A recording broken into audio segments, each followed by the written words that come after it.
while most people can only fuse with one monster. He, on the other hand, can fuse with as many as 9.99 million monsters. The first monster he fused with was none other than the legendary Emperor Demon Ra with a royal bloodline. Despite awakening such a powerful gift, he was still mocked by everyone as a useless failure, simply because the world's evaluation system was too primitive. It couldn't even begin to measure his immense potential.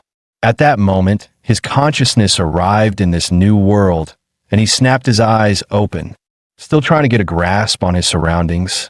A strange message suddenly popped into his mind. It turned out this world was called Blue Star, a land of martial prowess. A world that is frequently invaded by monstrous beasts through mysterious portals. These terrifying beasts have already destroyed several nations. Through long years of battle, humanity developed the Beast Gene system. By injecting the Beast Gene, you can unlock your potential and become a powerful warrior. This is the only way to save human civilization. And so, Blue Star entered an era where martial power reigned supreme. The protagonist, Ihi, a young man who traveled here from another world, is now a warrior prep student preparing for his final exams. He lost both of his parents in an accident during his sophomore year, which shattered his motivation to study and train, leaving him at the bottom of his class. As he wondered what to do next, the teacher, with a confident stride, stepped up to the podium and said, "All right, everyone, are you ready? We're about to start the gene modification injections. Remember, everything you've worked for over the past 3 years, building strength and cultivating martial energy, is for this moment." The teacher then added, with a pointed look, "As for those who haven't taken things seriously." He couldn't help but think, "This is ridiculous. I've been putting in the work. Why should I feel guilty? But since I've taken over the original owner's responsibilities, it's time to clean up his mess."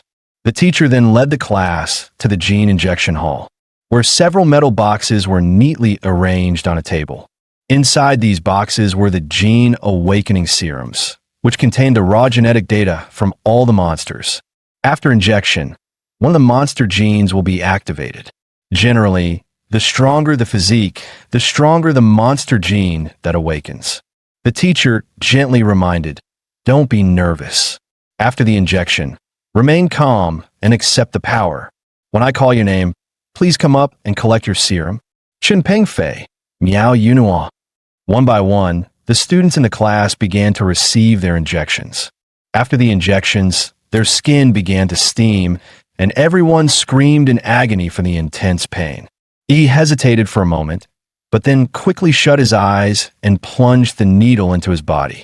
However, after waiting for what felt like forever, he realized that there was no excruciating pain like he had expected. There was no change at all. The teacher, noticing this, said with a hint of confusion, "Ihi, it seems like you're not reacting." Ihi shrugged and replied with a grin, "Teacher, did I get the fake serum or something?" At that moment, Wang Tong Tong, who had already awakened, walked over smugly, laughing. "Look at this. It doesn't seem to have awakened at all. A warrior who hasn't awakened is like a bird without wings. Isn't that game over for you? But I guess that works out for you. You won't have to be a warrior and can just go home and wait to die." Wang Tong Tong often bullied the weak, and seeing Ihi's timid nature, she would pick on him every now and then. He was about to snap back, but suddenly felt his heart pounding violently. At the same time, a system interface appeared in his mind, displaying Infinite Monster Template acquired. Host, E. System rating, B. Martial Arts, 9th set of Student Chi Cultivation, Mountain Fist, Hard Qigong. Monster templates extracted. He quickly shouted at Wang Tong Tong, "Move aside." But she arrogantly replied, "What's the matter? So what if you haven't awakened? Stop pretending.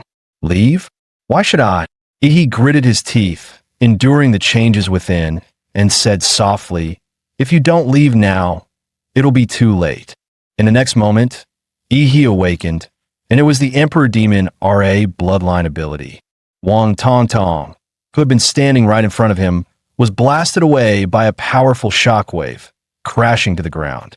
Most of the other students were also thrown back by the immense shockwave, with some even vomiting from the overwhelming pressure. However, 2 students were unaffected and secretly thought to themselves, "Is there someone stronger than me?" Just then, the system interface displayed Awakened A-Class Template Emperor Demon's Wrath. Bloodline abilities: Azure Breath, Thermonuclear Pulse, Nuclear Energy Absorption. Evolution form: Emperor Demon's Wrath. Template compatibility fully unlocked. Compatibility 3%. As the system prompt echoed, his heartbeat reached its peak, and a flash of eerie blue light appeared in his eyes. He stared in disbelief at his fingers glowing with blue light, muttering, "Is this the golden finger the system gave me?" The students around him were equally shocked, whispering, "Was that really Ihi? Did he just blast everyone away with his energy field in an instant?" Wang Tong Tong was even knocked unconscious, and she had awakened the second-tier monster, the Flame Lizard. What exactly did Ihi awaken? Ihi, feeling a little embarrassed, said, "I guess my awakening caused a bit of a commotion. I told them to step aside, but they didn't listen." Just then, the school's broadcast echoed.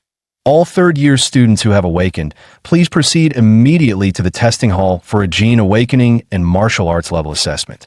Repeat all. Inside the testing hall stood 10 high-tech cylindrical machines, and as each student stepped inside, the large screen on the podium would display their name, class, martial arts level, and the awakened monster gene. Li Xin Yuan from our class awakened the third-tier monster bloodline of the speed blade insect. He's really lucky. He was just an average student before, but now he's number 1 in our class. Chu Zhou is definitely the top of the grade. Not only is he a level 9 martial disciple, but he also awakened the Ice Dragon, one of the top bloodlines in the 3rd tier. Looks like the valedictorian of our city will be him. Did you see what Miss Lu awakened?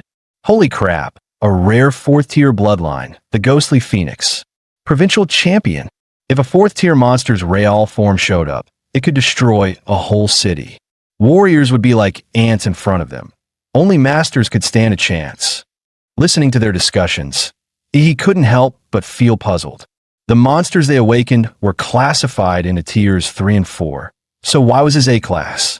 Soon, it was his turn for the bloodline assessment, and the noise in the room grew even louder. With that shockwave he just released, he might be destined to become a big shot. If he plays his cards right, he'll definitely latch onto someone powerful. The crowd watched him approach the testing machine like he was a celebrity. The crowd automatically parted, for in this world, strength was everything. His overwhelming potential had naturally earned everyone's respect. The students murmured excitedly, "It's Ihi's turn."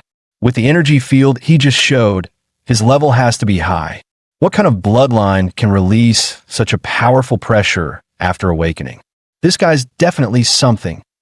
Soon, his information appeared on the screen, but to everyone's surprise, only the basic details were listed. Everything else was a question mark. Class 7, Ihi, Martial Disciple Level 3. Beast Bloodline, unknown. Laughter erupted among his classmates. Martial Disciple Level 3? My little brother in middle school could beat him. Unknown bloodline? He probably doesn't even have one. Ihi, however, paid no attention to their mockery. Because everything was going just as he expected. Emperor Demon Ra's bloodline wasn't detected. But what had show up was the prompt for the infinite monster template. While his template level was different from his classmates, it meant that as long as he met certain conditions, he could draw from an unlimited number of monster templates. Doesn't that mean he could become the king of monsters? He then went to ask the teacher for a leave of absence. The teacher frowned and asked, "What? You want to take leave to study at home and return after the exams? Do you really think I'll believe you'll go home and actually study?" He responded earnestly, "Teacher, I really want to improve. I know I've fallen behind, and I need special training. If I don't keep up with everyone, I won't make it." The teacher said seriously, "Ihi, you know the only way to become a warrior is to go to university. I understand you've awakened your bloodline, but your foundation is too weak. You won't be able to pass the entrance exams. So, Get ready to repeat the year and come back next year. Don't rush. He, excited, replied, Teacher, only by rushing can I improve. Maybe you don't understand, but now that I've awakened a powerful bloodline with hard training, I'm sure I can succeed. You see the sincerity in my eyes. I would never lie to you. The teacher was momentarily taken aback, then nodded, saying, Your eyes do seem sincere. All right, but next year you'll still have to come back and repeat the year under my supervision. After sincerely thanking the teacher, he left the school and headed for the Warrior Center in the city. On the way, he thought to himself, he had used his parents' house as collateral for $600,000, plus the compensation from their accident of over $1 million. Now, he had a solid starting fund. There were two options to increase his strength. One was to improve his warrior rank. The other was to enhance the compatibility of the Emperor Demon RA template.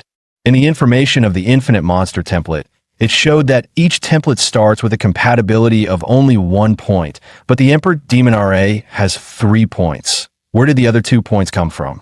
The only answer is that the Emperor Demon RA template absorbed the power of the Gene Awakening Serum, providing an additional 2 points of compatibility. This means that in this world, Gene scientific serums can enhance template abilities, and compared to the long and grueling training of warriors, spending money to increase template compatibility is clearly more suited for him. So, he needs to hurry and buy a serum to boost his genetic power. After swiping his student ID, he walked into the Warrior Center. Since loading the Emperor Demon RA template, he had gained a unique perception ability, life magnetism. He could clearly sense the burning vital energy and the beast roars in the bloodlines of the warriors around him, like a furnace inside them. This intense life signal made his heart pound, but it wasn't fear, it was the urge to conquer. After all, the legendary Emperor Demon RA was the king of monsters in their world. Unfortunately, he was still a rookie and could only hold back the combat bloodline of Emperor Demon RA, forcing himself to endure. Once he had accumulated enough power, he would show this world what it truly means to be the king of monsters. Just then, a hand landed on his shoulder. Little one, don't peek into others' business. You must have just awakened your beast gene, right? It's normal not to be able to control your power. What brings you to the Warrior Center? A gentle older sister smiled and asked, Beautiful sister, sorry, I didn't mean to. I came to buy gene serums, but this place is so big. I can't find where to go. Could you help me with directions? The woman smiled and said, Gene serums? You want to use them at this stage. He thought there might be some taboo about it. The woman explained, It's not a big deal, but gene serums are expensive and they can easily lead to drug resistance, meaning their effectiveness will decrease over time. To maximize their effect, warriors usually wait until their bloodlines are developed to their peak before using them. He asked, How much does one gene serum cost? The woman replied, At your stage, you'll only be able to use the basic consolidation type serum, which costs about $400,000. He was shocked, thinking to himself, That's so expensive, my savings would only buy me 5 at most. He immediately asked, Do you happen to know anyone who can give me a discount? The woman handed him a business card with the name Huang Yuli, Level 4 Martial Disciple written on it. She smiled and said, Here, take my card. With an introduction from an experienced warrior, you might get a discount. He politely thanked her and then parted ways. Soon, he arrived at the Warrior Hospital and spent $1.45 million on 4 gene serums. With the remaining funds, he purchased some basic equipment and weapons. Warriors earn a lot, but they also spend heavily. This trip had turned him from a comfortable middle-class guy into someone living paycheck to paycheck. Once back home, he couldn't wait to inject the serums. As the light blue fluid entered his body, flowing through his veins and reaching his limbs, he immediately felt his blood start to boil, as if a massive beast was roaring joyously inside him. After injecting all the serums, the compatibility with the Emperor Demon RA template increased from 3% to 7%. His physique also rose from a level 8 to 15, reaching Martial Disciple level 7. So, this is what improvement feels like. Nice. But every time I injected a serum, my physique would rise by 2 points, but the last one only increased it by 1. It seems that as my body improves, further enhancements will become increasingly difficult. But this isn't bad. Just a few minutes of injections, and I've achieved what would normally take others 3 years of hard training. This is still just my normal physical condition. If I activate the power of Emperor Demon Ra's bloodline, I might just have a shot at becoming the top scorer in the college entrance exams. If even with an advantage I can't surpass those geniuses, then this boost is really underwhelming. But for now, I'll start planning for the next step, heading into the Secret Realm. The rifts to Secret Realms are divided into 6 levels, from S to E. The higher the level, the stronger the monsters inside. In an S-level Secret Realm, the monsters are completely uncontrollable by humans. If they invade the real world, the destruction would be catastrophic. He had entered in City's 3rd E-level Secret Realm. To his surprise, there were fewer people here than he expected.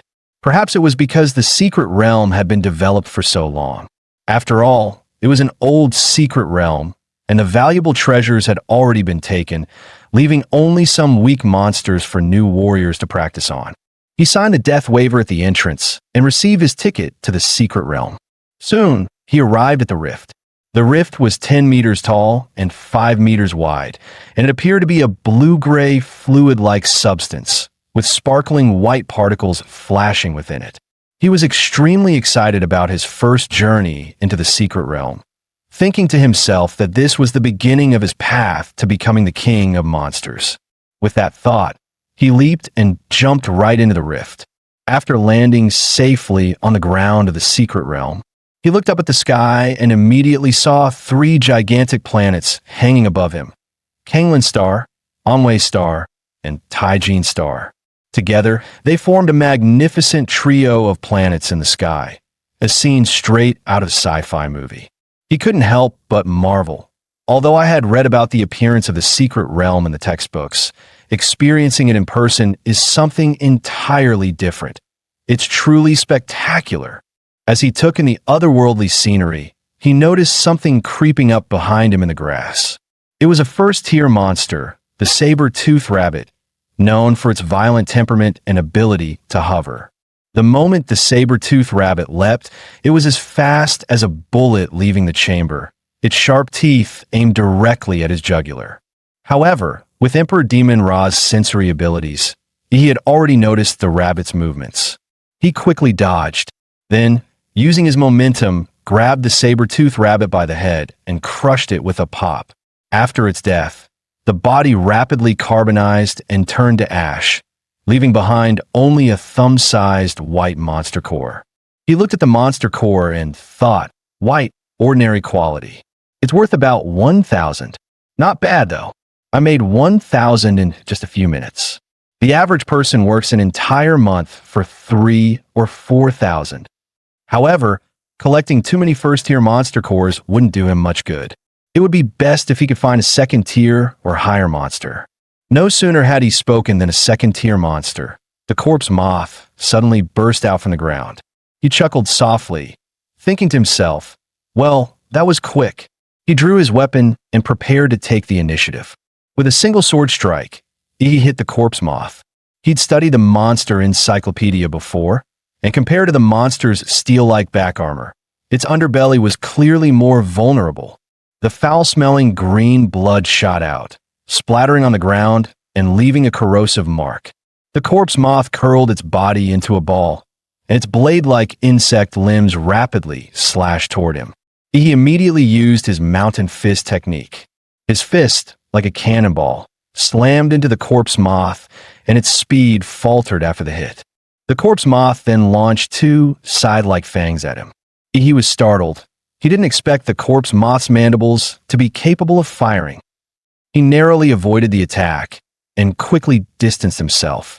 With his current martial artist level, he couldn't handle this monster. After all, he lacked the powerful martial arts techniques as support. Even his deep martial energy and vitality couldn't fully activate, barely reaching half its potential. Ultimately, it was due to the original body's poor foundation. Realizing the situation, he decided to activate his cheat, The Emperor Demon's Wrath bloodline. Activate. In the next moment, his skin turned deep blue, his pupils glowing like sapphires, his arms covered in a layer of tough scales. His vitality exploded several times over, and a gust of energy stirred around him. His claws became monstrous, like those of a beast, and with one swift motion, he grabbed the corpse moth's head. His palm closed like a hydraulic press, and the corpse moth's tough shell cracked under his force. He then performed a swift sweep, and the corpse moth was immediately split open from its belly.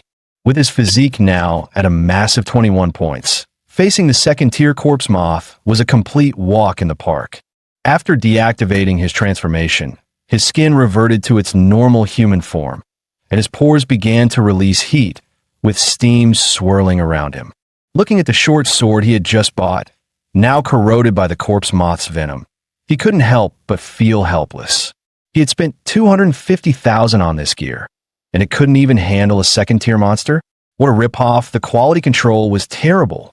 Suddenly, his stomach rumbled loudly. Realizing this was his first monster hunt, the energy expenditure was massive, and now he was starving, but he hadn't brought any food with him. Just as he was fretting about not having any food, he suddenly smelled a delicious scent. He looked at the corpse moth's green monster core, which still emitted an enticing fragrance. He suddenly felt an overwhelming urge to swallow it, sensing his body's instinctive craving. Without hesitation, he gulped the monster core down. The crystal-like hard core transformed into a soft liquid once inside him, quickly turning into a warm wave of heat, feeling like he had injected a gene serum. Every cell in his body seemed to rejoice. Furthermore, the compatibility with the Emperor Demon RA bloodline increased by 0.3%. Seeing this, he couldn't help but be overjoyed. After all, he had spent hundreds of thousands on a single gene serum, and it only boosted his compatibility by 1%, but his second-tier monster core had increased it by 0.3%. A few monster cores could be worth an entire serum. The white core dropped by the saber-tooth rabbit should at least boost his compatibility by 1%. Realizing this, he started to tear up, thinking, damn, I wasted so much money on gene serums. But then he decided to channel that frustration into motivation. Tonight, he was going to hunt like crazy. After a moment of thought, he used his life magnetism to sense the positions of nearby monsters. The next day at noon, he walked out of the third secret realm, carrying a sack full of monster cores. As he walked, he thought to himself, once the compatibility reaches 9%, swallowing more white monster cores won't increase it anymore, so the rest will have to be sold for money. He arrived at the trading post and pulled out a total of 20 white monster cores and 4 green ones. The clerk stared at him in disbelief and asked, "No way, a high school student gathered this many monster cores?" According to government regulations, warriors must hand over 10% of their harvest. To get 1 green monster core, they had to give up 5 white ones. After selling everything, he exchanged them for nearly 200,000 Summer Kingdom coins. With 9 days left until the college entrance exam, he found himself back at City's 4th D-tier secret realm. A warrior team was already there. One team member said, "Captain Lin, this time we should be about done with the Blood Jade Flower bounty mission, right?" "Second-tier warrior Lin," he replied. "Last time we came here, we found the general location of the Blood Jade Flower, but old Chun got hurt, so he won't be joining us this time." 2 other team members expressed concern. "But we only have 5 people now? The regulations say we need at least 6 to enter a D-tier secret realm." Captain Lin pointed behind him and said, "No worries, I contacted an agency, and they introduced us to a new warrior. Are you the Martial Disciple level 9, Patterzilla?" E nodded, thinking to himself, because I'm still a student and can't directly enter a D-tier secret realm, I had to use a black market agent to get a fake identity to join the team. They charged me 100,000 coins for that. What a scam. Lenny looked surprised. "Patterzilla? That's an odd name." He replied flatly, "I couldn't use the original name, or I'd risk infringing copyright." Lenny sighed and said, "Well, whatever, it's just a code name. With your Martial Disciple level 9 status, You don't have the qualifications to enter a D-tier secret realm. Our team will give you the chance to observe and learn, but make sure you don't hold us back." Seeing his serious expression, he thought to himself, "At least he's being clear about the responsibilities before the mission. That's more reliable than someone throwing me under the bus later on." After preparing, the six-person team got into the off-road vehicle and drove straight into the rift of the secret realm. This time, as they entered the secret realm, they found themselves in a vast desert. The bounty task they were given was to find a rare secret realm plant called the Siu flower. This was their second time entering this particular secret realm. Last time, they had successfully located the general area of the blood jade flower, which was guarded by a second-tier monster with a champion-level bloodline. The off-road vehicle kicked up a long trail of dust across the desert, with sandstorms swirling all around. Sitting in the vehicle, he thought to himself, "Last time it was the rainforest, this time it's a desert. It seems that the secret realms aren't connected to just one world." Suddenly, several mole-like monsters poked their heads out from the ground. They followed the vehicle, seemingly preparing to launch an attack. One of the team members, Huda, was a man of few words. He immediately threw several crystal iron throwing darts. Each dart hit its target, striking the heads of the mole monsters with precision. The martial energy within the darts instantly seeped into their brains, shattering them. After a short while, the vehicle came to a stop near a small oasis in the desert. The blood jade flower Lin he was looking for was located in this oasis. Since the monsters in the oasis were very sensitive, the sound of the off-road vehicle's engine would give them away, so the group decided to get out and continue on foot. As the team leader, Lin he began assigning tasks. "Xiao Xia, you'll release the shockwave grenade to draw the monster out. Xiao Wu and Huda, you two will set up the traps. Old Lu, you'll provide suppression fire. I'll handle the front lines. Patterzilla, you stay back and observe." He nodded, saying no problem. After the tasks were assigned, the team got to work. The shockwave grenade soared into the air, releasing a thunderous sound. At the same time, a wave of higher-tier monster energy was rapidly released, causing some of the nearby monsters to think their territory was being invaded, drawing them toward the group. Soon, a massive rumble echoed from the oasis, as if thousands of wild bulls were charging. A 10-meter-long second-tier monster, the Earth Dragon, roared as it smashed through trees and charged toward them. At this moment, Huda shouted, "New guy, watch out! The monster's coming!" The nearby team members immediately activated the traps, and a large cloud of tranquilizing gas engulfed the Earth Dragon. This special gas, made specifically for monsters, was potent enough to sedate a whale with just a small vial. Lin He, who had been waiting, leaped high, wielding his ton-heavy alloy sword. The blade cut through the air with a sharp whistle, and with a single strike, he decapitated the Earth Dragon, sending blood gushing out like a fountain. The team assumed the Earth Dragon had been dealt with. Lin he sheathed his weapon and prepared to continue the search for the blood jade fruit. However, just then, the Earth Dragon suddenly raised its massive paw and slammed it toward Lin He. Fortunately, he had been on guard, instantly reacting. He launched his full-power mountain fist technique, finishing the Earth Dragon off and saving Lin He's life. The team was shocked. They hadn't expected that He, a first-tier martial artist, could possess the strength to shake a second-tier monster. Such power earned their respect, and they no longer saw him as a liability, but as a valuable teammate. After defeating the Earth Dragon, the team found the oasis completely clear. Soon, they arrived at the center of the oasis lake, where the blood jade fruit awaited. The blood jade fruit was a rare item that only appeared under very low chances. It was said to cleanse a warrior's body and enhance their physical potential, making it highly sought after, though it rarely appeared in the market. Just as Lin, he was about to celebrate, Huda from the team unexpectedly attacked with a poison dagger, stabbing it into Lin He's abdomen. The other team members exclaimed, "What's going on here?" Lin He swung his arm in a desperate move, shouting, "Huda, what the hell are you doing?" Huda quickly retreated, dodging the blow. At that moment, a bald man who looked tough as nails stepped forward, sneering, What's going on? Can't you see? He's obviously up to something that could make him rich. He was surprised that they all knew this man, Ho Peng. Xiao Wu angrily explained. Ho Peng. He specializes in robbing warriors of their loot from the secret realms. And now he set his sights on us. What a bastard. Lin He, clutching his bleeding abdomen, looked at Huda and Ho Peng in pain and anger, growling, "The blade's poisoned. Huda, you traitor. How did you know about this?" Even my teammates only learned the blood jade flower's location after entering the secret realm. At this moment, Ihi calmly said, "It was the throwing darts. You left the information on the darts."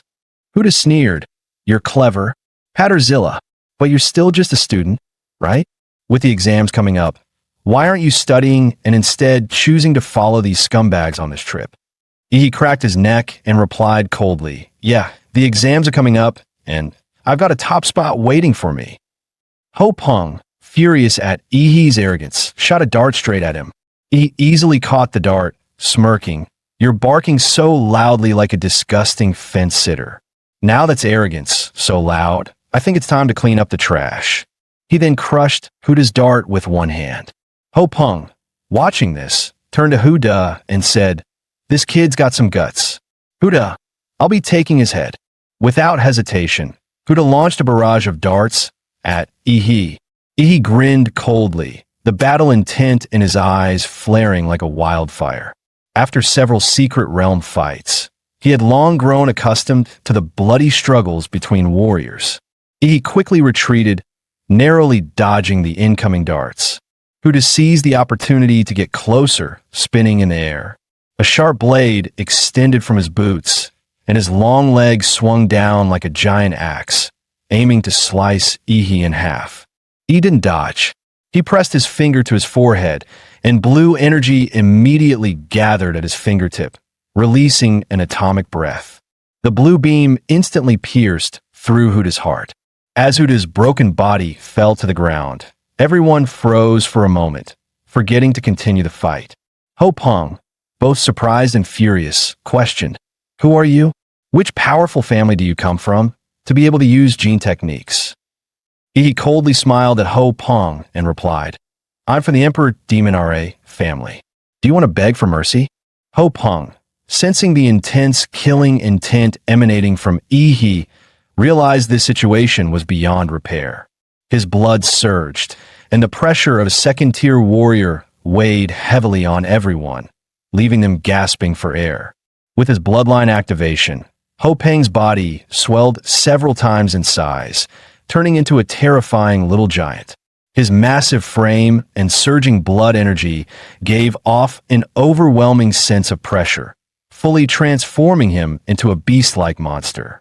He charged at Ihi, moving like a tank, with a blast of wind behind him. In the split second that followed, Ihi crouched low, swiftly flipping to the side to dodge. His fingers shot out again, releasing a blue particle beam aimed at Ho Peng's vulnerable ankle. Ho Peng screamed in pain, bringing both his hands together and smashing them down toward Ihi.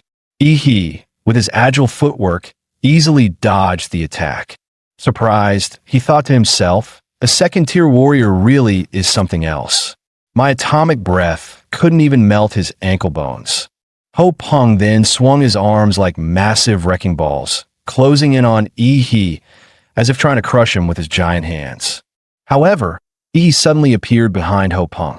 He then unleashed his fists, charged with intense nuclear radiation, pounding one blow after another into Ho Peng's body, each punch injecting lethal nuclear material into his system. With Ho Peng's second-tier warrior body and his bloodline enhancement, he could easily withstand my punches, but he definitely couldn't handle the continuous nuclear magic attacks. Soon, the internal organs in his body began to liquefy into pus and blood. Ho Peng, writhing in agony, glared at Ihi with hatred, accusing him of using poisonous gene techniques, cursing that such evil warriors would eventually be punished.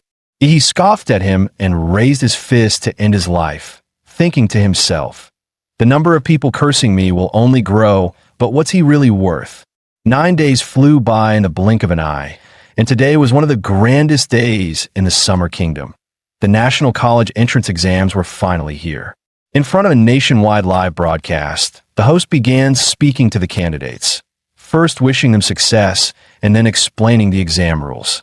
The exam was held in a tournament-style format, taking place in the Central City Sports Arena. Students would compete in pairs, and the winners would advance to the next round, with the whole event lasting 3 days. The first 2 days were for the preliminary rounds, and only the students who advanced could participate in the third day's exam. Each student had to compete in 3 matches during the prelims, and those who made it to the finals would continue to fight until the top scorer was chosen. The host emphasized that the candidates carried the future of humanity on their shoulders, urging them to showcase their strength for themselves and for the future of mankind, before officially announcing the start of City's college entrance exams. As the host's voice faded, the candidates began to step onto the arena. On Arena 6, the match was between Yi and Wang Tongtong. But at that moment, Yi had still not arrived. The host announced that, according to the rules, if Yi was not present after the match began, he would be disqualified. Wang Tongtong stood on the arena, smug and satisfied, thinking to herself, "The Gene Conference made me lose face, a shame I'll carry for life. I was planning to humiliate Yi with my flame lizard, but that pathetic fool is hiding and won't show up. How disappointing." The audience murmured, "How pathetic. He's too scared to even show up for the exams. He's probably hiding at home, trembling. Someone like him shouldn't even be in high school. He should just go sweep the streets." At that moment, the referee blew his whistle and said, "Time's up in City First High School, Yi." Before the referee could finish speaking, the crowd suddenly felt a powerful presence approaching. They all looked up and were shocked to see a person in the air. What kind of immense power could allow someone to fly like that? Just as the audience below was debating, the person suddenly landed on the arena, and the immense force caused the entire platform to shake. When the dust cleared, Wang Tongtong was still confused, and the next moment, a foot was about to slam into her face. With that, Wang Tongtong was kicked off the stage. He watched Wang Tongtong fly off and muttered, "That was close. Almost had to come back next year." As Wang Tongtong was knocked out of the arena, unconscious, the host loudly announced, "Yi wins." Yi scoffed, saying, "That's it? This was too easy." The audience couldn't believe it, shouting, "Yi is seriously strong." One kick and his opponent was done. The way he entered was so cool. Is this what they call a kick from the heavens? At that moment, the system displayed. Yi's total physique is 226, and his compatibility is 20%. He proudly said, "As a thank you, Captain Lin gave me the blood jade fruit. It took some time to improve my physique, but now you're about to see some real action." After defeating Wang Tongtong, he continued to battle the others. 3 matches, 3 wins. Each one ended with a single kick, no hesitation. The audience went wild, shouting, "Yi is like one kick man." As expected, the host announced, Yi from City First High School, 3 wins in a row, advancing to the 3rd round. Down in the stands, a crowd gathered around Yi, asking for his contact information. Some are recommending their own schools, and a reporter asked, "Yi, do you have a dream university in mind?" Upon hearing the question, Yi's eyes flashed, and he confidently replied, "Sorry, I'm aiming for Huadu University." Hearing this, the crowd around Yi suddenly scattered. Yi sighed, saying, "What? You don't believe me? But I can't blame them. Huadu University is the best martial arts college in the Summer Kingdom, one of the top 5 in the world, a holy land for all warriors. Cities like in City only allow the top students to enter that sacred place. But it's fine. Martial artists are judged by their strength. Once I'm the top scorer, we'll see what they say." At that moment, the examiner noticed Yi's performance and approached him, asking for a retest of his martial artist level. After a quick scan, the examiner was shocked and exclaimed, "Just half a month ago, Yi was a martial disciple level 3, but now he had reached level 9. Upon further investigation, they found that he had frequently visited E-tier secret realms after leaving school. So they asked him why he ventured into such dangerous places right before the college entrance exams. He casually explained, "It's to settle myself. My father left me a message before he passed. He said that to surpass humanity, you have to stop being human. So I've been going to secret realms, battling and breaking through my genetic locks." The examiner froze when he heard he mentioned breaking his genetic lock and immediately said, "I need to report this right away." After that, the examiner rushed off. He couldn't help but feel like he had somehow become a subject of intense scrutiny. On the day of the tournament, he stepped onto the arena once again. This time, his opponent was Luo Xian from City's third high. He was a martial disciple level 8 with the bloodline of a rare second-tier monster, and both of his parents were warriors. He looked at Luo Xian with boredom and motioned for him to make the first move. Luo Xian, feeling belittled, couldn't help but feel some anger rising within him. He immediately activated his bloodline and used his martial skill, Thunderclap Claw, accelerating to top speed. His heart beat like a supercar engine, and as he ran, his body accelerated again and again. His sharp claws slashed toward Yi's throat, and the finely honed martial skill cut through the air, creating sparks and a sonic boom. If it hit, even a martial disciple level 9 would be killed. However, he never expected that. As his arm came near, he effortlessly grabbed it. He casually commented, "Nice energy, but it's nowhere near that bald guy's charge." Without hesitation, he delivered a palm strike to Luo Xian's head. The immense force knocked Luo Xian out cold right on the spot. He then arrogantly said, "Are there no decent contestants?"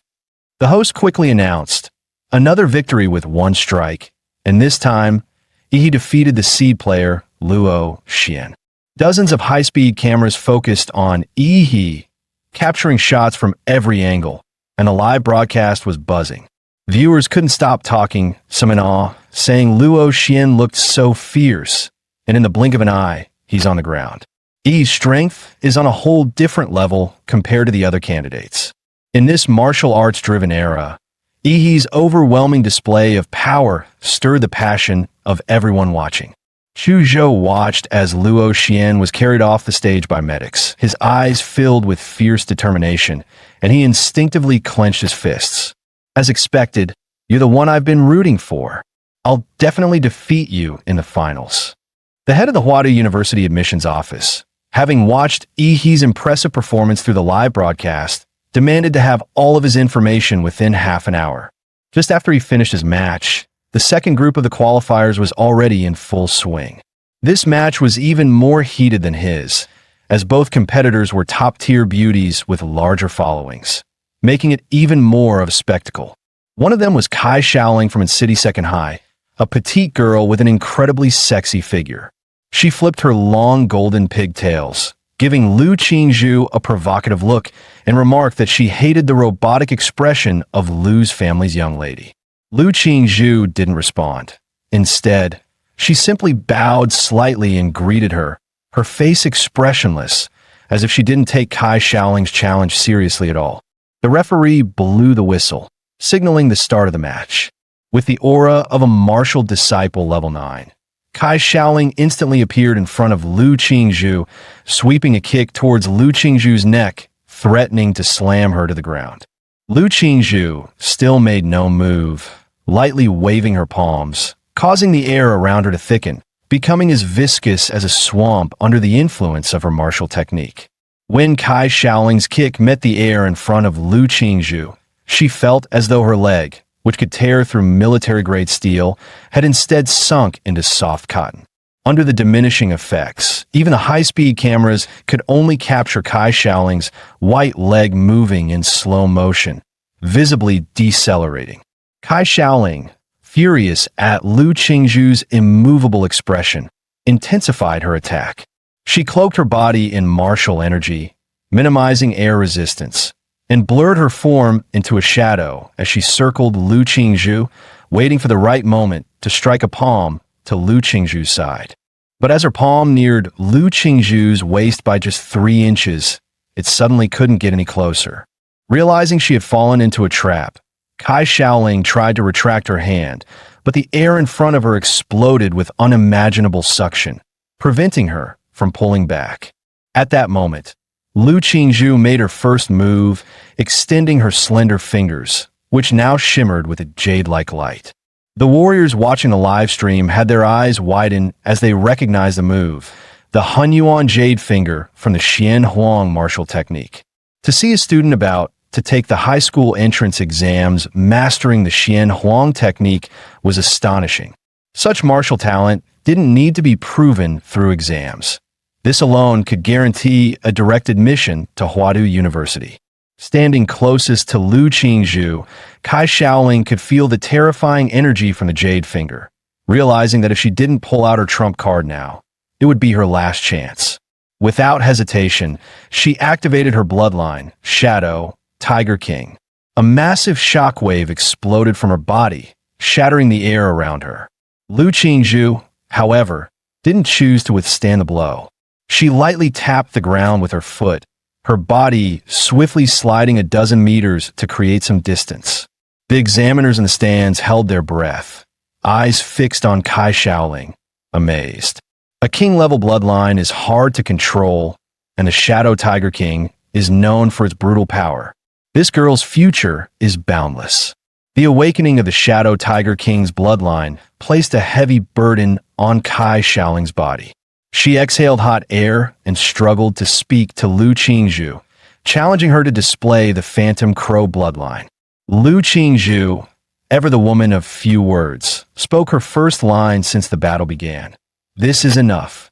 Kai Shaoling, completely enraged, shouted, "Do you think anyone below a warrior can challenge me?" Her body moved like a vicious tiger, her fierce blood energy coiling into a torrent behind her, her palms slashing through the air toward Lu Qingzhu. Facing the brutal strike, Lu Qingzhu softened the blow with grace, her hands moving like she was playing a piano, the invisible threads of her technique gradually reducing Kai Shaoling's force until it disappeared entirely. Kai Shaoling's attack failed, and she immediately drew on her immense blood energy, dispelling the invisible threads around Lu Qingzhu. With her small body in midair, she kicked again. Seeing this, Lu Qingzhu activated the Xian Huang technique once more, Hunyuan Jade Finger. The jade-colored tip of her finger collided with Kai Shaoling's fierce kick, and the two powerful techniques clashed, shattering the specially made arena beneath their feet. The arena erupted in a cloud of dust. Tens of thousands of spectators watched with bated breath, waiting for the final victor. As the dust cleared, Kai Shaoling was the first to appear. She was covered in blood, stumbling a few steps before collapsing to the ground from exhaustion. Lu Qingzhu, however, stood like an ethereal fairy, her hair slightly disheveled but otherwise pristine and composed. With just his martial skills, he completely dominated Kai Shaoling, who also had a martial disciple level 9 and a king level bloodline. Lu Qingzhu's powerful display instantly exploded the live broadcast room. Viewers were amazed by Lu Qingzhu's strength. Some even claimed she was the top scorer from its city, while others leaked that Lu Qingzhu had awakened the fourth-tier bloodline of the Phantom Crow, a talent so rare that most warriors would be unable to defeat her. After Lu Qingzhu's battle, the rest of the matches, though still exciting, seemed dull in comparison. After several rounds of elimination, the final 8 were decided.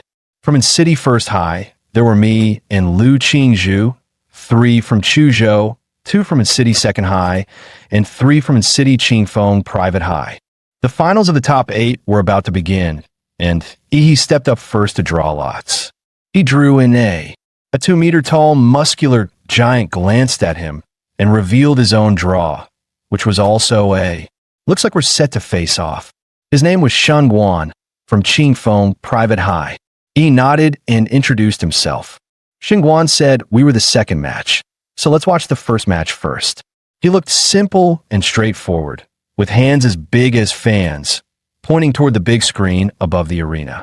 The first match was Luo Shi from Qingfeng Private High versus Chuzhou from City First High. Shun Guan casually started chatting with Yi, saying that Luo she was incredibly talented, a repeat student who was specifically aiming for Hwada University this year. He had great mastery over his bloodline awakening, but still stood no chance against Chu Zhou. Chu Zhou, right? He's from your school, in City First High. You must know him. At that moment, the host announced the first match of the top 8 qualifiers. Chu Zhou from City First High wins. The principal of Qingfeng Private High heard news and angrily said, "Damn, they lost right at the start." At this point, he asked, "How does Luo Shi compare to you?" Shen Guan grinned and said, "I'm a martial arts president at Qingfeng Private High, level 3. Honestly, my 2 teammates combined couldn't even match me." Then he suddenly turned his gaze toward Yi and said, "But to be honest, I think you're my biggest rival in this exam. I've always had an extremely sensitive sense. I can feel that you're like a dormant volcano with a beast hidden inside you. Let's go. It's our turn." With that, Yi and Shen Guan walked toward the arena. The host announced the second match of the top 8 qualifiers. Shen Guan from Qingfeng Private High versus Yi from City First High. The quarterfinals of the Onqing Combat Trials, a high-stakes battle for elite university selection, were reaching a fever pitch. At the sound of the referee's call, Yi and Shen Guan lunged at each other, fists exploding forward like thunderclaps. Their blows collided midair, unleashing a shockwave that echoed like a detonation, the very air trembling from the force. Blood trickled from Shen Guan's nose, yet he grinned with manic delight. Nosebleed? Is that the manifestation of your bloodline power? Fascinating. A golden aura surged around his body, forming a shimmering shield of battle energy that blocked out the surrounding radiation. "So, Yi, this is the extent of your strength." Yi didn't respond, but a blazing light ignited in his eyes, the calm before a storm. Shen Guan let out a snort and stomped forward, the floor cracking beneath him. Then witnessed the legacy of the Shun family, our ancestral art, form intent fist. Antler strike, his fist thrust out like a charging stag's horns, sharp and unstoppable. The speed of the technique was blinding, faster than the eye could follow. In an instant, a devastating blow landed squarely on Yi's chest. He let out a gasp, blood spraying from his mouth. His body was flung dozens of meters back, crashing hard at the edge of the arena. Shen Guan didn't let up. Bare rotation. His massive frame seemed to swell even further, then hurled himself forward like a collapsing mountain, aiming to crush Yi beneath sheer brute force. Facing Shen Guan's avalanche-like assault, Yi crossed his arms to block. The moment they clashed, the arena floor cracked and collapsed under the pressure of their collision. In a sudden feint, Shen Guan retracted his fist, and with a blur of movement, appeared behind Yi in an instant. Grabbing him by the waist, Shen Guan roared and hurled him skyward with raw explosive force. Dropping into a crouch like a stalking beast, Shen Guan's face twisted into a predator's snarl as he let out a guttural growl, like a tiger about to strike. He launched himself upward, intercepting Yi mid-air in a full force tackle. As they collided, his form shifted again, like an eagle dive-bombing from the clouds, slicing through the air with 3 visible shockwaves. Yi slammed into the ground like a meteor, cratering deep into the earth as dust exploded outward. The relentless combo left Yi overwhelmed, with no room to retaliate. Landing with a flourish, Shen Guan crossed his arms and laughed heartily. Now that was satisfying. On the sidelines, medics prepared to rush in. After that brutal form-intent fist combo, even a veteran fighter would be half dead. But suddenly, Shen Guan froze, a chill crawling up his spine. He felt it, like standing before an ancient monster. His instincts screamed at him to retreat. From his settling dust, a massive, scale-covered arm emerged. Then Yi stepped forward, transformed, his body now towering, monstrous like a humanoid Godzilla. His voice rumbled low and powerful. "You're strong. That's why you get the honor of witnessing this form first." Shen Guan's pupils dilated in disbelief. He stood frozen, stunned by what he was witnessing. Beast form manifestation. Your bloodline awakening reached that level. The beast form, an ultimate transformation that only those who have fully mastered their bloodline can attain. It unleashes the true might of the ancient beast slumbering within. He had never imagined that in this remote city of Anqing, there was another prodigy who could rival the likes of Lu Qingzhu. As Yi's monstrous form stabilized, a blaring alarm erupted from the energy monitors beside the proctors. These devices could track the fluctuations of awakened combatants in real time. Radiation levels spiked to catastrophic levels, completely maxing out the instruments. The proctors, eyes narrowed, quickly released dense energy barriers to contain the surging power. The crowd gasped, then exploded with excitement. Did you see that? This is Yi's awakened form? What kind of bloodline is that? Anyone know? I'm from First Academy. They say his bloodline's classified as unknown, but how can that be unknown? He glanced around as he heard the murmurs.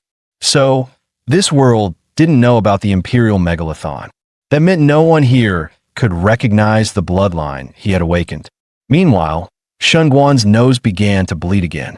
The radiation now surpassed what his energy shield could handle. He clenched his fists, realizing he had to finish this fast. With a roar, Shunguan triggered his own awakening. A blinding aura surged from his core, golden patterns arcing through the air like lightning. One of the proctors muttered in awe, "That's the Golden Simian King bloodline, a Tier 3 royal strain. What's going on in this city?" A golden radiance surged across Shunguan's body. With a deafening roar, his frame expanded to nearly 3 meters tall, towering like a gilded war god at the center of the ring. He launched a devastating punch, the motion fluid and serpentine. This was Serpent Strike, a deadly move from his inherited martial art, Form Intent Fist.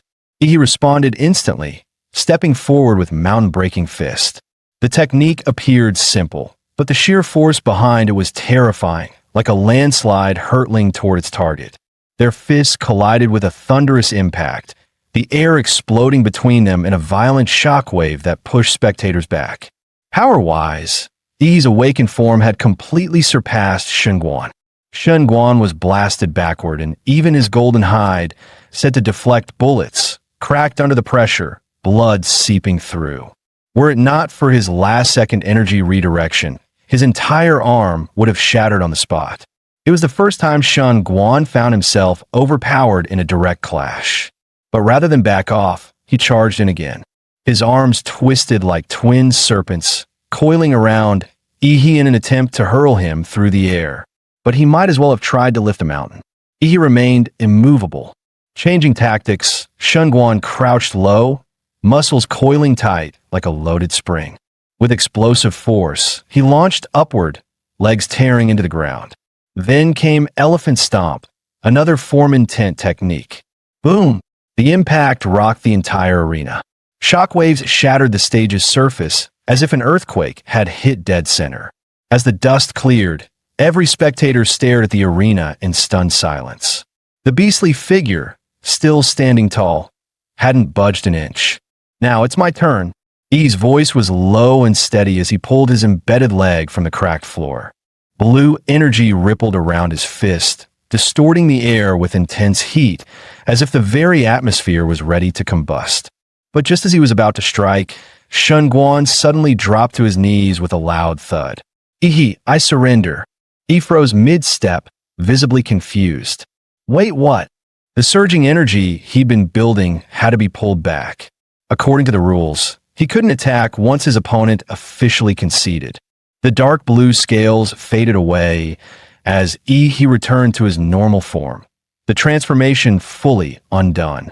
"Victory goes to Yi," the referee announced. Meanwhile, the live stream chat exploded. In a world where strength was everything, a climactic battle had just ended. With a surrender, Yi became an overnight sensation. His follower count skyrocketed in real time. Highlight clips like the monster who made his rival kneel and one punch to godhood spread like wildfire across social media. Comments poured in. Yi is this year's number one. No contest. Forget Lu Qingzhu. Yi's on another level. Back at Qingfeng Private Academy, the principal's face darkened as he clenched his fists. Luo, she failed, and I invested everything in Shunguan. He glared at Shunguan as he walked off the stage, shouting, "You surrendered? Do you know how much money we pumped into you? Ungrateful brat. You're not stepping into any university until you pay us back." The principal barely finished his sentence when Shunguan calmly placed a hand on his shoulder. Though the gesture was light, Principal Qingfeng suddenly felt a cold chill run through his entire body. Shunguan's gaze was steady, his voice sharp as steel. "I couldn't take that last punch. Had I tried, I would have damaged my foundation. I conceded for my own good. If you think that's cowardice, then why don't you go take that hit?" He stepped closer. "As for your academy's investment in me, I'll repay it. But don't forget, you can't threaten someone stronger than you." The principal swallowed hard, voice trembling. "All right, why you make a good point." With the second match over, the tournament moved forward swiftly. Of the final four contenders, 3 hailed from Anqing First Academy. Only 1 came from Second Academy. But the Second Academy student had been completely overshadowed. The crowd barely noticed him, turning him into a forgotten extra. Meanwhile, the First Academy's headmaster was grinning ear to ear. The semi-final draw began. He stepped forward first, unfolding his slip. A. Just as he turned to leave, he felt a gaze pierce through the crowd. Looking up, he locked eyes with a girl whose pupils gleamed like obsidian, Lu Qingzhu. In her hand was an A as well. Semifinals match 1. Yi versus Lu Qingzhu, Anqing First Academy's ultimate showdown. The stadium erupted, and the live stream went nuclear. Holy crap, we finally get to see it. Anqing's most anticipated clash in entrance exam history. Yi, smash her, bro. No way. Lu Qingzhu's the real deal. She's mastered 2 Xianhuang tier techniques and demolished a tier 3 royal bloodline candidate. And she hasn't even revealed her full bloodline potential yet. Don't forget, Shunguan was a tier 3 royal too. He had to awaken mid-battle to beat him. Lu's got tier 4 blood and high-level martial mastery. This might be Yi's biggest challenge yet. Agreed, makes sense. Nah, Yi's got this.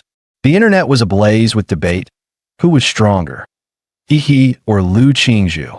But they wouldn't have to argue much longer. The semifinals of Anqing First Academy had officially begun. Yi versus Lu Qingzhu.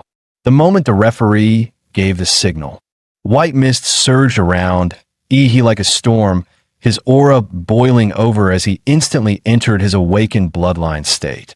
The power rolling off him bent the very air around the arena. But Lu Qingzhu wasn't fazed. Her martial techniques weren't just powerful. They were unconventional, elusive, and nearly untouchable. Brute strength alone wouldn't be enough to land a blow on her. What made her even more dangerous was her strategic mind. He knew, if the fight dragged on, he'd be at a disadvantage. So, he made his choice, go all out from the first move. Lu Qingzhu remained expressionless, her voice as calm and cold as steel. She met Yi's blazing gaze and said, "Yi, I hope you're strong enough to make me take this seriously." Suddenly, Yi released a large amount of steam, enveloping the entire arena. The audience below was instantly confused, with a mist clouding everything. They couldn't see what was happening. The host immediately added fuel to the fire. The genius of the Lu family, Lu Qingzhu, faces the dark horse of this year's competition, Yi. How will she respond? Let's wait and see. Could this be Yi's bloodline awakening? Yi kept his eyes locked on the silhouette of Lu Qingzhu through the smoke, knowing that he couldn't afford to be careless. Lu Qingzhu's martial skills far surpassed his own, and with her mysterious techniques, no matter how powerful his strength, it would be difficult to harm her. This martial genius also had an exceptionally high battle IQ. The longer the battle went on, the more disadvantageous it would be for him, so he had to go all out from the start. One blow to end the fight, no second chances. A tremendous amount of energy gathered in Yi's right fist as he launched his mountain-blocking fist. Lu Qingzhu didn't expect Yi to come at her so aggressively. She quickly crossed her arms, channeling her martial energy for defense. But Yi's speed was so fast that he left a series of afterimages in front of her. Then, Yi suddenly swept a powerful kick toward her. The audience was discussing it. Did he just use a deceptive trick? Lu Qingzhu was speechless. This guy really said he was using his fists, but in reality, he was using a steel whip. At that moment, Yi shouted, swinging his fist and appearing directly above Lu Qingzhu, his eyes glowing with intense energy. The audience was no longer calm, and they murmured, "Poor Lu Qingzhu, despicable Yi, using such tricks, showing no martial virtue." In martial combat, one must never hesitate to use tactics. Lu Qingzhu could only once again cross her arms to defend herself. The audience couldn't help but hold their breath for her. Oh no, Lu Qingzhu's rhythm was completely disrupted by that move. Now wasn't the time to show mercy. Yi kept attacking with one strike after another, not giving her a chance to retaliate, hitting her like a punching bag. The audience saw clearly that Yi's pursuit was too fierce. Lu Qingzhu had no chance to escape. But what happened next left them even more confused. Yi actually used his martial energy to push Lu Qingzhu back. Didn't that give her a chance to counterattack? But the next second, what awaited her was the claw of the Imperial Magic Beast. He wasn't foolish. How could he make such a mistake? With a flash, a powerful wind blade swept toward Lu Qingzhu, showing no mercy. Lu Qingzhu widened her eyes. This move was a palm strike embedded with martial energy.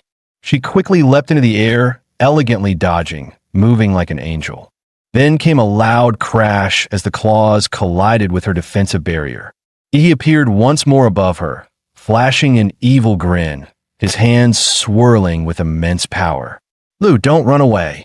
Then came a storm of ferocious attacks, like a torrential rain. Lu Qingzhu was starting to question her own life. How could he not be tired from such a high-intensity attack? His stamina was incredible. She couldn't help but envy him. As for herself, she had mastered two powerful techniques of the Xianyellow martial arts. One was a defensive secret technique from the Lu family, illusory shadow of floating flowers. And the other was an offensive technique, mixed Yuan Jade Finger. If she could use either of them, she could break free from Yi's relentless attacks. Unfortunately, Yi didn't give her any chance. If this continued, Lu Qingzhu would soon be knocked off the stage by Yi. With no way out, Lu Qingzhu decided to stop hiding. Suddenly, a feather appeared on her fist. Yi's eyes narrowed upon seeing this. "Finally going to use your trump card?" A long cry echoed throughout the arena, signaling the awakening of the bloodline, the Netherworld Sparrow. A humanoid bird soared into the air. Its purple wings flapped as pieces of feather floated down. This was the bloodline awakening. Lu Qingzhu was revealing her magical beast bloodline for the first time, the Netherworld Sparrow. "Yi, you'd better be careful. I can't control my power in this form." Yi grinned at this, knowing this was exactly what he'd been waiting for. After all, he didn't want to unleash too much power and destroy her, as until now, he had only used about 50% of his strength. Now he would go all out. However, in the next second, Lu Qingzhu appeared behind Yi. She had actually used the Xianyellow martial arts technique, mixed Yuan Jade Finger, in her bloodline awakened state. He wasn't to be outdone. His bloodline from the Imperial Magic Beast stirred excitement in him. He roared and launched an atomic explosion fist, a tremendous boom resounding. A massive shockwave exploded behind them, shaking the entire arena. The audience gasped, "So strong, so intense. I can't open my eyes." Lu Qingzhu also let out a gasp. Her eyes widened, and a bead of cold sweat appeared on her forehead. Both of them seemed unharmed, but behind Yi, strong currents of electricity were still flickering, and the ground cracked like a spider's web. Yi's body began to change, with pieces of dark blue scales gradually covering his face, his mouth now brimming with destructive energy. Lu Qingzhu felt an overwhelming sense of danger and thought to herself, "What's happening?" Yi's beast form seemed to be gathering power. the spine on his back raised, seemingly accumulating immense energy. This energy slowly transferred into Ihi's mouth until his entire back spine shone with blue light. In that instant, Ihi unleashed a beam of atomic energy, radiating an aura of destruction.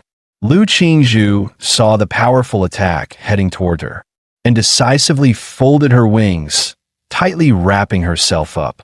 The next second, the terrifying wave of energy engulfed her in an instant. The bloodline power of the Nether Phoenix was activated by Lu Qingzhu in this life-or-death moment. Countless black feathers flickered, reflecting light like crystals as the blue particle beams collided with the purple-black feathers. It was as if they were reflected by mirrors, with a thick, concentrated beam of light being refracted into several smaller beams by the feathers. The light radiated outward from the black sphere that Lu Qingzhu had turned into, reflecting in all directions. Just as it seemed the light was about to shoot off the arena, the examiners tried to stop it, but they were too late. At that moment, a golden weapon enveloped the entire arena. All the light beams heading toward the outside of the arena vanished the instant they touched the golden martial energy, as though they were absorbed and disappeared without a trace. It was the mayor of Anqing, Huang Qing. The examiners tried to greet the mayor, but he raised his hand to signal them not to bother, saying softly, "Watch closely. Today, the strongest top student in Anqing's history will be born." About 15 seconds later, the atomic exhale ended, and Lu Qingzhu spat out a mouthful of blood. Her two purple-black wings, after reflecting the atomic exhale to the extreme, were now melted and in tatters. Had it not been for her timely use of the martial energy floating Hua transformation, redirecting the remaining energy to the surroundings, she might not have been able to withstand Ihi's attack. Since her birth, she had been heavily burdened with the expectations of the Lu family. Under the family's pressure, she had no choice but to build the reputation of the Lu family's eldest daughter in battle after battle. While others praised her genius and strength, she was not interested in these titles. Perhaps even she didn't know why she fought. In fact, she didn't want to fight at all. Competing with others felt utterly meaningless to her. She simply followed her mother's wishes, moving forward silently, exhausted. He is truly strong. Facing such a strong opponent, it's only natural that Lu Qingzhu lost the match.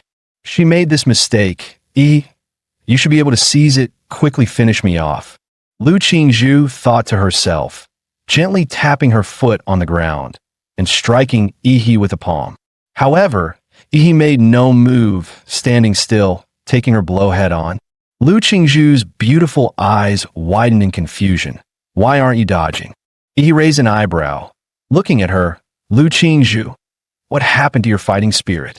From the start of the fight, I could tell you weren't fully invested. Have you even taken me seriously? I intend to win this fairly, so give me your full attention." With that, Ihi swung his arm, sending a gust of wind towards Lu Qingzhu's face. Lu Qingzhu was hit by the punch and flew backward. Ihi quickly closed in, landing on her, his fists swinging wildly, continuing to hammer her face with powerful blows. Lu Qingzhu raised her arms to protect her head, looking utterly disheveled. She thought to herself that she had never been treated like this before. Now, in front of hundreds of thousands of live-stream viewers, she was being crushed to the ground and violently beaten. She had planned to give up victory to him, so why was he still relentlessly chasing her? "Don't hit my face, you bastard!" Lu Qingzhu's eyes turned red with fury, and she shouted, unleashing her full power to send Ihi flying. Ihi's eyes gleamed with fiery battle intent, expecting just this. If you don't want to get hit in the face, then fight seriously. Ashes swirled in the air as a pair of giant purple-black wings spread out, stirring up a storm. Lu Qingzhu's delicate face bore strange, otherworldly patterns, while her back sprouted what looked like a yellow robe-like tail feather, the power of her chirp sword echoing across the battlefield as she transformed into her beast form. After entering her beast form, Lu Qingzhu appeared cold and confident. "Ihi, as you wished, I will defeat you with my strongest form." A massive pair of violet-black wings suddenly burst open in midair, stirring up a raging storm. Mysterious markings spread across Lu Qingzhu's flawless face, while her regal tail feathers fluttered behind her like a royal cloak. From deep within her, a piercing avian cry echoed in all directions. He grinned. Finally showing your beast form? Now, this is getting fun. Not to be outdone, he unleashed his full power, his body wrapped in glowing blue energy, each weapon radiating atomic force, turning him into a walking reactor of destruction. This was his fusion of the Godzilla battle template with hardened martial arts, a technique known as nuclear radiance mode. With a deafening blast, the ground beneath him exploded, launching Yi like a missile straight toward Lu Qingzhu. Let's make this a real fight. Lu Qingzhu didn't flinch. Her wings snapped wide, drawing in the surrounding air currents. She summoned a funnel-shaped storm laced with ghostly energy that could devour all it touched. The entire arena was swallowed in a spiraling hurricane as it roared toward Yi. He didn't flinch for a second. He launched himself like a torpedo straight into the ghostly hurricane. The instant he entered, a massive atomic detonation erupted in a burst of blue light, tearing through the storm. He surged forward with unstoppable momentum, heading right for Lu Qingzhu. Her face changed. Those eerie patterns shifted to a deep crimson purple. She let out a piercing cry, unleashing her bloodline ability, Spectral Avian Howl. The sonic wave distorted the air itself, spreading like a shockwave across the entire arena. He was instantly engulfed by the blast. His atomic armor flickered violently, nearly extinguished by the deadly frequencies. If not for his high-tier Godzilla-based lineage, that spectral screech might have torn him apart from the inside. But hey, two can play that game. You think you're the only one who can scream? The vertebrae along his spine lit up one by one. Atomic power surged through his body as he activated his ultimate move, Atomic Breath, full output mode. Determination flashed in Lu Qingzhu's eyes.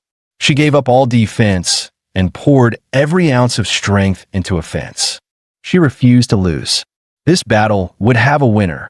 She unleashed her ultimate technique, Jade Core Strike, fused with her bloodline's secret art, Spectral Blood Lance. A brilliant column of blue energy roared toward her like a divine judgment from the heavens. At the same time, she pointed her glowing jade fingertip forward, condensing the crimson-purple energy of destruction. With her wings beating furiously behind her, she slashed forward, cutting directly into the oncoming atomic beam. The two devastating forces collided midair, unleashing a cataclysmic explosion. Waves of raw energy surged across the arena, shaking the very sky. The host let out a panicked scream. This isn't good. That kind of power, it's way beyond what two junior fighters can control. Outside the arena, the city mayor's expression darkened. He moved instantly. Either of these monstrous prodigies getting hurt would be a massive loss for the entire city, even the whole Federation. Gene Tree, Earth Pulse Barrier. As he shouted, the ground rumbled violently. 3 massive stone walls, infused with his battle aura, erupted from the earth, slamming down between the colliding attacks. But just moments later, those thick stone barriers were obliterated. A blinding white flash swallowed the arena whole. The crowd erupted in chaos. That explosion was insane. Wasn't that the mayor's wall just now? Yeah, Mayor Ma tried to stop the clash. If he hadn't stepped in, we might have been caught in the blast too. The mayor stood at the edge of the smoke-choked arena, his face grim. He had reacted quickly, deploying 3 Earth Pulse walls to blunt the force of the impact. But he hadn't had enough time. The walls were still forming when they were torn apart, leaving nothing to stop the full brunt of the collision. Who could have predicted that this year's entrance trials would produce not 1, but 2 freakishly powerful candidates?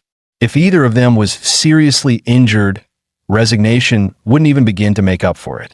Here, in this land, a martial prodigy held sway over the hearts of the people more fiercely than any celebrity ever could. At the center of the arena, Lu Qingzhu was once again gravely injured. Blood streamed down her arm. She dropped to one knee, her other arm badly scorched. Her once proud form now looked battered and broken. The power of her beast form had completely faded, but she refused to give up. She could still fight. That's when he stepped in front of her. He stood tall, completely unharmed. Not a scratch on him. The contrast was brutal. Lu Qingzhu was shaken. She knew her final blow had landed. Why did it seem like he hadn't felt a thing? He looked down at her and casually said, "If you don't get that nuclear radiation out of your system soon, you're done for." Lu Qingzhu froze, then let out a choked sound on the verge of tears. The injustice was overwhelming. "I never wanted to fight you this hard. Why did you keep pushing me? This is bullying." He knelt down, looking her dead in the eyes. "Do you really hate fighting? Or are you just too stubborn to admit you wanted to win? I could feel it in that last desperate attack. You were hungry for victory." Lu Qingzhu couldn't argue. He was right. In that moment, she had wanted to win. That desire had made her drop her guard and go all in. But what was happening to her? She'd always hated fighting. She wanted to lose quickly, didn't she? And yet, during that final clash, she felt something else. Something raw and exhilarating. That rush of fighting not for anyone else, but just for herself. He gently placed a hand on Lu Qingzhu's shoulder. "You lost because your mind was too clouded during the fight." Then, without hesitation, he absorbed the lingering nuclear radiation from her body. Lu Qingzhu looked down. The radiation and the wounds on her arm were rapidly healing. He looked her in the eye and said earnestly, "Even so, you're still the strongest opponent I've ever faced. If there's ever another chance, I'd love to fight you again. No distractions, just a pure battle." Lu Qingzhu. Her cheeks flushed red at his words. Just then, the smoke over the arena finally cleared. Every camera zoomed in on the center stage. The host shouted excitedly, He's still standing. The first semifinal match is over. He of Anqing First High takes the win." Shortly after, Chu Zhou claimed victory in his match as well. The final showdown of the Anqing trials, the champions' duel, was about to begin. The host's voice boomed. "The final battle is set.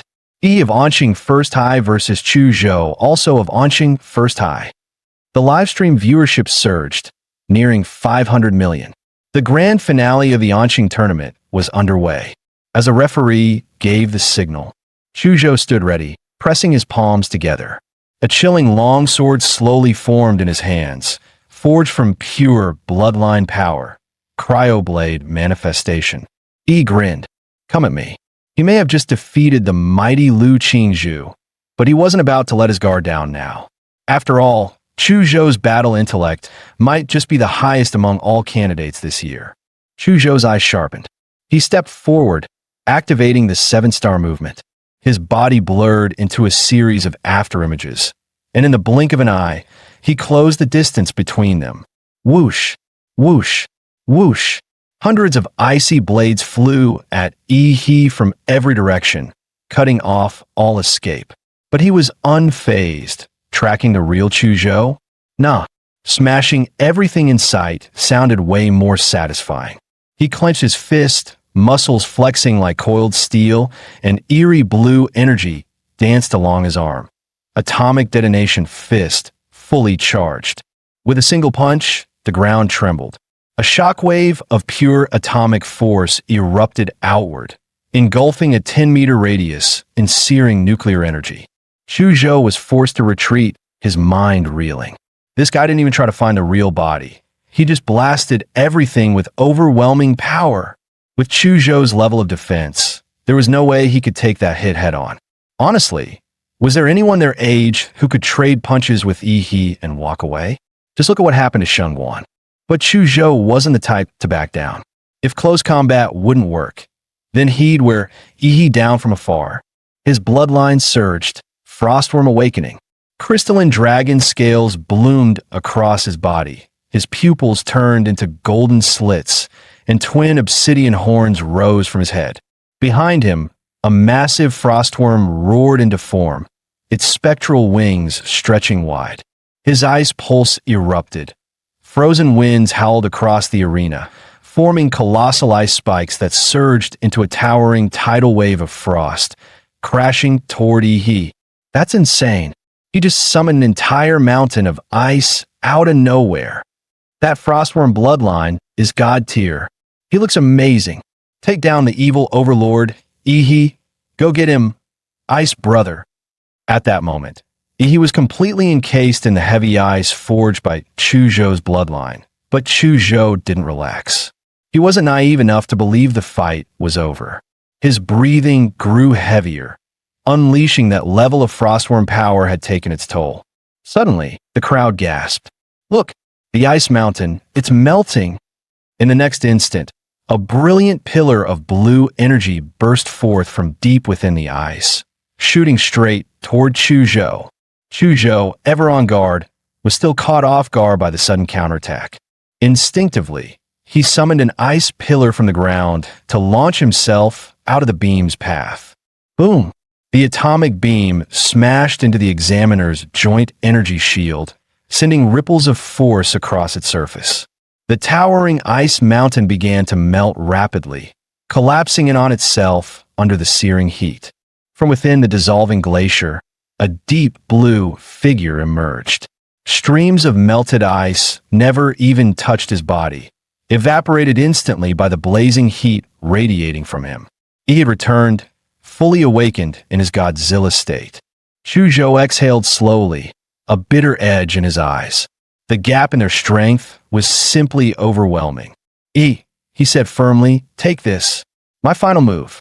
This is my absolute limit in martial arts. I was originally saving it for Lu Qingzhu. In the very next moment, a massive great sword of ice materialized in Chuzhou's hands, a sign that his bloodline power had fully awakened. The blade radiated a chilling aura, infused with a will that cut straight to the soul-cleaving sword intent. The first to react was the mayor of Anqing, his expression just as stunned as when Lu Qingzhu had used a Xianwang technique. Sword intent, at his age? That's unreal. Without hesitation, Chuzhou swung the sword with all his strength. Drip, drip, a few drops of hot blood splattered onto the ground. He had raised his arm just in time to block the strike, but a deep gash cleared down to the bone, ran across it. And yet, the wound shimmered with blue light, the flesh already writhing and beginning to regenerate. Maybe if you had a better sword, you'd have stood a chance. Chuzhou opened his eyes wide, stunned. He looked down at his broken sword and knew he had lost. How much of a chance did I really have? He asked, almost to himself. He smirked. A little better than the chances of a simp actually getting the girl. Chuzhou gave a helpless shrug and raised his hand to the referee. I surrender. Victory in the Anqing finals. Yi stands as the champion. Let's go, brother Yi. I knew you were built different. Chuzhou was strong, but next to Yi, no contest. The livestream chat exploded. Yi went from underdog to legend. This is the ultimate dark horse arc. At that moment, Yi's face flooded every media outlet in the city. Word spread fast. Last year, he was dead last in his class. This year, he crushed the top-ranked student and claimed the championship. Talk about a comeback story. And this year's exam, far more intense than any before. To rise above it all, he might just be the strongest martial champion in Anqing's history, maybe even ever. Outside the stadium, the crowd roared like a tidal wave. Ihi, Ihi, Ihi, across the city and the millions watching via livestream. Everyone had witnessed the end of a grueling 3-day war. The champion of Anqing's 24th martial entrance trials had finally emerged. Ihi from Anqing First High.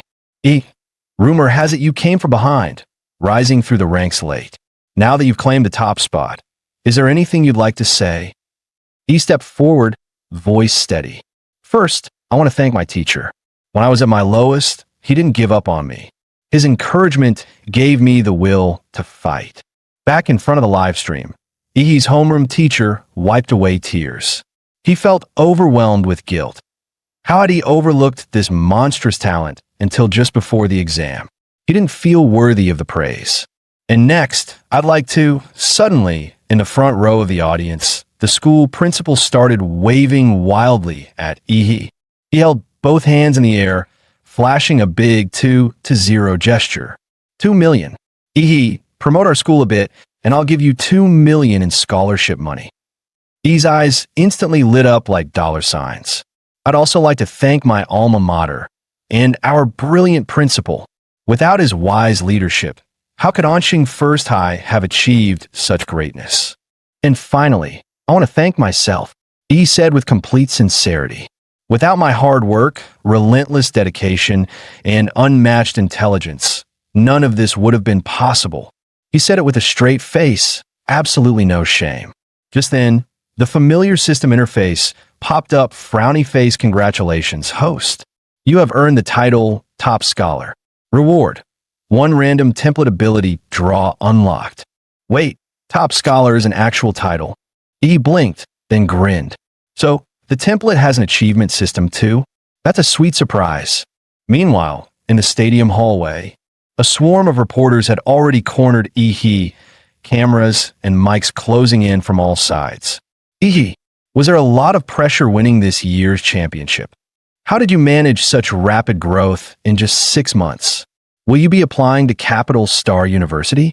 He raised his hands in surrender, exasperated. Please stop chasing me. I really need to pee. But one sleazy-looking guy shoved a phone in his face, smirking. Quick question. Between Lu Qingzhu and Kai Shaoling, who's prettier? Or are you more into Xingguan? Or maybe Chuzhou? Nope, I'm out. He bolted like a rocket. He had no time for weird fan service interviews. After finally shaking off the media mob, he ducked into the empty basketball court, finally catching his breath. His eyes lit up with excitement. So the template isn't a one-and-done deal. I can unlock more through the system. This is insane. I'm loving it. Just then, a calm voice sounded behind him. Congratulations on becoming the top scholar. He jolted in surprise, spinning around, thinking another reporter had found him. The man took off his hat and smiled. Relax. I'm not with the media. I'm from Capital Star. Let's talk about something a bit more classified, like the gene lock. He froze. Gene lock. He hadn't unlocked any so-called gene lock. All his powers came from monster templates. Could this guy know his secret? Who was he? From what little memory he had of the original host, that term had only ever come up once, from his supposedly ordinary father. The man pulled a file from his bag and said with a smirk, Tell me, aren't you curious? Your father, a regular taxi driver. How would someone like him even know about something like a gene lock? He raised an eyebrow. Wait, could my old man actually be some kind of hidden expert? The man handed him the file.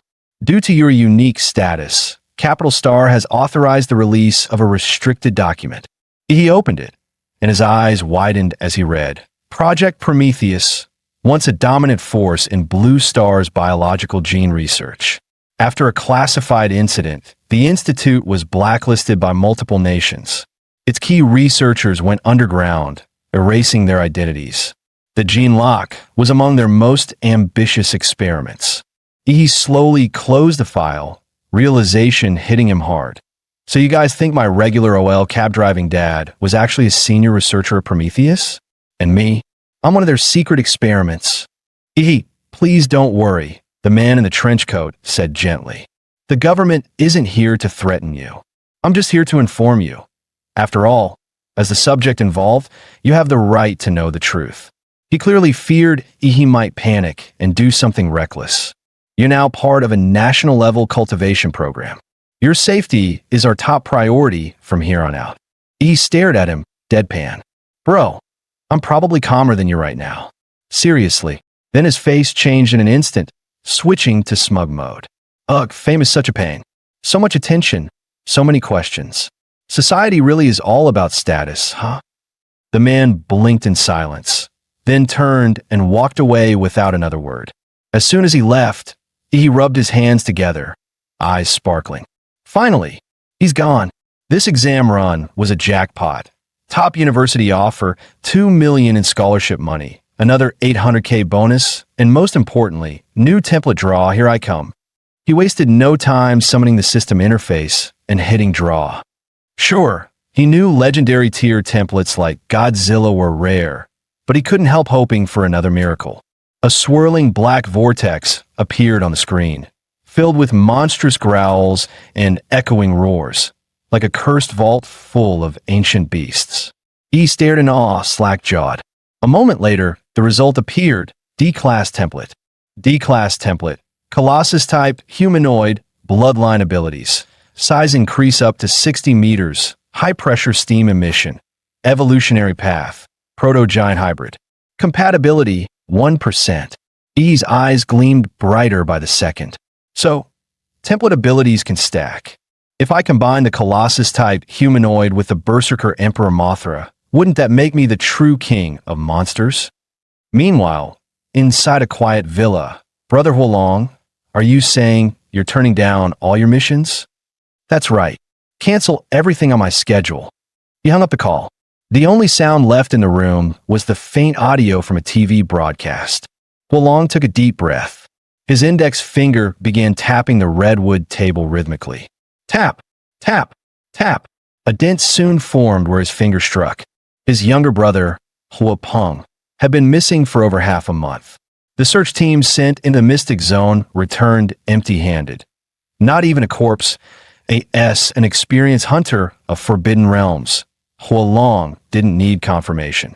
His brother was dead. Worse, the scene had been cleaned. No trace, no mistake. Still, the rescue team didn't come back empty-handed. At the last known location, they recovered samples, and testing revealed traces of nuclear radiation. Huolong's eyes stayed locked on the TV screen. It was replaying footage from the Anqing Martial Finals. The image froze, unleashing a blinding blue beam of atomic breath. Little brother, he murmured, I told you to stay out of the underground, to quit that life. Why didn't you listen? Before Mom passed, she made me promise I'd look after you. Now I can't even find your body. His eyes closed, weighed down with sorrow and guilt. Then the TV announcer declared, final winner, Ihi of Anqing first high. Huolong opened his eyes slowly, bloodshot and deadly calm. Ihi, a rare genius, no doubt. Capital Star University will surely come calling. But too bad, they won't get the chance to see you enroll. Today, Ihi was planning to head into a Mystic Zone to test his new theory, combining the Godzilla template with the Colossus-type template in actual combat. But just as he was getting ready, he received an unexpected letter from Chuzhou. The contents read, Ihi, according to the Capital Research Institute, a new Mystic Rift is projected to open today at 3 p.m. in Red Tree Mountain on the outskirts of Anqing. The estimated danger level is C-class that I intend to investigate. Would you like to team up? Chuzhou. Yi's first reaction wasn't about the Mystic Zone. No, he was shocked Chuzhou still sent handwritten letters in 2024. Paired with his swordsman cosplay and archaic way of speaking, he was starting to seriously wonder, is this guy another transmigrator too? By 3 p.m., the once deserted Red Tree Mountain had become packed. Over 1,000 fighters arrived, among them, elite warriors and high-tier organizations. At the base of the mountain, he met up with Chuzhou, who now had a sword hanging from his waist. You've grown stronger. He was surprised at how sharp Chuzhou's senses were. After all, he had used some of his prize money to buy several gene serums, pushing his Colossus template compatibility to 35%. Sure, it was just a D-class monster, but it grew fast and worked fast. Definitely worth it. While waiting for the rift to open, the two chatted casually. So, Chuzhou, what university are you aiming for? Capital Star University. There was something off in Chuzhou's tone when he said it. He noticed but didn't pry. He simply smiled and replied, guess that makes us future classmates. Just then, the crowd around them erupted. The Mystic Rift is opening. A piercing screech echoed from the rift. The next second, a monstrous bird with 3 twisted heads and pitch-black feathers forced its way halfway out of the portal. This was clearly a high-tier beast. It had muscled its way to the front and become the first creature to emerge from the rift. But unfortunately for it, What waited outside wasn't prey. It was over 1,000 armed warriors, locked and loaded. Kill! The mountains roared with the sound of unified battle cries. No one hesitated. The fighters surged toward the monster like a tidal wave, not caring one bit that it was still awkwardly stuck in the portal. The three-headed bird thrashed in panic, each head flailing as it tried to retreat, but it was stuck. Within seconds, its massive body was trampled and crushed beneath a stampede of blades, boots, and battle cries. As they say. The early bird gets the beatdown. Ihi and Chuzhou, blending into the crowd, passed through the rift right behind the wave of warriors. On the other side, they were greeted by a jaw-dropping sight, a forest of colossal trees, each over 100 meters tall, towering like skyscrapers piercing the sky. Suddenly, a thick, metallic stench of blood flooded Ihi's nostrils. He looked ahead. The entrance of the rift had already become a battlefield, with a mini beast tide crashing into the arriving warriors. Screams, roars, and the clash of steel filled the air, merging into a brutal, chaotic symphony of war.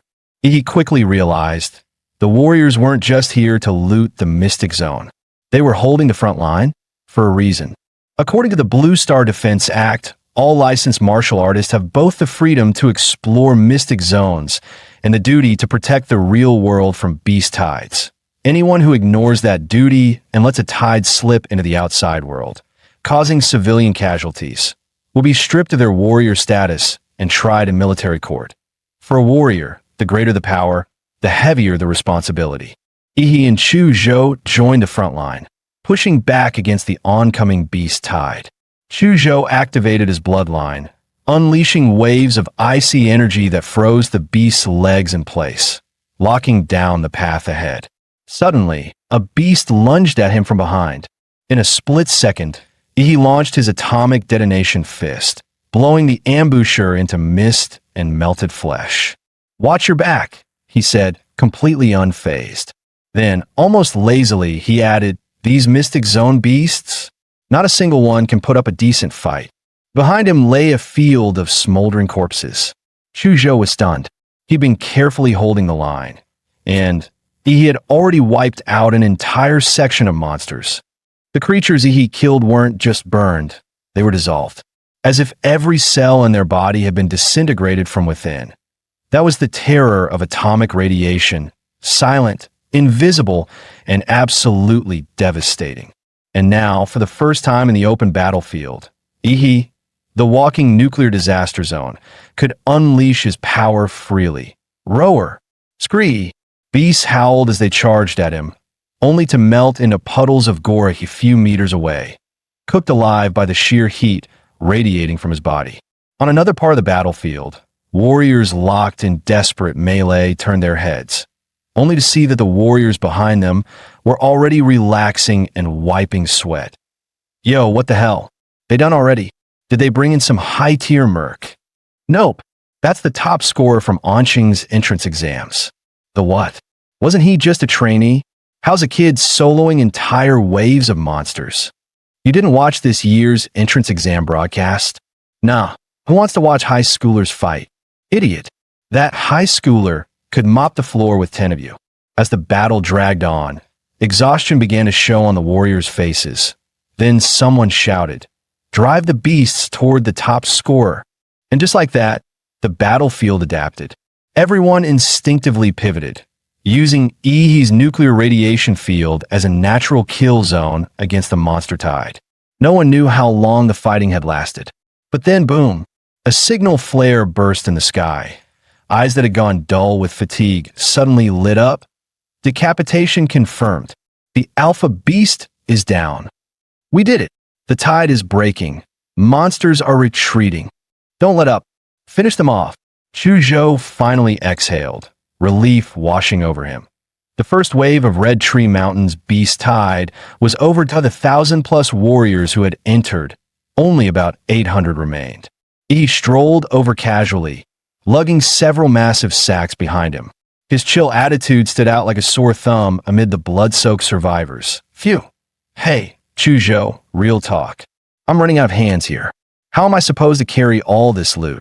With a thud, he dropped several bulging sacks of monster cores in front of him. Chuzhou silently handed over a silver black ring. My spatial ring. Use it. Whoa, nice. A space ring? Those go for tens of millions on the market. He eagerly stuffed the bags inside. I knew you were secretly loaded. Wusun's back. Thank the heavens. If he hadn't taken out the elite beast, we'd have all died out there. The crowd parted automatically as a tall, broad-shouldered man strode forward. Righteous energy radiating from him like a wall. He quickly realized. This guy was heading straight for him. Hello there. Anqing's top scholar, the man said with a warm smile. Name's Wu Sun, regional commander of the Silver Wolf Mercenary Corps. I've heard what you did out there today. Outstanding work. Now tell me, would you be interested in joining our corps? It won't interfere with your university plans. In fact, you'll receive tons of benefits, gear access, and support.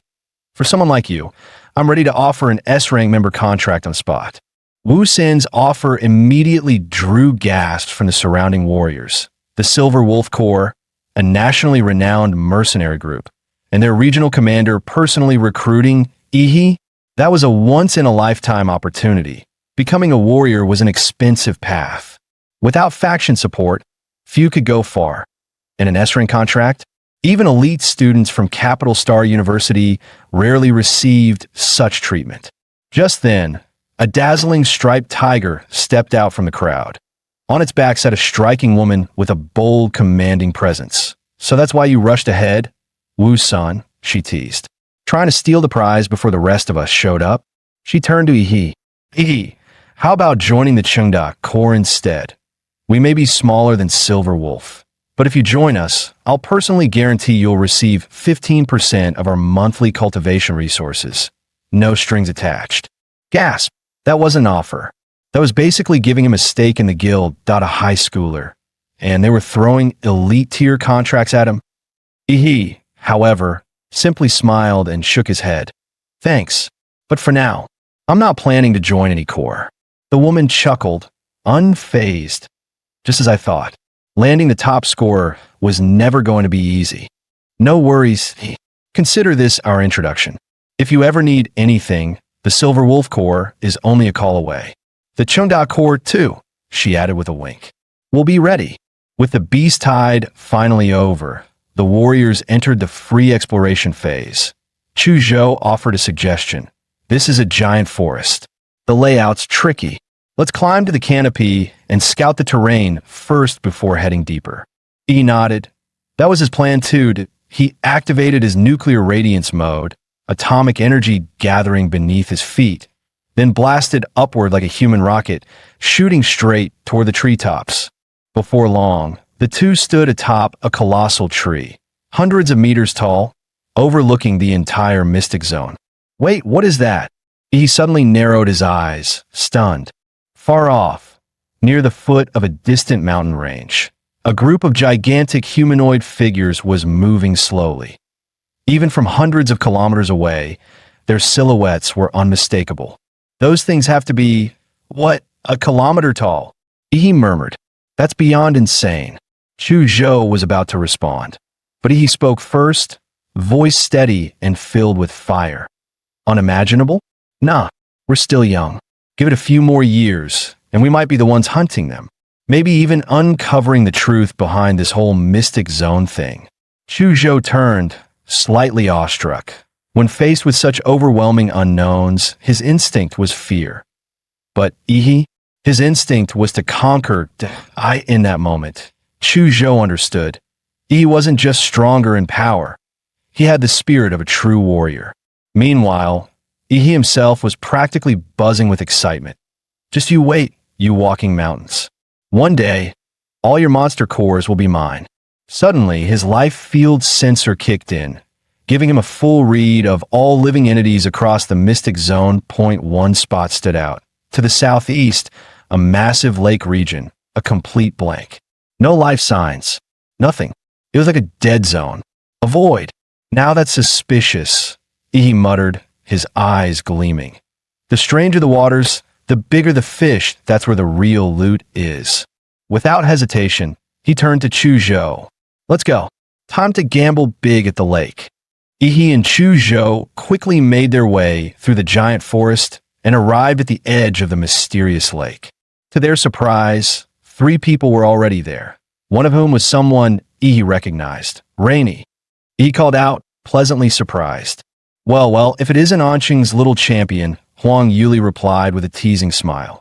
Wait, you know our local top scorer? One of her teammates chimed in, grinning. Come on, introduce us already. We heard he was tearing through beast tides like a walking warhead.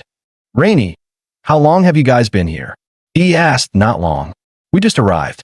2 of our teammates, good swimmers, went underwater to scout things out. Right as she finished speaking, a figure burst from the water surface. It was one of Rainy's teammates. Jackpot. Guys, we just hit the mother lode. Yang shouted, clearly thrilled. Whoa, slow down. What kind of jackpot? There's a ruin down there. A real one. We're gonna make it big. He nudged Chu Zhou with his elbow. Why is everyone so hyped over ruins? Chu Zhou explained, in mystic zones there are these ancient structures, believed to be remnants of a lost civilization. People call them ruins. They say modern martial arts theories, and even parts of gene tech, were reverse engineered from discoveries made inside these places. Just then, Yang finally noticed the 2 newcomers standing nearby. Wait a second. Who are you 2? Were you eavesdropping on us? The tension spiked until Huang Yuli stepped in quickly. Yu Yang, calm down. These 2 are Yi and Chu Zhou, top scorer and runner-up from Anqing's martial entrance exam. Their strength is far above average. We should let them join us. Yi casually clapped a hand on Chu Zhou's shoulder. Relax, man. We're not here to steal your loot. We're here to help you get it. Yi Yang narrowed his eyes. Fine, then how do we split the gains? We're not part of your team, so we'll take a cut based on contribution. We earn it, we keep it. Yi replied smoothly. Yu Yang was clearly annoyed, but he knew better than to pick a fight with 2 rising stars. He scoffed. All right, you're in, but don't try anything shady, got it? With that settled, Yu Yang led the way, diving into the lake. The others followed one after another. Thanks to their enhanced physical strength and lung capacity, all 6 warriors dove roughly 30 meters deep. There, Yu Yang located a marker he'd left earlier and led the group into a submerged cave tunnel. That passage leads to the ruin, he said. Once they surfaced inside the cave, Yu Yang immediately looked around. Huh? Where's Li Wei? I told him to stand guard right here. Maybe he found something and decided to keep it for himself. One of the teammates muttered, clearly irritated. Yu Yang pulled out his radio and tried calling Li Wei multiple times, but got no response. When you first got here, did either of you check for signs of monster activity? Huang Yuli asked calmly. Nope. Li Wei and I even deployed beast lure charges. Nothing showed up. Not even a single strand of fur. Li Wei's missing. Are we really sure we should keep going? One teammate asked hesitantly. After a brief silence, Yu Yang gritted his teeth and barked out. We have to explore it. Riches and glory are right in front of you. If you're too scared to reach for them, you'll be stuck at the bottom forever. Anyone afraid of dying can leave now. But if you want to get rich, follow me. No one moved. Even the teammate who had just expressed doubt stayed silent, that Yu Yang was right. If there was really a ruin ahead, no one was willing to watch someone else walk off with the treasure. All right then, he said. Let's move. With a heavy silence hanging in the air, Yu Yang led the way, and the group stayed on high alert. Every step deeper into the unknown. He switched on a UV flashlight, illuminating the path ahead on the ground, glowing faintly, were the symbols he and Li Wei had marked earlier. The team pushed forward, the tunnel narrowed and narrowed, until only one person could pass at a time. He, walking in the cramped space, narrowed his eyes slightly. He glanced back at Chu Zhou. Their eyes met, and they communicated in silent lip sync. Something's off. Chu Zhou, yeah. The timing doesn't add up. Rainy said they got to the lake only 10 minutes ago. Yet these 2 managed to find this cave, swim through the lake, discover a hidden tunnel, and navigate all the way to a ruined entrance? That's not scouting, that's straight up wall hack. Chu Zhou whispered under his breath. Pretty clear we're being played. Want to warn your friend, and get out of here. But Ihi smirked, eyes gleaming. Relax that I've got a trump card. Soon, the group arrived in a massive underground cavern, easily the size of a football field. Dark green vines covered every inch of the floor, walls, and ceiling. But what made their blood run cold were the things entangled in the vines. Dim, lifeless monster cores and piles of ash where creatures had been reduced to dust. And no wonder the lake had been so eerily quiet. Something down here had already devoured every other predator. Huang Yuli's expression darkened instantly. Her voice was cold. Yu Yang, where's the ruin you promised? One of her teammates let out a piercing scream, pointing to the far side of the cavern.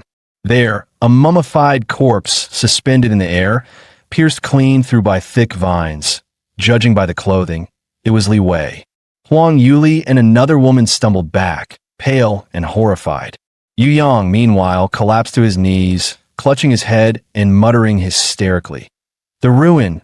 Where is it? It was supposed to be here. Li Wei's dead. How'd he die? The vines, the vines. Suddenly, clarity flickered in his eyes. His voice broke into a desperate shout. I think the vines got to me too. Run. Splat. His head exploded like a firecracker, sending blood and bone flying. From the shredded remains, several vines slithered out, twisting like demonic tentacles. Yu Yang! Huang Yuli screamed, her voice cracking with disbelief and horror. In that instant, Ihi acted, unleashing a devastating atomic breath straight at the threat. Boom! A blinding blue energy beam exploded forward, incinerating the upper half of Yu Yang's body along with the writhing vines that had infested him. I's eyes were cold, his tone even colder. I didn't expect a monster with this level of intelligence. It killed 2 fighters, took over one of their minds, then used his body as bait to lure in more victims. That's not hunting, that's strategic ambush, which means we're already deep inside its feeding ground. Crack, crash, behind them, massive stones and thick vines suddenly collapsed across the only exit, sealing them in completely. Chuzhou's gaze locked on the moving vines. I've read about this species. It's a tier 2 royal class monster, a ghost vine demon. Huang Yuli's breath hitched. Royal class? Those things aren't measured by normal tiers. We're all tier 1 at best. We can't handle that kind of power. He just cracked a wide grin, his white teeth flashing. Don't care what tier it is. Watch me blow it to pieces. Just as he was about to activate his Titan form, boom! The collapsed tunnel behind them erupted open from the other side. A figure emerged, cloaked in black, body shrouded in raging blood energy that twisted the very air. A trail of crimson smoke billowed behind him like a battlefield banner. I've come to kill you. Someone in the group gasped. That's Blood Cheese Smoke. He's a stage 8 martial artist. He glanced back calmly. Didn't expect someone would still be tailing me. Huolong frowned. Word had it someone used radiation to hold back a beast tide in the Red Tree Mountains that I knew it had to be you. I just followed the residual radiation. It led me straight here. To stay hidden, I held my breath, slowed my heartbeat, even feigned death in the underground caverns, but you still noticed and even blocked the path with boulders and oh wonder you're the one who nearly wiped out my entire clan. He looked genuinely confused. Who even are you, old man? You just barged in and started ranting. Do we even know each other? Cut the act. Huolong roared like thunder and launched himself at Ihi with explosive force. But his expression changed mid-charge. This wasn't some ancient ruin. It was a monster's den. No, this was the lair of a devil vine. He'd been lured here on purpose. Was this all Ihi's trap? Damn it. This was your plan all along. Huolong cursed. That devil vine drains energy and releases neurotoxin. If this drags on, I'm as good as dead. You sneaky bastard.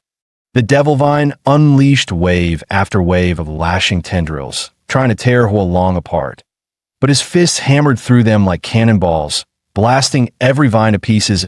Ihi, watching from the side, commented, Man, you sure talk a lot for someone we've just met. Shut up. Huolong roared. I came here to kill that bastard, not get tangled up with a bunch of weeds. Suddenly, Huang Yuli cried out, "This whole cave's gonna collapse from your fighting." "Move aside," Yi shouted. His body was suddenly coated in a rough, deep blue skin, like armor. Glowing cracks spread across his skin, pulsing with radiant blue energy. As he opened his mouth, the vertebrae along his back lit up one by one like a power circuit. Then, he unleashed his full power atomic breath. The blazing blue beam punched through the cavern ceiling, pierced the underground lake above, and shot straight into the sky. Water came flooding through the gaping hole, pouring into the cave. And just like that, an escape path was revealed. "Yuli, you guys go first," Yi shouted. "You're not going anywhere." Hua Long bellowed. His energy erupted, vaporizing all the nearby devil vine tendrils. Then he stomped the ground, launching himself like a missile straight at Yi. Chu Zhou drew his sword the moment danger struck. His bloodline power surged, and his soul-piercing sword aura froze everything in its path under a thick layer of frost. When his icy slash clashed with the fiery punch, steam exploded everywhere, blanketing the cavern in mist. "As long as I'm here, you won't lay a finger on Yi." "TCH, bold words, kid," Hua Long sneered. "I'm an 8th level martial breaker. You think a little frost is going to stop me?" But before he could finish bragging, he had already closed the distance and fired off an atomic blast fist at point-blank range. A blinding surge of blue light lit up the entire underground cavern. Caught completely off guard, Hua Long was sent flying, crashing into the stone wall with a thunderous boom. "Get out of here. That guy's too strong for you right now. Leave him to me." Hearing Yi's firm voice, Chu Zhou realized staying would only be a burden. He turned and retreated without hesitation. Moments after Chu Zhou left, the cavern began to collapse. Massive rocks crashed down, revealing thick, writhing devil vine roots. Yet facing both Hua Long and the encroaching monster, he didn't flinch. Instead, he raised his hand and bit down hard on his own flesh. On the surface, Huang Yuli and the others stood by the lakeside, watching as the water roiled violently. The rumble of collapsing rock echoed from deep below. When Chu Zhou finally emerged from the lake, Huang Yuli let out a breath of relief, only to realize he hadn't followed him up. Just as Huang Yuli was about to speak, a deafening boom ripped through the lake. A brilliant blue bolt of lightning shot skyward, lighting up the entire lake. When a titan transforms, the process releases an immense burst of energy, often taking the form of thunderous lightning. Especially in the case of a colossal titan, whose transformation produces the most devastating energy output due to its massive size. It's so destructive, it's often compared to a humanoid nuke, capable of leveling an entire military harbor upon transforming. And this time, the one transforming was none other than Yi, the atomic-powered human Godzilla. What erupted from him wasn't just light. It was a full-blown nuclear event. Hua Long was instantly incinerated by the blast, charred before he even had time to react. Torrents of lake water shot upward, flooding the air. Clouds of steam billowed as if the entire lake had begun to boil. Through the haze, the group vaguely saw a massive shadow flash by, but it vanished just as quickly, leaving them unsure if it was real or just their imagination. As they stood on alert, Yi crawled out of the water and shouted, "Chu Zhou, toss me some clothes." After changing, Chu Zhou asked curiously, "What the hell was that explosion?" He casually made something up?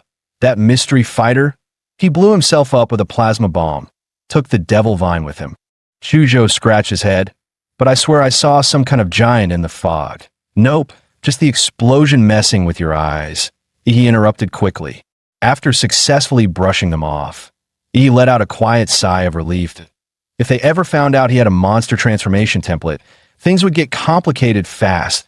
He did go a little overboard. The guy got vaporized, not even a corpse left to loot. At least he managed to secure the Devil Vine's core. After barely surviving their ordeal, Huang Yuli and the others were utterly drained and ready to leave the secret realm. We'll head out first, Huang Yuli said apologetically. Sorry for dragging you into this mess. Not only was it a wasted trip for you, but you even had to save us. We'll make it up to you once you're out. Yi grinned. Come on, Yuli. Don't be so formal that let's just call it payback for the time you helped me. If you try to repay me again, I'll just end up owing you all over. Huang Yuli chuckled and dropped the subject. She waved goodbye and left with her team. Yi and Chu Zhou then continued exploring the secret realm. Thanks to Yi's powerful life field sensing ability, they racked up quite a haul. By the third day, feeling they'd gathered enough, they decided it was time to leave. Returning to the real world, they looked up and were stunned to see planes flying overhead. It's only been a few days, and this place has already been turned into a town with cargo planes. Man, the infrastructure speed in this country is just insane. Yi headed to the Relic Appraisal Center to have his loot evaluated and to pay the 10% tax. Sir, please be careful, the staff reminded him. If these items are damaged, it'll be your loss too. Yi scratched his head. Sorry, I brought too much stuff that if I don't start unloading fast, you guys won't be done by noon. No worries, sir. We're professionals, the staff assured him with a smile. With a sigh, Yi took off his spatial ring. And then he began pulling out bags one after another. As the staff watched Yi pull out the final bag, she couldn't help but mutter inwardly. Bag after bag. Is this a relic appraisal or a warehouse delivery? She asked nervously. Yes, sir. Is that all of it? Yi grinned smugly. All done, but you better start calculating fast. We've still got a whole pile of spirit herbs coming. After wrapping up the monster core appraisal, Yi moved over to the herb assessment counter. At this point, green and white grade monster cores no longer benefited him, so he sold them off for cash. The real treasures were the 5 blue tier cores from tier 3 monsters he collected during the Beast Tide, and the green core laced with golden veins, dropped by the tier 2 Royal Class Devilvine, his most valuable prize. After selling everything, his bank account balance shot past 20 million in Xia currency. Yet even staring at the endless string of zeros, he didn't feel much joy. Honestly, all that money still wasn't as satisfying as boosting his compatibility rate by just 10%. After all, in this world, raw power was the one true truth. Now the question was, how could he spend this money for the biggest upgrade? The gene serums available on the market were no different from low-tier monster cores, useless for enhancing either of his current templates. He let out a sigh. Even my templates are picky now. Seriously? They become more high maintenance than I am. He wanted higher grade serums, of course, but those were all under strict purchasing limits. And with his current clearance level, he didn't even qualify to join the queue. Still, there was another route to power: martial arts. During the college entrance exam, he had outperformed geniuses like Lu Qingzhu thanks entirely to the absurd stats from his Godzilla template. But in terms of actual technique, he couldn't even compete with the martial arts nerds. Time to change that, with some overpowered martial skills. And if anyone in his circle had the connections to get high-level techniques, it was the principal of number 1 high dot. He chuckled to himself. Time to pay a visit to the wise old man and drain his golden loot. Not long after, he barged into the principal's office. The principal calmly poured him a cup of tea. With years of experience and a sixth sense for student scheming, the old man instantly saw through him. This kid clearly wanted something. He casually pulled out a bottle of pricey liquor. Inside floated a rare ginseng herb. Rumor had it, no middle-aged man could resist this miracle brew that supposedly boosted vitality, stamina, and other things. After a few polite words, he cut straight to the point. Principal, I'm looking to learn some powerful martial techniques that I haven't entered university yet, so my only option is to reach out to martial families that you have any connections? The principal frowned. You've already been admitted to Huadu University. It's practically guaranteed. Why rush? You can learn all that stuff once you're enrolled. But I'm really hungry for growth, sir. Fine. Since you're so eager, I'll make an exception and help out that you're a special case talent. After all, an education should be tailored, not cookie cutter. Exactly, principal. Rules are dead. People are alive. With flexible educators like you, the academic world still has hope. The next day around noon, E's phone rang. It's done. You can head over now. Really? That's amazing. Thank you. Which Marshall family is it? The Liu family in Anqing. E froze. The Liu family, and they're willing to pass down their secret arts? This was going to be interesting. Meanwhile, on the streets of Anqing, a sleek black motorcycle worth over 2 million roared down the road. Riding, it was Liu Qingjie, the Liu family's young heir. He leaned low over the handlebars as the engine screamed like a beast, echoing through the city. Behind him, a blonde beauty clung to his waist, her hair whipping in the wind. Jieji, you're so wild. Puffed up by the praise, Liu Qingjie smirked and was just about to brag, when suddenly a bright yellow rental bike pulled up next to him. Yo bro, eyes on the road point one wrong move at that speed, and it steers of your loved one's time. Liu Qingjie felt utterly humiliated as a self-proclaimed motorcycle god. What the hell? Are you nuts? You nearly gave me a heart attack. Riding a junky rental bike and trying to race him, he growled, twisted the throttle hard, and his steel beast roared to life, blasting forward and leaving he in the dust. You, keeping up with me? Dream on, pal. Watching that tiny yellow bike shrink in his rearview mirror, Liu Qingjie felt euphoric. Nothing like putting some wannabe in his place. But then a strange, thunderous sound rolled up behind him, louder than his own engine. He glanced back. What the hell? That blue streak was Ihi.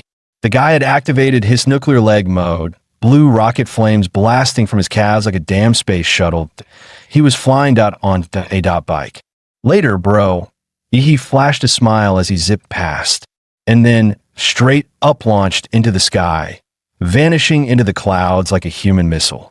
Liu Qingjie and his blonde passenger were left frozen in disbelief. Wait, bikes can fly now. That speed, wasn't that basically a jet? Half an hour later, he arrived at the Liu family estate, calm, composed, and looking like nothing had happened. No doubt about it, this was a proper martial arts family. Even their residence looked like a miniature castle. At the same time, E's life field sensing picked up several powerful presences hidden within the estate. Yep, definitely not a place to mess around. Just then, a figure in a flowing white dress appeared at the gates. It was Liu Qingjie. She looked slightly nervous as she greeted him. You've arrived? Why mother asked me to escort you. Let's go meet her now. He simply nodded and followed silently behind her into the estate. Their feet stepped onto a plush, high-end carpet as they entered an elegantly decorated and spacious hall.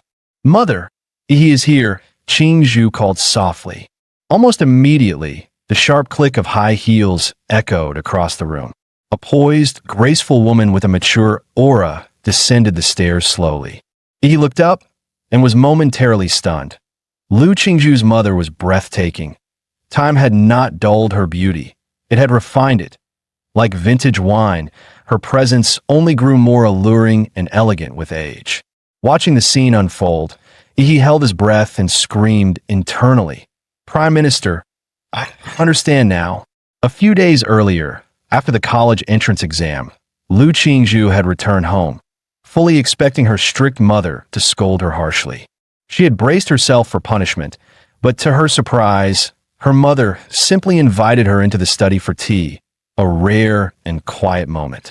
Qingjie, relax. I watched the live stream of your battle with that boy. You did well. Ihi's strength would be impressive even in Huadu's elite exams. There's no need to beat yourself up. In this generation, you're the only one truly capable of carrying the Liu family's future. Your brother lacks the talent, he could never shoulder the legacy. But you're still a girl, and far too beautiful at that. Qinlan reached out and gently pinched her daughter's cheek, her expression a blend of tenderness and concern. Your father passed too early, and without any strong relatives to back us, the Liu family has been forced to retreat to this tiny corner of Anqing. If a major clan proposes a political marriage, we don't have the strength to refuse. That would mean the Liu family, our 100-year legacy, might be swallowed whole. He is exceptional, gifted, humble, with a clean background and limitless future. And from what I've seen, he's no power-hungry schemer that I'd like to see you with him. What do you think? Qinlan looked Lu Qingzhu straight in the eye, her tone gentle but firm. You don't have to answer me now. Spend some time with Yi first. Qinlan stepped down the stairs and said, Welcome to the Lu family. Yi barely resisted the urge to strike a dramatic pose and declare himself chosen by fate. Instead, he bowed respectfully. Hello, Auntie, just a small gift for you. Qinlan didn't even glance at the gift. Instead, she smiled and said, I heard from your principal that you're interested in advanced martial techniques. Qingzhu will take you. He was stunned. He hadn't expected her to be so straightforward. No tests, no hoops, just pure generosity. Qingzhu will guide you to the Lu family's martial vault. But keep in mind, no techniques can be taken out. It's 1 day of study, and that's it. In the deepest part of the vault, there are 3 Xianhuang class martial arts. Whether you can learn them depends on your own ability. Upon hearing that even Xianhuang level skills were on the table, he inhaled sharply. Understood. Then allow me to thank the Lu family for this incredible opportunity. And he specifically thanked the Lu family, not Qinlan personally. That one-word choice carried weight. It implied a formal acknowledgement of favor, a future promise. If the Lu family ever needed him, he'd be there. Qinlan was very pleased by the nuance. The more she looked at him, the more she liked him. He, however, was starting to feel weirded out by the oddly intense way she was staring at him. Soon, Lu Qingzhu began leading him to the martial vault. As they walked together in silence. He couldn't help but notice, was it just him, or was Qingzhu acting way more shy than before? Qingzhu, why do I feel like you've been avoiding my eyes this whole time? He suddenly stepped forward, locking eyes with her startled gaze. It was like staring into the eyes of a frightened deer. Lu Qingzhu had never been this close to a boy before. She could feel his warm breath brushing her cheek, sending a strange tingle down her spine. Flustered, she backed up half a step. And no, I wasn't. Why are you getting so close all of a sudden? Still bickering, the two continued on until they arrived at a hidden underground stone chamber. He reached out and ran his hand along the rough, solid surface of the wall. It was obvious this stone wasn't ordinary. Qingzhu spoke up. This is force-dampening stone that IT was excavated from a secret realm. Even a warlord-class blow wouldn't crack it. Yi's eyes lit up. Can I punch it once? She blinked in surprise. That was not the reaction she expected. Most people would be in awe, not eager to smack it. Go ahead. Yi clenched his fist, every cell in his body surging with atomic energy. Blue light surged across his knuckles. His punch sliced through the air and slammed in the wall with full force. A shock wave erupted, sending Qingzhu's white dress fluttering. But instead an explosion. The blue energy was absorbed directly into the wall. The IT rippled outward like water on a calm lake, dispersing in waves, not even a scratch left behind. He could feel it clearly. His normally unstoppable, all-out punch had been swallowed like a stone dropped into the sea. Over 90% of its power simply vanished into the wall. Come on, I'll take you to pick a martial art. Lu Qingzhu, seeing him finally take a loss, couldn't help but smirk. She walked ahead, her steps noticeably lighter. The skills here sorted by category, movement techniques, defensive forms, body cultivation, swordsmanship, that sort of thing. As she spoke, she handed Yi a sleek black and gold ID card. Just swipe this to access whatever you want. The Xianhuang class techniques are in a private chamber at the very back, also car protected. But listen, you won't master one in a day. Team most, you'll scratch the surface. Honestly, she added, I don't know if my mother did you a favor or set you up that I could help you pick a few high-tier skills that aren't Xianhuang level, but they'd be way easier for you to learn and actually suited to your style. Yi grinned. Look at you, worried about me? Then he turned serious. If I don't even dare to face the strongest option when it's right in front of me, I might as well quit now and go home. Seeing how determined he was, Qingzhu said nothing more. She stepped forward and opened the thick black stone door to the vault. Inside were 3 secure cases, each labeled with a name. 2 of them read ephemeral shadow stepan primordial jade fingers, the very techniques Qingzhu had shown before. The third one, though, was unfamiliar. flesh-bound demon prison. You can't just read Jianhuang techniques like a book, Qing Zhu explained. They're encoded with something called martial resonance, a kind of spiritual rhythm left behind by the original creator. If you can't feel it, or if your own nature clashes with it, you won't even be able to start training. Put simply, these techniques are alive. You don't choose them. They choose you. He nodded, then confidently pointed at the one with the most brutal-sounding name, Flesh-Bound Demon Prison. I was born for this technique, he declared, full of swagger. Lu Qingzhu opened the case. Inside wasn't a scroll or a book, but a fearsome bronze statue. The statue was a hulking figure with rippling muscles, and in the grooves of its body, twisted, ghostly faces screamed silently, as if 100 evil spirits had been forcibly sealed within. The aura was downright chilling. As the statue was revealed, he blinked in shock. Wait, Thesis the martial technique? And then he really started hearing ghostly wails echoing in his ears. Jianhuang techniques aren't always written, Qing Zhu explained. They can take the form of statues, paintings, relics, anything capable of holding martial resonance. That's what makes grandmasters so mysterious. Only grandmasters can distill that essence, what we call martial resonance, and seal it into an object for future generations to inherit. With her explanation finished, Qing Zhu turned to leave. From here on, it's up to you. Wait, hold on, what do you mean up to me? You didn't even tell me how to learn it. Just feel it that if the resonance chooses you, it'll come to you. He stared at her, utterly baffled that is she trolling me right now? Ugh, whatever. Thinking too hard gives me a headache. He yawned, dropped flat onto the floor, and muttered, if it's all about fate, I'll let fate find me in my sleep. And just like that, out cold. Watching from the surveillance room, Lu Qingzhu let out a sigh and facepalmed. Honestly, this is so you. Suddenly, he found himself in a strange new space.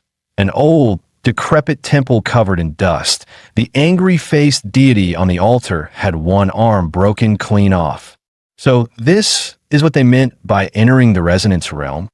This whole place is the martial resonance, the spiritual echo of the technique. He tried channeling his power, but nothing that in Ochi. Not even a flicker of atomic energy from his Demonra template that IT was like being reduced to a powerless civilian. Thankfully, the monster interface still worked frowny face warning. Host consciousness detected inside unknown domain. Engaging mental body reinforcement to prevent death. But it wasn't just the system that a rough, savage voice suddenly thundered in his ears. On the remaining arm of the Wrath-Face Guardian statue, a massive brute now stood, built like a battle-hardened grizzly. The man had eyes like a hungry wolf and stared he down. My martial legacy ain't for weaklings. Only real iron-blooded men can carry it forward. If you're not one of them, I'd rather let it rot in the ground. Prove you've got the guts, kid. He looked identical to the statue outside. Every scar, every snarl, exact. When the storm hits and the night parade of 100 ghosts begins, you're guarding this dump. Let a single demon defile this altar, and you fail. You win, I'll teach you a trick or two that you lose. The white ghost will eat your soul, and you'll go mad. Martial path? Over, so if you're just a soft little punk, run. Drip, that a cold raindrop leaked through the broken ceiling and landed right on Ihi's face. When Ihi snapped out of it, the savage brood on the statue's arm had vanished. The trial had officially begun. Behind a Wrath-Face Guardian's throne, he found a rusted, battered longsword. Alone, sword in hand, he stood at the temple's shattered gates. The rain intensified. Thunder cracked through the sky, and a blinding white bolt lit up Ihi's face, as if marking the signal. The night parade of 100 ghosts had begun. Countless shadowy figures shrieked and lunged at him from the darkness.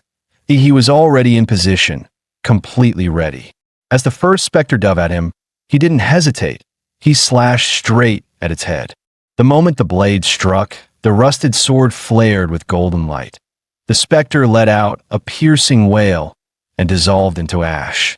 Knew it, he muttered. No way they'd throw me into a trial without something to fight back with. These bones must be hiding more gear. A grin crept onto his face. He was fired up now. No longer guarding the temple passively, he charged forward, sword in hand, into the heart of the spectral swarm. As he charged forward, the savage brute reappeared in the background. Arms crossed, he watched he leave the temple with a scornful sneer. These white ghosts are laced with my killing intent, and this little rookie thinks he can just walk out of the safe zone. What a joke. Another idiot. Each generation gets dumber. Guess I'll be cleaning up another corpse today. Meanwhile, he was having the time of his life, slashing through ghosts like weeds. Just then, another specter lunged at him, but its claws phased right through him, missing entirely. What the? The brute froze in shock. Why can't my ghost touch him? What is this kid made of? Turns out, inside this spiritual trial, Ihi's monster template had automatically activated a guardian mode, rendering him untouchable. Wait, does this mean I'm literally invincible right now? He broke into a wicked grin. His laughter even started to sound a little unhinged. And so began the massacre. His sword skills were trash, but it didn't matter. He leapt, slashed, stabbed, and spun. Ghosts fell like chopped vegetables. The savage brute stared in disbelief. When did my trial become a joke? How is he unaffected by my martial resonance? Simple, he said smugly. Hard work and constant practice. Of course, that punchable face didn't show the truth. He was just shamelessly cheating with a built-in hack. Hard work, huh? The brute chuckled darkly. You've handled the ghost, I won't go back on my word, but whether you can handle this inheritance, well, that's a different story. As he finished speaking, thunder cracked across the sky. The wrath-faced guardian statue collapsed, revealing a dark, ancient well beneath it, a bottomless pit. Just one glance into its depths sent a chill down Ihi's spine. Inside that well lies the purest essence of malice I forged in life, the flesh-bound demon prison technique. Its true form is down there, if you can absorb it. The brute didn't even finish his sentence. He had already jumped in. Huh, good. That's the kind of guts I like. He couldn't help but grin, truly impressed for the first time. In his prime, this man had been a legend, one of the few to conquer an S-rank secret realm. His rise and fall were both tied to one technique, flesh-bound demon prison. But as age weakened his body, the very malice and vengeful spirits he had sealed within began to claw back, twisting his mind, driving him mad, until he started killing those closest to him. To stop himself from falling further, he ended his own life in his final moments. He fused his lingering rage and spiritual imprint into the statue, creating a legacy only the worthy could claim. Even after 100 years, the malice here hasn't fully faded. For an ordinary martial novice, it's a death sentence. But if Ihi can conquer the curse that destroyed its creator, then on the path of flesh-bound demon prison, he'll surpass him. In the surveillance room, Qinlan walked over to Lu Qingzhu. Together, they silently watched Ihi, who was now deep inside the martial resonance realm. Suddenly, Qingzhu gasped. Mom, what's going on? On screen, Ihi's body was now surrounded by a strange, ominous aura. His limbs twitched violently, as if needles were piercing his flesh. Just moments ago, he'd been smiling in his sleep, like he was having the time of his life. Now, he was convulsing like he'd been electrocuted. Worse, tiny streams of blood had begun to seep from his pores. Qinlan, however, showed no panic. She calmly inhaled from her slim cigarette, then exhaled. This third Chewang technique. Your grandfather stumbled upon it late in life. He tried to train in it. But even with his mastery, the resonance rejected him outright. It injured him severely. Since then, no one in the Liu family has dared touch it again. The stronger the power, the harsher the price. Heavy lies the crown. And since he chose to claim that power, he must be ready to... She stopped mid-sentence, eyes suddenly widening. On the screen, he yawned, then casually stretched, looking like he just woke up from the best nap of his life. The room went quiet. Qinlan looked mildly embarrassed. Qingzhu, on the other hand, grinned and said, "Mom, maybe E's cultivation isn't as dramatic as you made it sound." E opened his eyes and stared at the cracked, crumbling statue in front of him. He bowed deeply. "Thank you, Senior, for passing down your legacy." Then, the final echo of the brute's voice rang in his mind. "Kid, you're the most gifted person I've ever seen. Maybe you're the one who can uncover the truth behind the secret realm we never could. That unfinished mission now falls to your generation." E sighed internally. "Man, you've got me all wrong.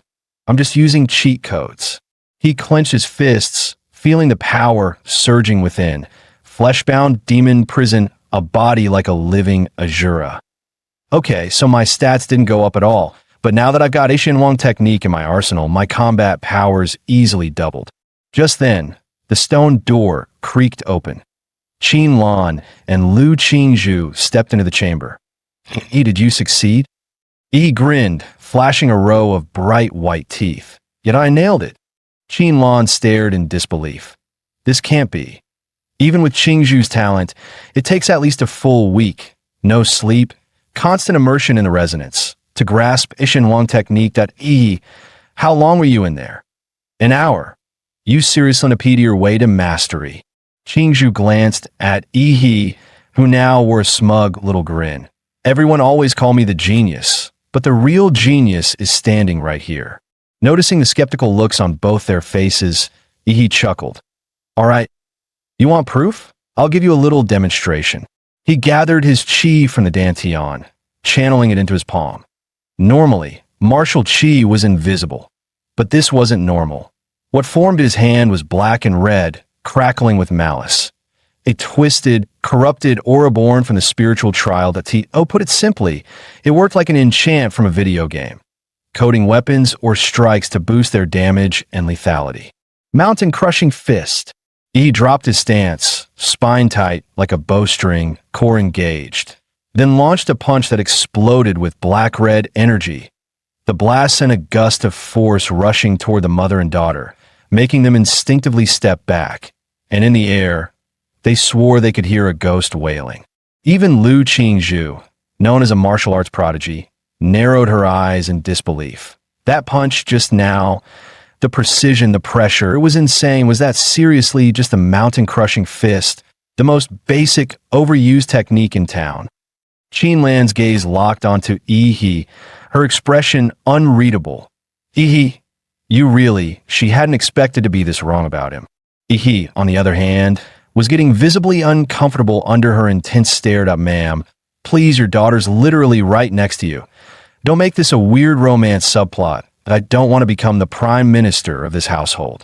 Qingzhu said sweetly, "Since you already mastered Ishinwang technique, want to try the other two? You still have a full day of learning time left." Qin Lan raised an eyebrow and gave her daughter a sideways glance. "Girl, please, I'm trying to secure this genius as a future son-in-law, but he's not officially part of our family, yet we can't just hand over the entire Liu clan playbook all at once." He, having lived a whole second life, knew the importance of not being greedy. He smiled politely. "No need. Qingzhu Ishinwang technique is already more than enough. I'll need time to really master it. Also, Annie, I'm a bit tired, and there are things I need to take care of at home." Qin Lan appreciated his restraint even more. "Very mature. I heard from the housekeeper that you showed up on a rental bike. Can you drive? Head to the garage and pick a car. You'll need something more convenient." That reminded Yi of someone he'd seen earlier. "Actually, Annie, I saw this guy riding a motorcycle earlier. It looked seriously cool. Do you have any of those?" Qin Lan chuckled. "Oh, absolutely. You like motorcycles too? Same taste as my rebellious son. I'll give you his favorite one. The best in his collection." A few minutes later, Lu Qingjie arrived home, just in time to hear Aunt Hong, the housekeeper, muttering something about his mom bringing in a future son-in-law. "What? A son-in-law? I gotta see which lunatic thinks he's worthy of my sister. She's not just beautiful. She's a once-in-a-century prodigy in all of Anqing. No way some random guy is good enough for her. That rental bike punk from earlier really ticked me off. He scared off the girl I just picked up. If I ever see him again, I swear I'll teach him what real trouble looks like." Just as Lu Chengjie was fuming with rage, something whooshed past right in front of him. He turned, and his jaw dropped. Wait, that guy. That's the rental bike dude. Why the hell is he riding my custom motorcycle? Later that night, back at home, he pulled out 5 monster cores he had collected from a secret realm. Time to gulp them down and absorb the power inside. Last time, dry swallowing them nearly killed him. This time, he came prepared with some soul-boosting dipping sauce. He picked up a core, dipped it in his signature spicy sauce, and swallowed it whole. Instantly, a surge of energy exploded through his limbs, flooding his body with heat. He opened his system panel. Back in the Red Tree Mountain realm, he had used the Titan form template, standing around 50 meters tall. Compared to normal monsters, he was a behemoth. But compared to that thing, the mountain-sized, godlike entity hidden in the mist, he was tiny. All right then, let's go bigger. He dumped every single point into the Titan template. Then, without hesitation, he grabbed the rarest of the cores, the green one streaked with golden veins, dipped it in sauce, and swallowed it like a hot snack. Just as he was about to let the special monster core be absorbed by his Godzilla template, a system alert popped up unexpectedly. Ding! Legendary Godzilla template has absorbed a high-level plant-based life form. Genetic mutation detected in progress. Do you wish to prevent the template from mutating? Yes/no. He hesitated. Template mutation meant it could evolve into a completely new subclass, could be stronger or weaker than if he rolled into a garbage form. That'd bear reverse evolution.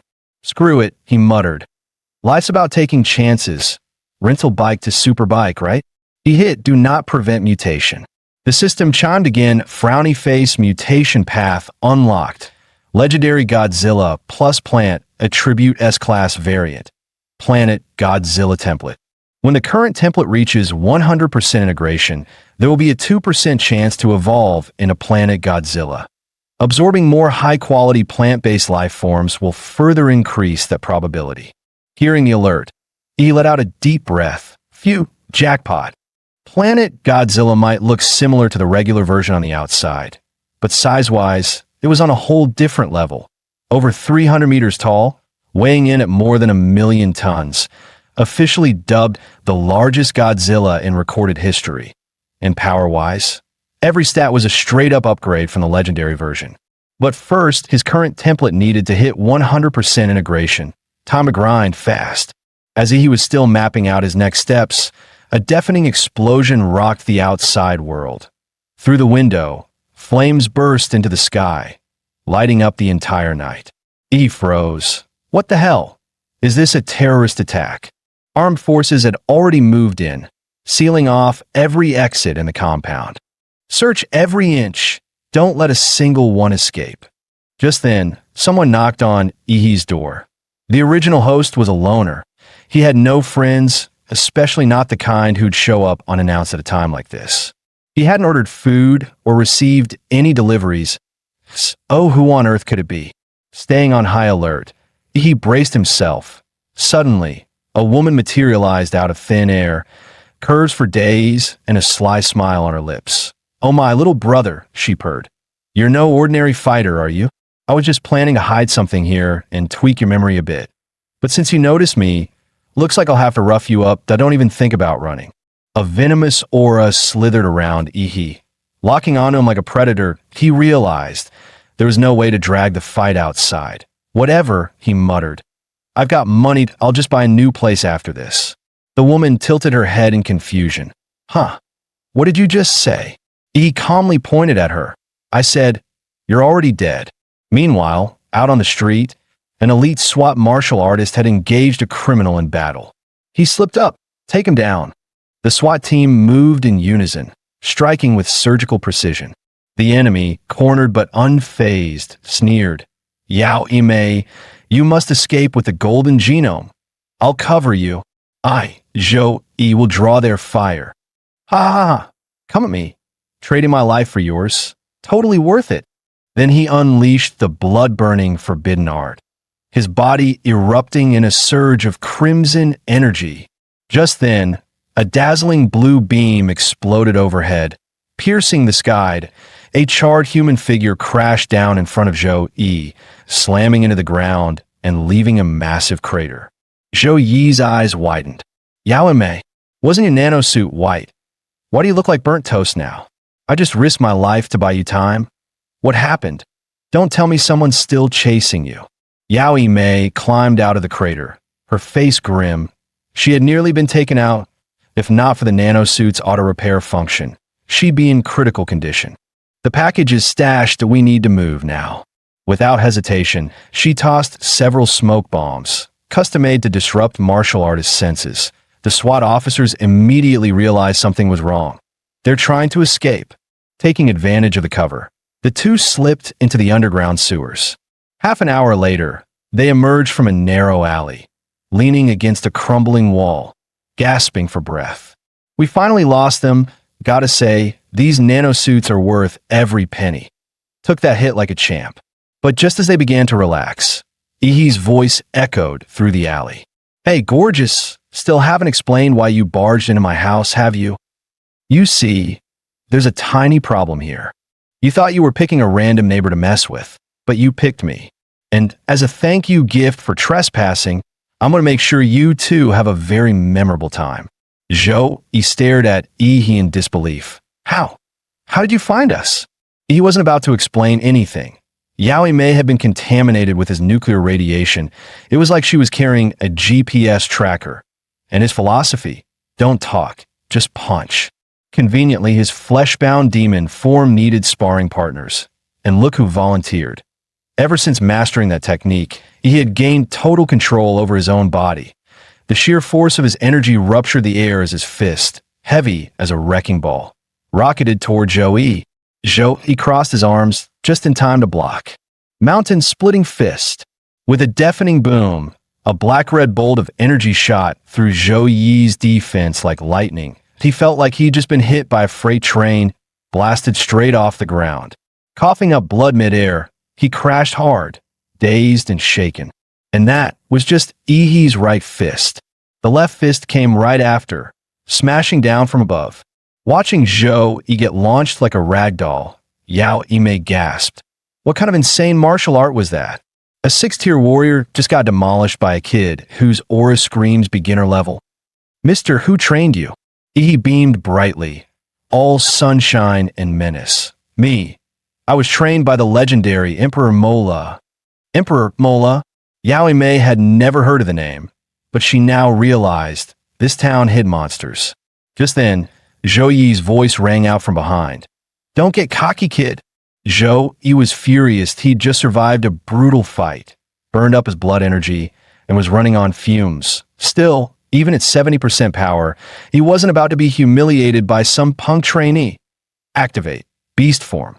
Iron Horn Rhino Beast.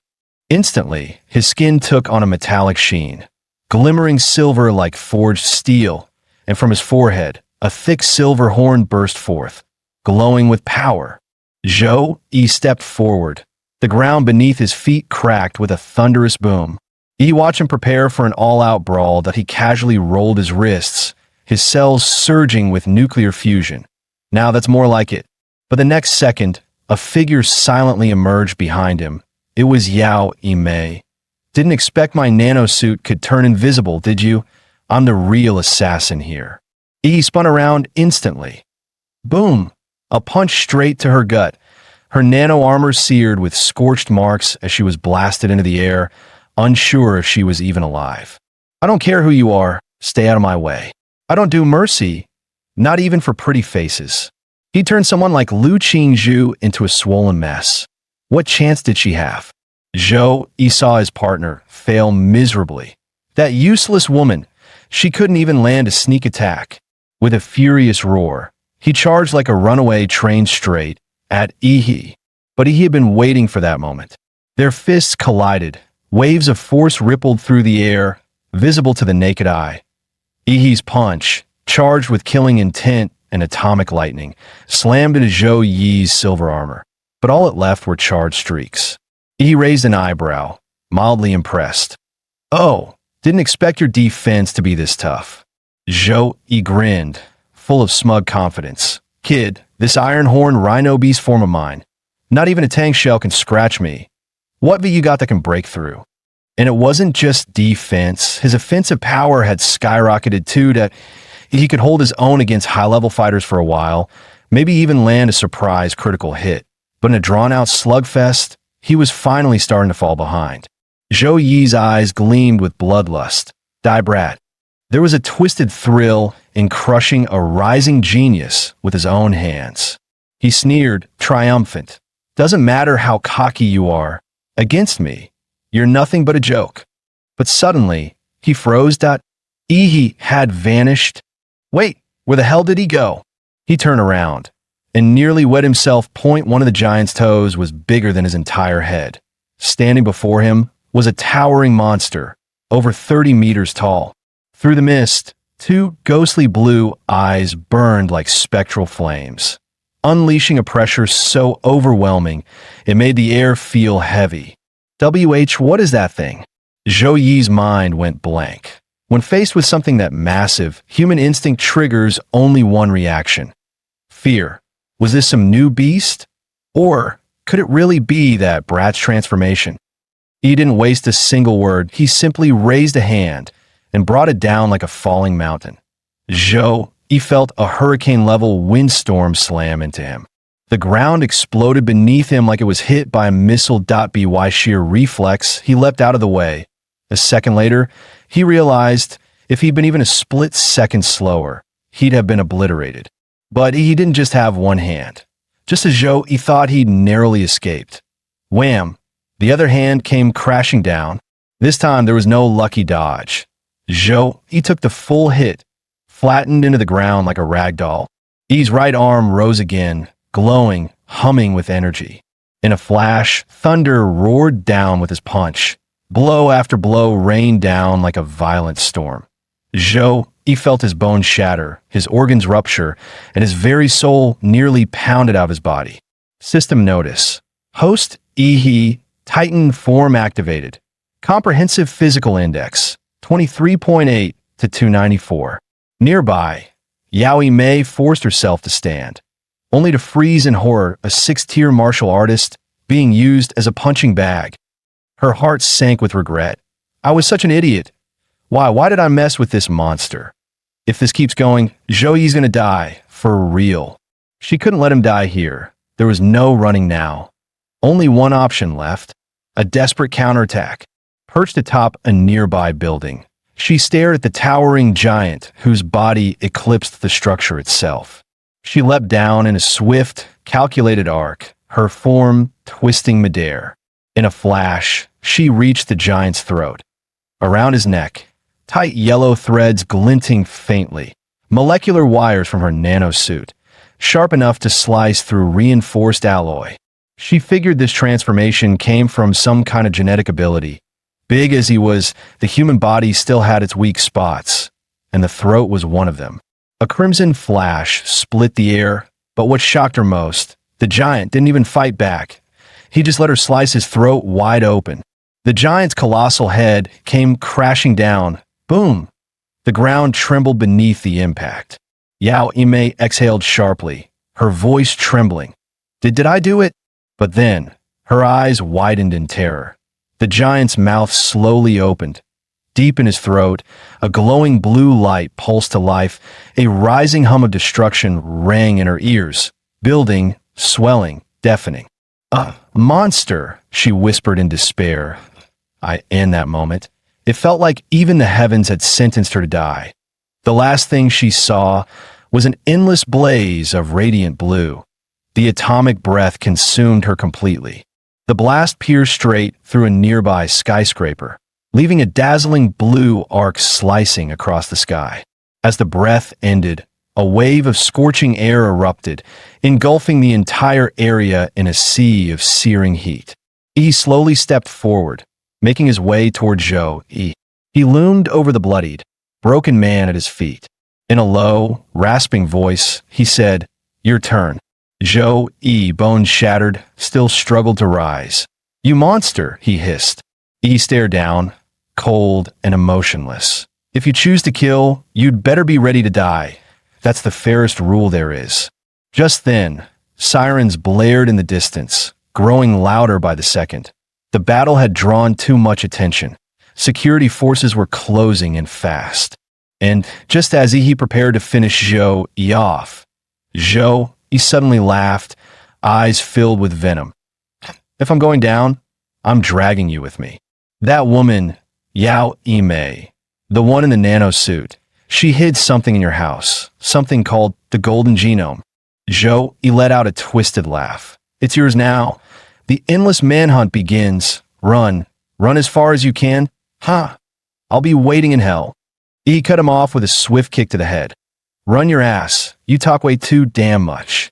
The sirens were getting closer. He had to get rid of the body. Fast. This time, he might have gone a bit overboard. Especially with that giant hole punched clean through the building. Yeah, definitely too much. He hurried back to his apartment under cover of night. He immediately contacted Qin Lan for help. Aunt Qin, how's the police investigation going? Handled it, she replied coolly. But things are getting messy on Blue Star lately that you'd better lay low until Huadu University starts. Relax, Aunt Qin. You know me. I'm the picture of innocence. He let out a breath of relief. Good thing he gave Aunt Qin a heads up in advance. That atomic breath move of his, way too recognizable. The cops would have been on him instantly. Back inside, he finally found what Zhou Yi had mentioned, the golden genome. So this is what they were fighting over. It was a sealed silver-colored cylindrical container on it, an Erie Company logo, a black eagle with outstretched wings. But the wings were just skeletal bones, no flesh. I've seen this before. That's the symbol of Laserbird, one of the biggest biotech conglomerates that I spotted it in the Prometheus dossier that guy from Huadu handed me. So those two must have stolen this thing from Laserbird and got hunted down while trying to escape. Judging from Zhou Yi's dying words, he clearly wanted to dump this nuclear-grade mess right into my lap. I glanced at what used to be my living room. Now just a disaster zone. Great, guess it's hotel life for now, that I'll find a new place tomorrow. Meanwhile, deep within the Swan Lake Rift, classified as a B-rank anomaly near Anqing, a squad of hunters had just taken down a Tier 3 elite bloodline wolf beast. How'd your side go? Not bad. Made a small profit. Suddenly, one of the female squad mates froze and pointed toward the horizon, her voice trembling. See, Captain? Look over there. Trees were crashing down like dominoes, and the thunder of countless footsteps shook the earth. An endless tide of magical beasts surged into view, stretching across the horizon. Atop the head of a crocodilian monster larger than a mountain sat a massive throne of bones, forged from countless white skulls. And it's common knowledge, when beasts die, their bodies don't leave behind bones, so these must be the remains of high-ranking human warriors. Reclining on that throne was a massive black ape, lounging like a man, its gaze cold and commanding. Above its head, celestial anomalies swirled in the sky. That kind of phenomenon only appears for Overlord-class beasts, a Tier 5 apex beast, the crimson-eyed black ape king. Alert the military now. A Lord-class beast is leading a massive horde toward Anqing. We can't stop it. Only Grandmasters or higher can deal with this. Damn it. High-tier beasts rarely ever leave their own territory. Why is this happening? Every Lord-class magical beast is a walking natural disaster. They emit a special frequency. Only other beasts can hear it. Any creature below their rank is instantly compelled to obey. They gather around the Overlord, forming its personal army. The black ape atop the bone throne slowly opened its crimson eyes that IT glanced at the hunter squad, cold, imperial, and utterly disdainful. The sky darkened. Dozens of massive stone spears materialized overhead, raining down like divine punishment. The squad broke into a desperate sprint for their lives. Emergency Overlord-class beast spotted in Swan Lake Rift. The horde is expanding, requesting backup. Repeat requesting. But before he could finish, a stone spike crushed him. His last words echoed in the comms. Overlord confirmed. Please respond. Hello? Hello? Meanwhile, the crimson-eyed black ape slowly rose from its throne. Then, chillingly, it spoke. Advance at full speed. The words echoed like thunder through the forest, and the beast tide roared back in response. Ferocious, bloodthirsty cries shaking the sky as the army surged forward behind their king. In Anqing, the piercing wail of a beast tide alarm tore through the silence. The entire city froze. Citizens stood in stunned silence, as if the world had glitched and IT felt unreal, like a nightmare they hadn't yet woken from. Then, the mayor's voice came over the citywide broadcast system. Attention all residents, a massive beast tide has emerged from the Swan Lake Birank Rift. Estimated time of impact, 20 minutes. Our military has already been dispatched to the front lines. I now call upon all martial artists in Anqing. Report for duty immediately. That message snapped everyone back to reality. Panic erupted. Countless people rushed to escape by car, train, even plane. Please remain calm. Citizens, do not panic. Only children and students may board evacuation trains at this time. They are our future. If Anqing falls, they must be the ones to carry on. Inside the mayor's office, I told you to request reinforcements. Which cities responded? The secretary's face was pale. Mr. Mayor, it's not just us. Beast tide alerts are going off across the entire country, and O1's in a position to help. And the cities that haven't been attacked yet, they're busy fortifying their defenses, preparing for the worst. Then what about Huadu? What did they say? Did any grandmasters or above agree to come? Even just one? Huang Qing's voice trembled. Huadu's neighboring city, Guanshan, an S-rank rift just opened there. All high-level martial artists from the capital have already been deployed to contain it. Huang Qing slumped into his chair, face pale. His sharp political instinct screamed a truth he didn't want to admit. The entire nation of Xia had fallen into a trap. This beast tide wasn't a freak occurrence, it was a coordinated, premeditated assault. But he quickly pulled himself together, taking a deep breath. The resolve of his younger years returned to his eyes. There's no time to waste. The Battle of Anqing starts now. From this point on, we're on our own. Meanwhile, in the Chu estate, in the estate's training grounds, two figures were sparring fiercely. It was none other than Yi He and Chu Zhou. With a single punch, Chu Zhou was sent skidding backward across the arena floor. Yi smirked. Not bad, Chu Zhou. You actually took that punch. Since when did you learn Xian Huang combat techniques? Chu Zhou gritted out. Picked it up about a month ago, still rough around the edges. He stretched lazily, stifling a yawn. But you, buddy, only been a month, and you're already slacking off? Chu Zhou nearly exploded on the spot. Slacking off your ass, you didn't improve. You freaking evolved. Just then, a sharp alarm echoed across the estate. Both men froze mid-banter, their eyes locking onto the emergency broadcast speaker in the distance. Anqing is under attack. Chu Zhou's expression darkened. That was a beast tide alert. Anqing's university prep students have priority evacuation access. The message says, head to Anqing Airport to board flight B521 or B753, or to the high-speed rail station for train 423. He smirked. What? Don't tell me you're planning to leave. Chu Zhou closed his eyes. You're staying too? With your talent, you'd be better off getting out of here. You talk too much. Since when were you such a drama queen? If you don't get it, here's my answer, fight. Inside, Yi, the blood of Emperor Mola was already surging wildly. Meanwhile, in the Lu family estate, Lu Qingzhu stared firmly into Qin Lan's eyes. Mother, I want to go, I want to help defend Anqing. Qin Lan's voice turned uncharacteristically stern. Do you even have a real chance of surviving? Anqing has maybe 30,000 fighters. Add and retire veterans and volunteering trainees, maybe 50,000 tops. In the face of a beast tide that size, we're just paper boats in a tsunami. And that overlord-class beast? That's not something Anqing can deal with. It takes a grandmaster, at minimum, to stand a chance. Qingzhu, your life doesn't just belong to you. You carry the weight of our entire family. Lu Qingzhu was silent for a moment, then coldly said, if a martial family can't even stand against beasts, maybe it doesn't deserve to exist at all. With that, she turned and slammed the door behind her. Lan lit a cigarette, her eyes heavy with thought. "An Hong, we're leaving Anqing.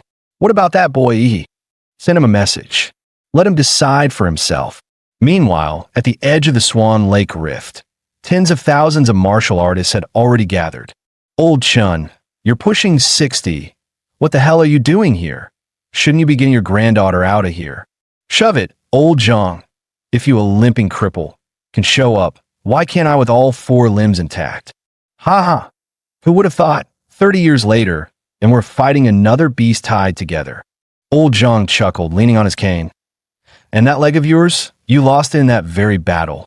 "Hey, old Zhang, once this tide's over, you gonna move in with your son in the capital? He lives in that flashy uptown district. Won't they laugh at a country bumpkin like you?" Old Zhang smiled. "Forget it, I'll stay here. Play chess with you, you stubborn old mule. I was born in this city, and when it's time, I want to be buried in it too." Around the city, Anqing's final military defense line was now fully deployed. Tanks that anti-aircraft turrets, Gatlings that heavy caliber cannons. All of it formed a steel wall. No beast was allowed to set foot inside the city. 60% of Anqing's armed forces and over half its high-ranking martial artists had already entered the rift as part of the Vanguard Division. Their mission? One thing only: scout the beast tide. Identify any Lord or Overlord-class beasts. And above all, bring that intel back alive. Suddenly, Huang Qing's eyes narrowed, danger sensed. A bloodied warrior stumbled out of the rift, one arm missing, body drenched in crimson. Medics rushed forward, trying desperately to stabilize him. "And Mayor, this flash drive, it holds all the Vanguard team's combat data." Huang Qing leaned in, voice tight. "And the others, where are the rest?" The warrior's dirt-smeared face twisted in pain. "Dead, they're all dead. The beast tide crushed everything. Not even the bodies were left intact." His eyes suddenly flew wide open, pupils trembling with terror and hatred. "Be careful of that crimson-eyed black ape. It trapped us. If not for that thing, thousands of us could have made it out alive." Before he could say more, a thunderous roar erupted from the rift. A massive stone spear shot out, spinning violently. It tore straight through a distant skyscraper, like paper. Rubble came crashing down in a deafening cascade. Huang Qing's pupils shrank. No, that wasn't random. It was aiming for the landmines beneath the building. It's trying to detonate them, to destroy our defense grid while we're still building it. Huang Qing roared in fury. "Damn it! The rift just launched an attack. Tank division, drop the restraints, fire at the rift, blast it to hell." Dozens of tanks and anti-air turrets opened fire in unison. A storm of artillery engulfed the rift in a wall of blazing flame. No beasts, just long-range attacks to drain our firepower? How the hell are beasts using military tactics? Huang Qing's expression turned grim, fists clenched. Damn it. What kind of monsters have they become? Suddenly, another wave of stone spears burst through the barrage, ripping through the air with deafening force. And this time, there were far more. Fortunately, the tank crews had repositioned in time, allowing the spears to smash harmlessly into the open ground. But then, one soldier heard something strange, a noise coming from the shattered spear fragments behind him. Before he could react, "Enemy infiltration!" someone shouted. A grotesque, many-eyed beast lunged out and bit the soldier's head clean off. That horrific scene wasn't isolated. Across the battlefield, similar ambushes erupted. Those spears were delivery pods for monsters. They weren't just projectiles, they were drop pods, launching beasts straight from the rift into our backlands. Huang Qing shouted again, voice hoarse and furious. "Don't let those spears land. Shoot them down mid-air. Every one that lands is a breach in our walls." At the rift's mouth, a massive crocodilian beast lay motionless, like a mountain of flesh and scale. The crimson-eyed black ape narrowed its glowing eyes, those scarlet pupils gleaming with disturbingly human cunning. It's time. Humans can no longer resist. Soldiers, flatten their lands. Leave nothing standing. A lord-class beast, a towering white-furred gorilla the size of a building. let out a thunderous roar, and charged forward. Behind it, the beast horde surged like a tidal wave, flooding toward the rift's edge and spilling into the battlefield. The white gorilla barreled through explosions, pounding its chest and howling skyward a primal, defiant war cry shaking the heavens. While it drew the fire, dozens more beasts slipped past, spilling into every direction, infiltrating the city like swarming shadows. Meanwhile, atop one of Anqing's tallest towers, he stared down at the chaos below. He could see it, clear as day. Humanity was losing control. What Anqing would become after today was anyone's guess. He hadn't been here long, only a few months since he'd crossed over. But this city, it already felt like home, and there was no way he'd let these monsters ruin it. With zero hesitation, he leapt from the rooftop, activating his Emperor Mola form Mandarin dove straight into the heart of the battlefield. Yo, Brother Luo, you've already taken down 5 beasts. And not bad, right?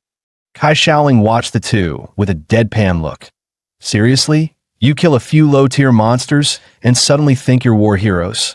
She scoffed. Luo Xian, you were supposed to be Anqing number 3 high's top dog. What a joke.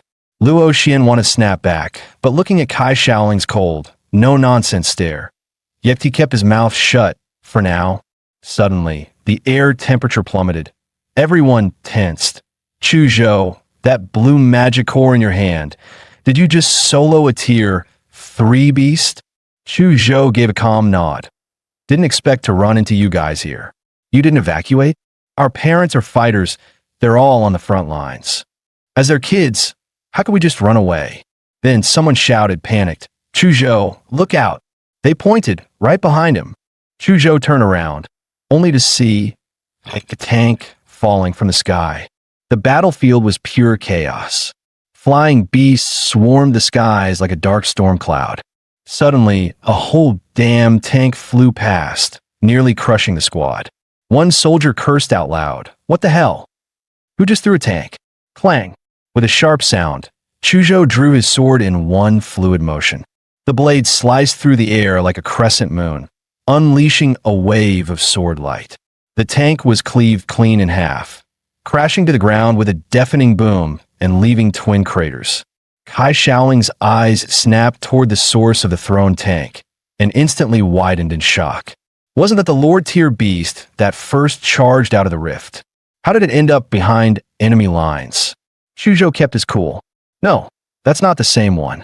The size and pressure, it doesn't match.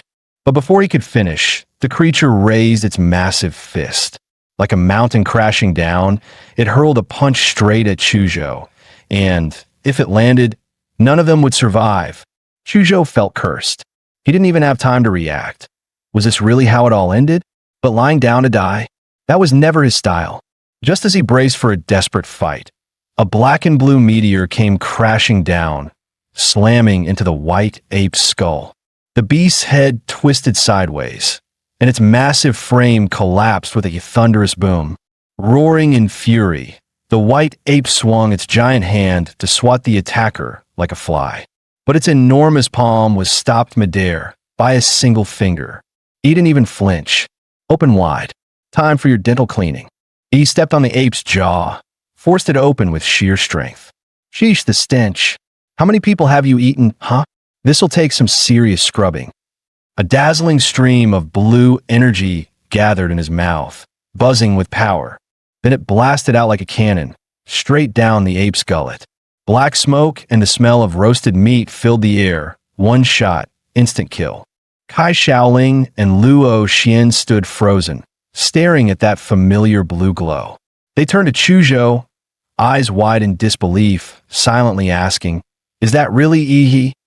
Luo Xian stammered, "Yi, that little freak who spits mouthwash, that's him." Watching Yi standing atop the white ape's corpse, Chu Zhou felt something stirring inside. Maybe, just maybe, Anqing could still be saved. Yi turned to them and said calmly, "This zone's yours. I'm heading out to back up the others." With a burst of atomic energy beneath his feet, he crouched and launched himself into the sky, soaring dozens of meters high. From above, he saw the city ablaze. fire and smoke rising from every street. But people were still fighting, refusing to give in.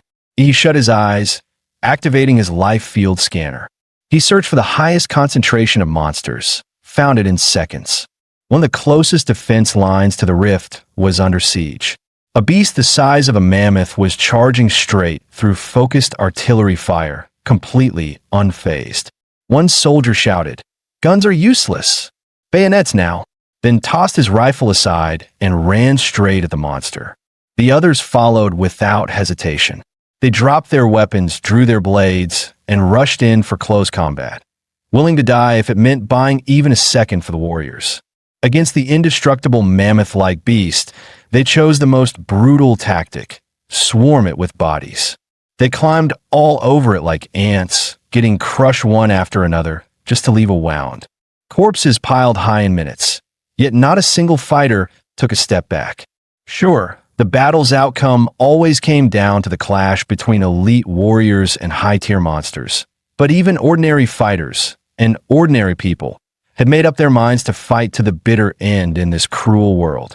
Their mission was simple: hold the line, no matter the cost, until the real powerhouses returned to turn the tide. Just then, dark red shadows surged onto the battlefield. But instead of attacking humans, they lunged straight into the monster horde. Countless beasts were distracted by the swirling shadows, giving the warriors a golden chance to strike, and many landed the kill. The shadows then swarmed toward the mammoth beast, wrapping around it like chains, locking it down in place. As the warriors looked on in confusion, a brilliant blue beam descended from the sky, blasting straight through the beast's head. That same indestructible monster that had tanked artillery fire now had a gaping hole where its brain used to be. The giant collapsed with a thunderous crash. Another clean one-shot kill. The surrounding beasts shrieked in panic, backing away in chaos. He finally descended onto the battlefield, activating his radiant core battle form, his hands transforming into razor-sharp claws. With a roar, he unleashed another atomic breath.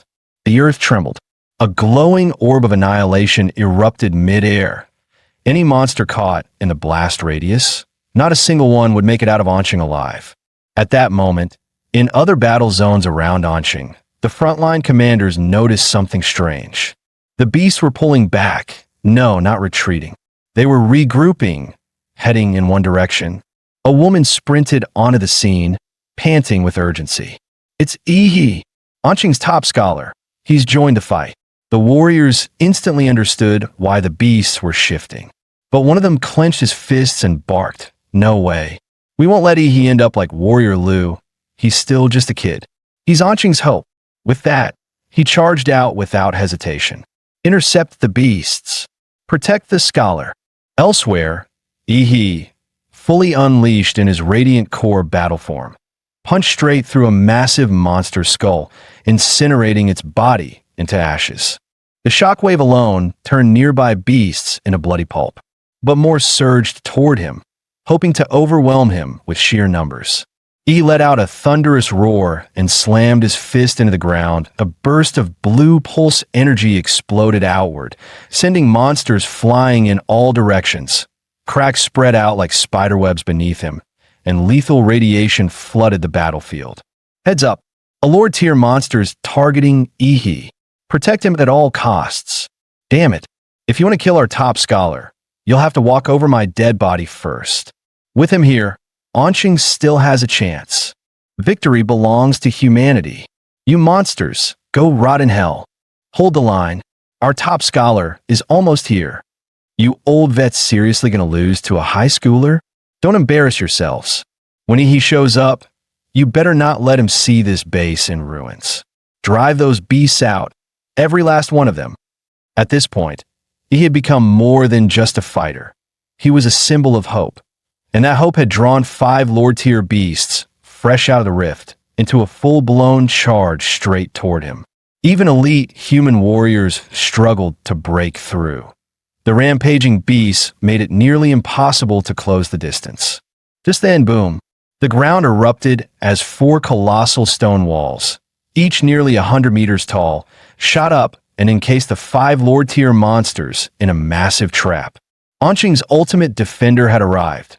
Floating high above was Mayor Huang Qing, his combat level at the revered Xuanwu tier, unleashing his top-tier gene art. Earthpulse Fortress, but he knew better than anyone. This technique could only buy time. If they wanted to end this once and for all, the Overlord had to die. But those beasts weren't about to sit still. The white-furred Ape King leapt upward, stepping on the backs of its fellow monsters, launching itself skyward, trying to leap clean over the wall. Seeing the white Ape King about to leap the wall, Huang Qing blinked, vanishing and reappearing above the Earthpulse Fortress in a flash. He brought his palms together, then slammed one down on the beast's skull, which was the size of a car. A golden energy beam burst forth from his strike. The ape's eyes, ears, nose, and mouth all bled out at once. Its brain turned to mush. Its spine shattered like glass. This was the power of a Xuanwu tier warrior, someone who could crush Lord tier beasts with ease. Just as Huang Qing prepared to eliminate the remaining monsters, something caught his attention. His gaze locked on the dimensional rift. A massive crocodilian head was squeezing through. It was so large that its body couldn't even fully pass through the rift. This was the mountain-crushing crocodile, a Tier 4 Royal Lord class monster. A bead of cold sweat ran down Huang Qing's temple. He'd seen this creature in the frontline reports. It was a walking calamity. This monster was none other than the personal mount of the dreaded Tier 5 Overlord, Blood-Eyed Black Ape. Those spike-like projectiles raining down on the city, they were its doing. Earth element bloodline powers condensed into lethal missiles. And now that the mount had appeared, it could only mean one thing. The Overlord itself was coming. Huang Qing didn't hesitate. He slammed his palms to the ground and roared. Gene art, tsunami of stone. Waves of unstoppable energy surged outward like a mountain turning into a tidal wave, ripping across the battlefield. Huang Qing slammed his palms down again. The once solid earth began to ripple like water, rising into a massive swell. Over 100 meters tall, then it crashed down like a tsunami, aimed straight at the exposed head of the mountain-crushing crocodile. The beast's vertical pupils glinted with disdain. The undisputed king of Earth-type monsters. It had never seen a human dare to challenge it using its own element. Under its will, the wave of collapsing rock began to condense, shrinking, coiling, and compressing into a massive stone sphere. IT pulled in all the falling debris, shrinking the tsunami's impact and absorbing its force. But what the crocodile hadn't noticed, Huang Qing had already vanished into the sands, and he was now right in front of the beast.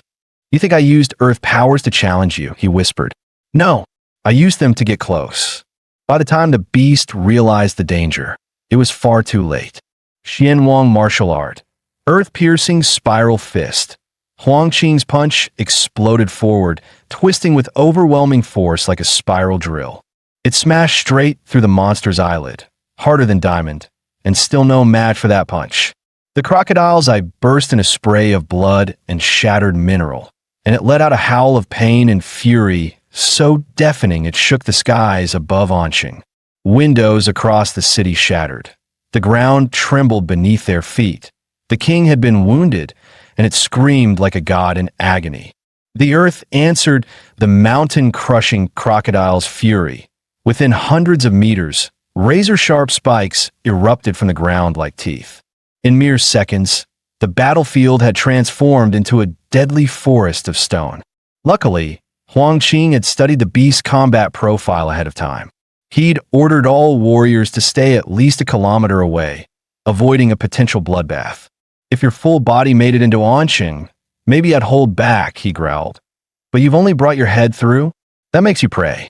Huang Qing charged again, unleashing a flurry of high-tier martial skills in rapid succession. His fists and kicks tore through the air so fast they sparked flames, his form flickering like a lesser version of a thousand-armed war god. Every strike targeted weak spots. Scales flew, blood sprayed. The crocodile's armored flesh was torn open in every direction. If not for its powerful core's regeneration, the beast would have already fallen under that relentless assault. But the monster wasn't done. Enraged, it counterattacked. Spires of stone launched skyward again. Huang Qing was forced to halt his offense and defend. The mountain-crushing crocodile now resembled a living mace, covered in jagged spikes, every move capable of flattening anything in its path. No wonder it was the king of earth-type beasts. It could literally grow weapons out of its own body. Just then, behind Huang Qing, a stone pillar cracked open. From the darkness within, a single crimson eye stared at him, cold and unblinking. A chill ran down Huang Qing's spine. In ambush. In an instant, a thick arm covered in black fur lunged from the stone and seized his skull in a crushing grip. Little human, what did you do to my mount? Huang Qing's pupils constricted. That it was him, blood-eyed black ape, the Tier 5 overlord. It had been hiding inside the stone spire this whole time. Now, let me crush your head, so you can understand just how insignificant humans truly are. With that, it slammed Huang Qing into the ground with brutal force, aiming to kill in a single blow. Huang Qing's instinct screamed. This strike would kill him. He made a split-second decision. Sacrificing one of his arms, he barely escaped the fatal blow. But instead of rage, the blood-eyed black ape grinned viciously. Perfect. Now I know for sure. There's no one stronger than you in this city. Which means I can kill freely. It had seen through humanity's last card. And now, nothing stood in the way of its massacre. Huang Qing's face remained emotionless, as if none of this surprised him. With a wave of his only remaining arm, countless massive stone blades erupted from the earth, shaped by the Crocodile King's stone forest, and spun into a deadly storm aimed straight at the blood-eyed black ape. But the ape simply stood there, arms crossed, completely unfazed. Your resistance is meaningless, human, it said calmly. All you're doing is delaying your death. To the blood-eyed black ape, this wasn't a battle anymore. It was a game of fear and despair. IT wanted to see this city's strongest warrior break. That moment of fear would be its greatest prize. The stone blades, strong enough to shred tanks, slammed into its body like a pack of raging beasts. But it didn't block, didn't dodge, just let the blades carve its flesh. Black blood flew, yet it didn't even flinch. Like a twisted instructor grading an exam, it mocked, decent speed, but far too weak. Without a word, Huang Qing summoned another tidal wave of stone, launching a massive second assault. But the blood-eyed black ape leapt effortlessly, soaring over 100 meters in a single bound, and escaped the stone tide with ease. Boom! The tidal wave of stone crashed through the forest of spikes, pulverizing everything in its path.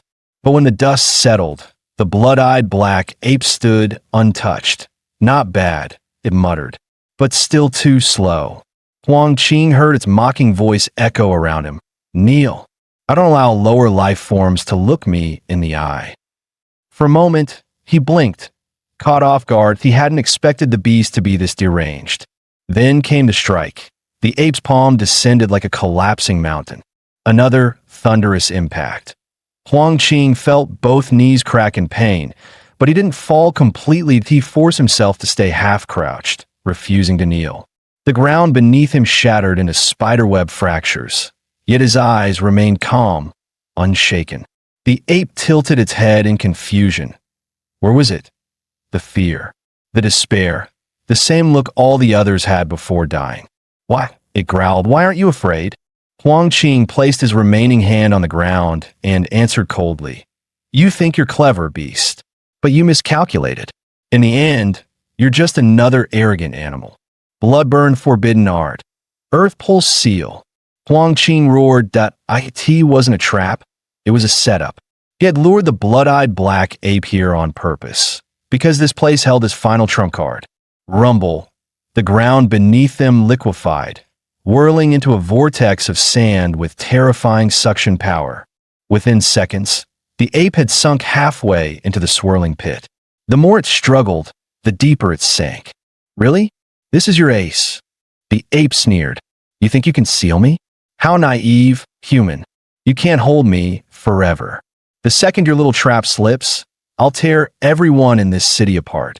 But Huang Qing just smiled, not with joy, but with grim pride. This isn't a trap, he said softly. It's a hymn, a human anthem, sung in the face of annihilation.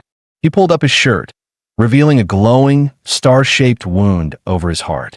5 points, burning red. Then, he thrust his only arm through his own chest. Blood gushed instantly. The blood-eyed black ape froze. You, what are you doing? Huang Qing coughed blood, but his gaze was resolute. At the start of this war, I buried Anqing's one and only tactical nuke beneath Swan Lake. The trigger is embedded in my heart, and once that heart stops beating, the bomb goes off. The blood-eyed black ape snarled. You expect me to believe that? You're insane. No one would gamble their life like this. You think I'm scared? You're bluffing. But Huang Qing just smiled. From the moment this war began, I never planned on making it out alive. Because I'm the mayor of Anqing. My name is Huang Qing, and I once swore on the day I took office to give everything for this city, for its people, even my life. And now, I guess I've kept that promise. He closed his eyes. Then came the light and the heat, annihilating both him and the beast in a single, blinding instant. Boom! The sky erupted. A mushroom cloud rose like a monument. Massive, solemn, eternal. The warriors who had been warned and evacuated the blast zone stood in silence. They looked toward Ground Zero, eyes filled with tears, tears that flowed like rivers, but their gazes burned with pride. As one, they raised their hands and saluted the explosion. Chuzhou and the others bowed their heads, paying silent tribute. This wasn't an END, it was a funeral. A grand, unforgettable funeral. After the nuclear blast, everything within a 10-kilometer radius was vaporized in an instant, leaving behind a single, massive crater of molten rock. In the endless sea of dark red lava, something stirred the shape, charred black and barely human, trembled. Chunks of carbonized flesh crumbled away, revealing scorched bone beneath. Embedded in the center of the ribcage was a dull, orange-hued crystal. Then, without warning, the crystal flared, like a dying flame reigniting one last time. Thin, pink threads of blood began to unravel from the magic core. They spread across the broken skeleton, weaving muscle, sinew, and nerves anew. Seconds later, the blood-eyed black ape's eyes snapped open. Its body, now a grotesque, blood-soaked figure, began to rebuild. Skin spread. Black fur returned. Its blood-red eyes blinked open again, cold, merciless, and burning with vengeance. Struggling to rise, it felt the emptiness inside its core. So close, so damn close to being killed by that lowly human. Its gaze darkened. The bloodlust in its eyes was almost tangible. Kill. Kill. Kill them all. I'll slaughter every last soul in this city. I'll make every human beg for death before I tear them apart. The blood-eyed black ape roared in rage. To be pushed to the brink of death by someone it could have crushed like an insect was the ultimate humiliation. The blood-eyed black ape snarled. I'll retreat to Sin Domain, recover my strength, and then return to wipe this place off the map. But just as it turned, a sudden wave of killing intent slammed into it. Razor sharp and impossible to ignore. It spun around, only to see a young warrior streaking toward it, cloaked in blazing blue light. You going somewhere? The ape's pupils narrowed. It recognized that glow. The human brat who, alongside the mayor, had become one of its greatest obstacles. There you are, he growled. Shame I'm a little late. He roared, pushing his body past its limits. Cells in his arm ignited into full atomic reaction mode. Blue lightning tore through his muscles, peeling flesh away in sparks. Atomic strike fist. His punch landed square on the ape, but shockingly, it didn't dodge it. It took the hit head-on. Boom. The sky exploded in a blast of blinding blue light. The blood-eyed black ape roared. marching forward through the torrent of energy, defying the blast with sheer brute strength. E's eyes widened. It's pushing through. The ape sneered, "Foolish little genius. You should have stayed in the backlands. But no, here you are, gift wrapped for me. This is my chance to rip you apart." But he smiled coldly. "If you had run, my mini tactical nuke might have missed you. But since you stayed, why not enjoy a second helping?" Deep within He's body, the atomic reactor roared to life. Nuclear fission ignited at full force. Blazing arcs of blue lightning exploded from his flesh, dancing across the battlefield like a storm of electric foxes. The blood-eyed black ape's expression shifted. That energy signature, it was unmistakable. Another nuke? Its voice cracked. You damned human. What the hell?" But before it could finish, it was swallowed whole by a flash of pure light and searing heat. Several kilometers away, human warriors were still holding off the remaining beasts when someone shouted, "Look, over there." Was that another nuke? Though the second explosion was far smaller than the tactical nuke triggered by Mayor Huang Qing, that mushroom cloud that pulsed through the earth, it was unmistakable. Could this be another trick left behind by the mayor? Only Huang Qing would think this far ahead. As the dust settled, the blood-eyed black ape stumbled from the crater, half dead, scorched, and gasping. Its eyes widened in horror. "You monster!" From the smoke, a colossal figure emerged. Over 40 meters tall, its skin was as rugged as volcanic rock, streaked with glowing blue veins. Spinal spikes jutted out like swords, and a thick, armored tail swayed lazily behind it.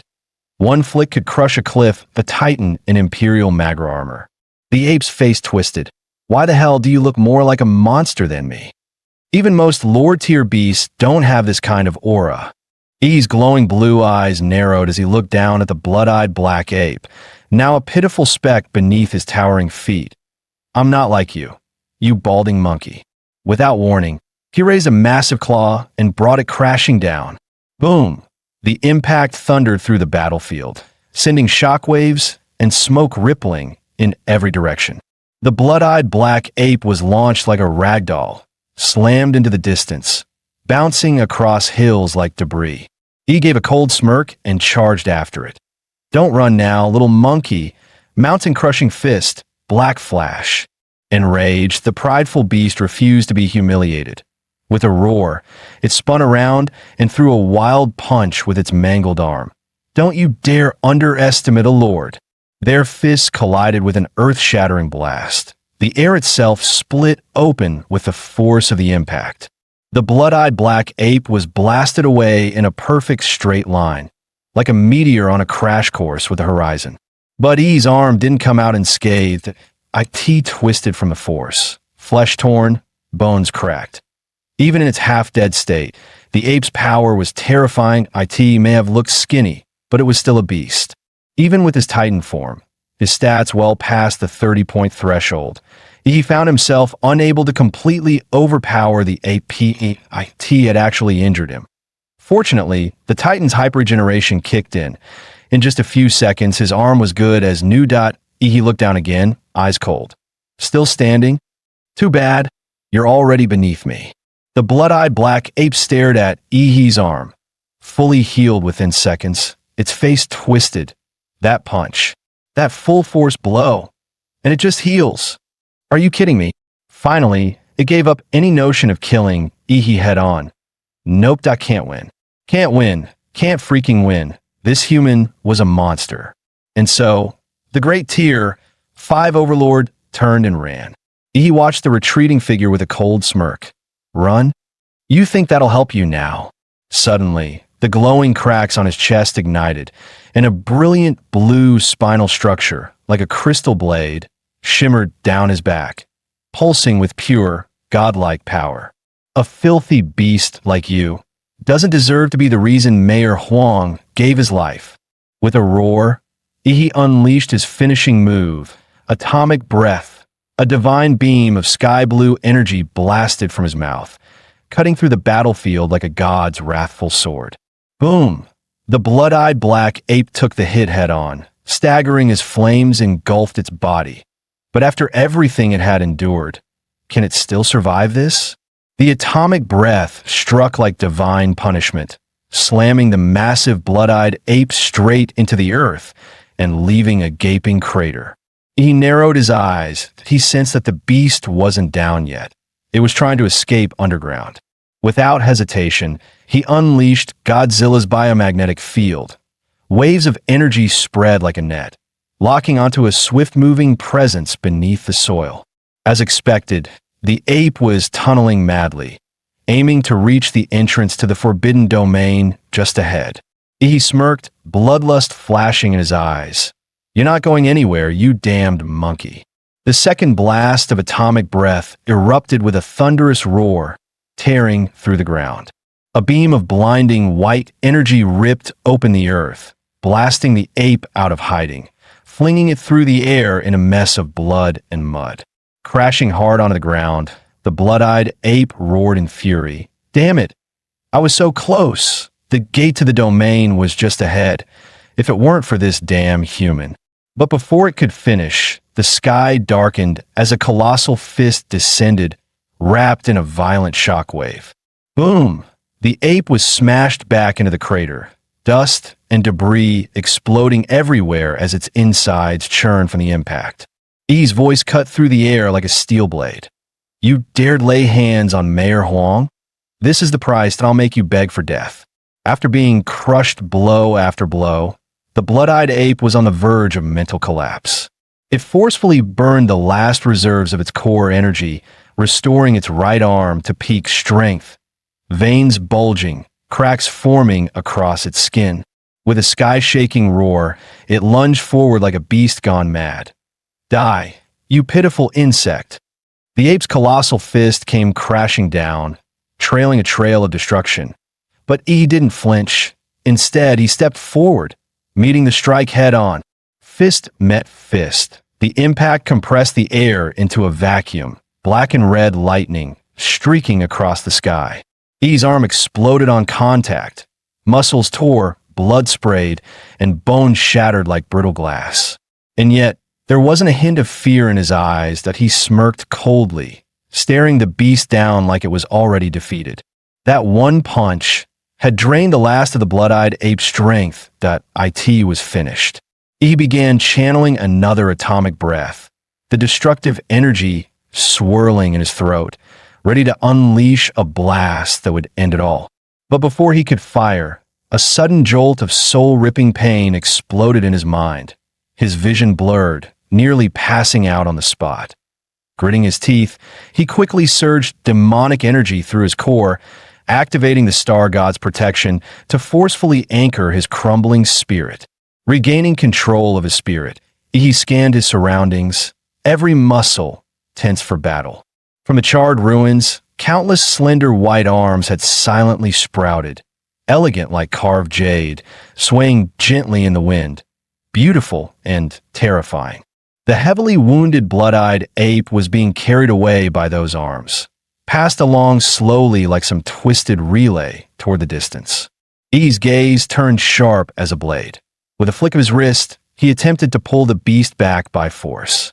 But the moment he moved, he felt it. His own titan body had been bound. From his shoulders to his elbows and knees, the same pale hands had grown out, locking up his joints like a frozen machine. "You think some parlor trick can hold me?" he roared, detonating the atomic reactor within. His power surged like a volcanic eruption. 200 degrees Celsius, 400 degrees C, 800 degrees C. The moment his core broke past 1,000 degrees C, the 40-meter giant exploded in a blinding blaze of cobalt blue.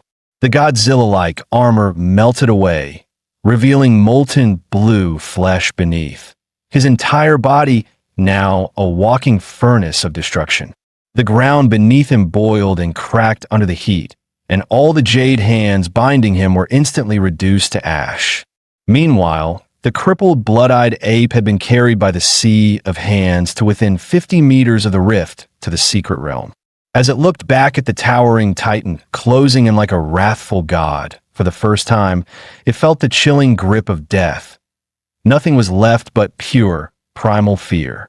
He crushed the charred earth beneath his steps, each footfall scorching away entire fields of ghostly arms. With a furious roar, he extended his blazing hand, about to snatch the beast back from the brink of escape. But at that very instant, an eerie woman's laughter echoed from within the towering rift. It was sharp, chilling like nails clawing at the soul. Then, pale arms surged out like a tidal wave, pouring from the crack in endless waves. At the center of the tide, a woman's head slowly emerged, her face partially hidden by two long, mask-like white hands covering her eyes. Only her lips were visible, curled into a disturbingly elegant smile. Seeing that grotesque figure emerge, Ihi's heart sank. What the hell was that, another beast? No, this wasn't just a beast. That overwhelming pressure, it had to be beyond apex class. If her true form descended, he'd be vaporized before he could even kneel. As if sensing his presence, the woman's head twitched. Her mouth suddenly opened wide, emitting a screech so piercing it felt like the wail of a banshee ripping through the world. The sound wasn't just noise, it penetrated the giant's defenses and slammed straight into Ihi's consciousness. He howled in agony as the psychic shock tore at his soul like burning razors. Then, crack, the back of the Titan's neck split open in a gory explosion. Bursting out through the torn flesh, Ihi emerged, soaked in blood, eyes glowing red with unhinged fury. He roared with madness. You think you can massacre all those people and walk away untouched? Dream on. He poured every last drop of atomic energy into the Titan's core, detonating it from within. The Godzilla-fused Titan entered a full meltdown. Its blue plasma veins surged wildly, burning away flesh until only a blazing skeleton of bone and blue fire remained. He controlled the flaming husk like a chariot of wrath, charging straight toward the rift. Every reaching hand along the path was incinerated, the earth torn asunder like hell's gates opening. He bellowed with teeth clenched. Here's a little gift from back home. It's called a nuke. Hope you like it, witch. The giant's burning skeleton stomped into the rift, and in the very next instant, a blinding surge of blue and white light exploded outward, consuming everything in its path. The woman's head locked eyes with Ihi until the last moment, her gaze brimming with unyielding fury and hatred. The searing light burst through the rift, sweeping across the battlefield like a newborn sun, burning away all the smoke and darkness that once shrouded the ruins. Several kilometers away, stunned warriors looked up in shock. Look, the rift, it just blew up. Wait, is that Mayor Huang? Did he actually take down that apex beast? Stay sharp. Now's our chance. Don't let his sacrifice go to waste. Anqing still has hope. As the nuclear-level blast swept across the battlefield, the blood-eyed ape was reduced to nothingness. And as if the rift had been severed, the flood of invading beasts abruptly dwindled, cut off at the source. The warriors of Anqing launched a full counteroffensive, fighting nonstop for an entire day and night. They slaughtered every last monster still lurking within the city, until the final beast collapsed and the exhausted defenders finally dropped to the ground like survivors from hell itself. The battle for Anqing was finally over. Victory had come at a devastating price. Over 80% of the warriors and soldiers perished in the bloodbath. Nearly the entire defense force was wiped out. But still, Anqing stood, deep within the scorched ruins of what was once Swan Lake, now ground zero for a nuclear apocalypse. On the charred Earth where radiation still hung thick in the air, he slowly opened his eyes. After lying unconscious for days, he had finally awakened. Though he had poured every ounce of atomic energy into detonating the Titan form, this land, bathed in fresh radiation and nuclear residue, had ironically become the perfect battery, keeping him alive and slowly recharging his body. Glancing down at his hands, he let out a dry chuckle. That fight had pushed him to the brink.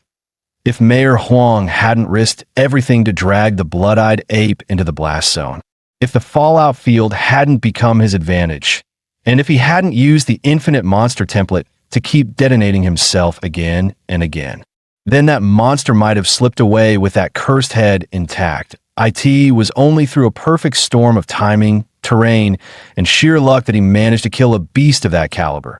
And even now, with all the power of the monster template, he knew one thing for certain. He was still far from the top. Beasts at the BG level were beyond terrifying. One misstep could mean total annihilation, that a victory like this might never come again. He lifted his gaze to the ashen sky, a sharp sense of urgency rising within him. I need more time, but I need to grow faster, stronger. The fastest path to the top was fusing with the planetary Godzilla template. But to do that, he had to gather the remaining plant-type monster cores, and time was quickly running out. In the blink of an eye, an entire month had passed. Through news reports, he gradually learned the true scale of devastation across the country. The nationwide rift outbreak had turned out far worse than anyone expected. 18 cities were attacked. 12 of them had completely fallen, reduced to bloody hunting grounds for monsters. The worst case was Guanshan City. After an unexpected S-class rift erupted, the entire city was swallowed by a mysterious gray fog, and all contact with the outside world was lost. In response, the National Martial Authority dispatched an elite strike team. 30 Shwama-ranked warriors and 5 grandmasters, led by the great master Du Jingming himself. But even they vanished. When all rescue efforts failed, the nation's strongest shield, Patriot-class warrior Fu Hongsheng, entered the rift personally. 8 hours later, Fu Hongsheng staggered out, drenched in blood, carrying only 2 surviving grandmasters. From that day on, Guanshan was declared the 11th life-forbidden zone in the planet. The city's 1.8 million residents, every last one, were gone. He clenched his fists in silence. Even a Patriot-class warrior barely made it out alive. An entire city turned into a dead zone that humanity's survival was now hanging by a thread. He abruptly stood up, determination blazing in his eyes. Closing the news feed, he immediately dialed Qinlan's number. The familiar lazy voice answered. "What is it this time? Want me to teach you the other 2 incomplete martial arts from the Liu family?" He shook his head firmly. "This isn't about martial arts. That I need your help to acquire high-quality plant-type monster cores, preferably blue tier or even purple tier Lord-grade cores." There was a brief silence on the other end. Then came a soft chuckle, laced with amusement. "Your appetite's really growing? Huh. Lord-tier plant cores? Do you have any idea how rare those are? Plant-type beasts are rare enough. High-quality ones are practically legendary." Her tone sharpened. "So tell me, what do I get in return?" He didn't hesitate for a second. His voice was steady, resolute. "At the entrance exam for Huadu University this year, the Secret Realm trial, I'll team up with Liu Qingzhu and secure first place. Guaranteed." Qinlan let out a soft chuckle, her red lips curling slightly. "Are you underestimating the top prodigies from the other provinces?" Her tone was casual, but held a note of warning. "Let me be blunt. Liu Qingzhu's strength might look decent here, but in the capital's top academy, she'd barely make the middle ranks. And just because you can suppress her in the ring doesn't mean you can compete with those real monsters." He remained calm, a quiet confidence in his voice. "Still, Aunt Qin, you're not betting the Liu family's future on anyone else, are you? So here's my offer. I'll put it in writing that if I fail to win first place, I'll serve the Liu family for life, be your personal assistant, your servant, your old age caretaker. No complaints, no regrets." Qinlan couldn't help but burst out laughing. Her tone was equal parts exasperated and amused. "Huh. Serve me for life. You're really good at making bold promises, aren't you, little brat?" She exhaled softly, her voice sultry but resolute through the phone. "Fine, I'll help you, just this once. But remember, this chance only comes once." Outside Anqing First People's Hospital, a sleek black and gold motorcycle screeched to a stop. He hopped off, riding his generously gifted brother-in-law's prized machine. "Whoa, that's Ihi, the top martial candidate himself. We're all busted up in here, and he looks untouched. I heard he took down a whole horde of monsters. Ihi, I'm your fan. Can I get your autograph? Can I add you on Qping?" The crowd swarmed with excitement, and Ihi barely managed to wave them off. He never expected to be this popular in Anqing. He made his way to room 6, where Chu Zhou and Luo Xian were both recovering. The moment Yi stepped inside, he nearly burst out laughing. Chu Zhou, usually the city's poster boy for charm, was now wrapped head to toe in bandages, leaving only one eye visible. "Ha ha! Is that our pretty boy Chu Zhou? Look at you now. This is gold, absolute gold." Chu rolled his eye. "You here to check on the wounded or just to laugh at us? And what's with all the stuff you're carrying?" Yi shrugged innocently. "Fan gifts got mobbed on the way in." Just then, another voice chimed in. "Well, if it isn't he." Sorry you are?" "Luo Xian, that I was your first opponent in the qualifier." "What, already forgot me?" Yi blinked, but then caught sight of Luo Xian's injured leg, and his tone shifted. Yeah, Luo Xian might have been weak on the battlefield, but his spirit, that was a real warrior's heart. Luo Xian noticed both Yi and Chu Zhou giving his injured leg that awkwardly respectful, pitying look that he rolled his eyes. "Guys, seriously? Don't look at me like I'm already dead. The leg's not gone. Worst case, I'll get a limb repair surgery. And if that doesn't cut it, I'll slap on one of those new laser bird combat prosthetics. They come with built-in cannons now, you know." Just then, Yi's phone started ringing from inside his pocket. He glanced at the screen, unknown number. Without a second thought, he hit decline, flagged it as spam, and blocked it. Smooth, efficient, brutal. But 10 seconds later, BZZ, the phone buzzed again. Same desperate tone, different number. Someone really wasn't taking the hint. This time, the call was from his high school principal. "E, did you seriously block that bigwig from the Capitol? Unblock him, now." E froze. Oh no, he just pulled the ultimate career suicide move. Blocking a VIP like he was junk mailed at IT was like slamming the door in a government official's face mid-speech, with a smile.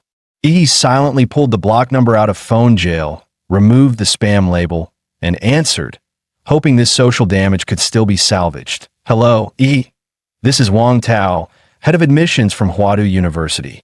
We're calling to inform you that the Capital University will begin the semester 1 month early. A private train will pick you up in 3 days. Oh, you have any questions?" E's inner voice. What the hell could I possibly say? Ask for a delay, a summer break extension, but on the outside, he answered smoothly, understood that I'll follow the university's arrangements. Meanwhile, Chu Zhou also received a call from the same university. "Hello, Chu Zhou. This is Director Liu from the Huadu University admissions team. I understand that I'll be there on time." "Thank you, Director Liu." Chu ended the call like a model student, calm and polite. Two future Capital University elites lying in the same hospital room. The place might as well be renamed the Top Score Suite. Gonna have to raise the price on this room, 0.5 grand per night, minimum. Luo Xian looked left, looked right, then slowly pulled the covers over his face. Yeah, he thought that he didn't belong on the bed. He should probably be under it. Still, before he reported in, there was one more important thing he had to take care of. Days later, the skies above the Swan Lake blast zone were still blanketed by thick gray clouds. Hundreds of tons of debris from the nuclear explosion had been hurled into the atmosphere, turning the entire region into a land of eternal twilight. And there, in the heart of the irradiated wasteland, Ihi sat cross-legged in meditation. The ground beneath him, scorched by unimaginable heat, had melted into a glassy surface, gleaming like warped crystal. Entering his Damanra state, Ihi began channeling the lingering radiation from the air into his body. Jagged, obsidian-like skin coated his frame, while the crystalline spine on his back pulsed with blue light. Misty energy circled him, making him look like some celestial immortal. If that immortal were breathing in toxic nuclear gas instead of spiritual essence. His muscles, broad and powerful like an eagle mid-flight, slowly relaxed, and his pores released thick steam like a living pressure engine.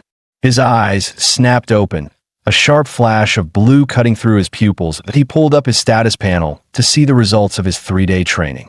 Infinite monster template host, Ihi overall physique, 27.4 active template. Berserker Damanra template sync rate, 38.9% Titan form sync rate, 90%. After the battle against the blood-eyed ape, his Demon Sync had jumped by 1.5%, a massive leap at this level. And with 3 days of exposure to pure radiation and atomic decay energy, he'd gained another solid 6%. This wasteland wasn't just a battlefield. It was a training paradise. But time was up. He had to leave. He bent his knees, gathering atomic energy beneath his feet like a coiled spring. With a flash of blinding blue light, he launched upward, but a thunderous boom followed as a shock wave burst behind him, splitting the air like a sonic cannon. At Anqing's bullet train station, the PA echoed calmly. "Attention, passengers. Train G6666 to Huadu West will depart in 5 minutes. Please proceed to ticket check-in if you haven't done so." Inside the station, Chu Zhou stood with his suitcase, calm as ever, waiting near the platform. His eyes twitched as he looked to the sky, and a faint smirk crossed his lips. He's here. Boom! Boom! Explosive shockwaves ripped through the sky. All across the station, martial artists instantly went on high alert, hairs standing on end. That pressure, is it another high-level beast? We just survived one invasion. Don't tell me there's another. Still reeling from the recent chaos, fighters instinctively entered combat mode. Some had even drawn their weapons. "Relax, it's me." A familiar voice echoed from above. A split second later, a figure dropped from the sky and landed perfectly. No cracks on the pavement, no shockwave, just heat hissing from his glowing legs. Blue halos flickered around his calves as steam curled up. Ihi brushed off his pants with a grin. Made it just in time. "Holy crap, that's Ihi. Bro, you nearly gave me a heart attack. I thought another damn monster was coming." Even top-tier warriors burning their blood wouldn't create pressure like that, someone muttered. No doubt about it. He's truly Anqing's pride. Chu Zhou, however, barely blinked. "You've gotten stronger. Again." Anqing, once drowning in beasts, was now fading into the distance.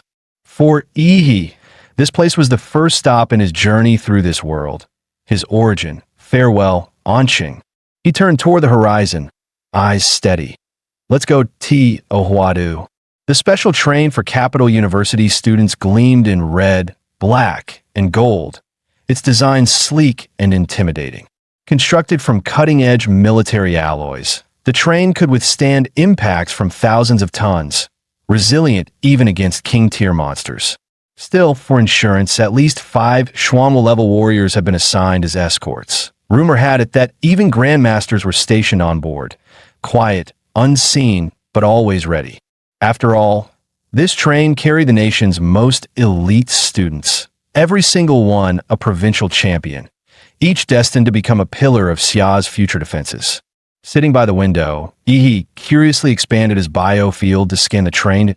As expected, a few hidden powerhouses stood out, but after gauging their energy, he estimated no more than 5 could last 3 moves against him. Chu Zhou sighed, side-eyeing him. "Seriously? Can you stop flexing for 5 minutes? We just got on the damn train."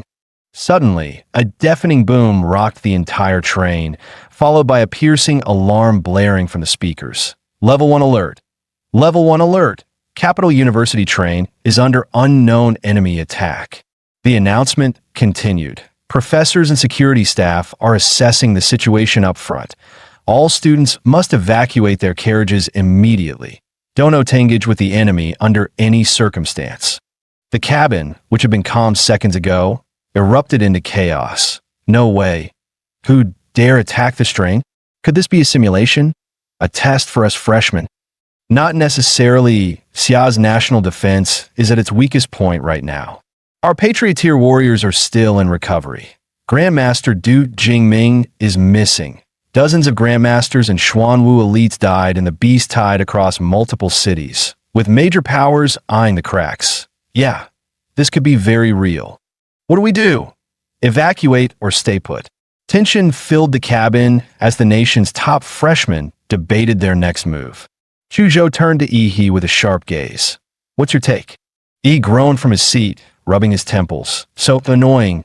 I just wanted a nap after 3 days of non-stop training." But before the words fully left his mouth, he was already on his feet. "Screw it, let's go check it out." Action always spoke louder than waiting. Their carriage was located near the rear. He and Chu Zhou moved forward, alert and silent, eyes scanning for clues. When they reached the fifth car, a blood-covered freshman stumbled toward them. Pale and shaking, he rushed forward, catching him before he collapsed. "Hey, hold on. What happened up there?" The blood-covered freshman panted heavily, eyes wide with fear. "They've already taken the first 3 cars. The enemy uses some kind of domain ability, pulls people into a separate space where no one outside could detect the battle. Our Schwanwa-level escorts, they're almost all dead. They joined forces to push me out of that space, told me to warn the rest. This isn't a drill, it's real. My name's Zhou Jingxian. I'm a freshman, just like you. Please, you have to run." His desperate warning sent a shockwave through the students. Many who had been preparing to move forward immediately froze.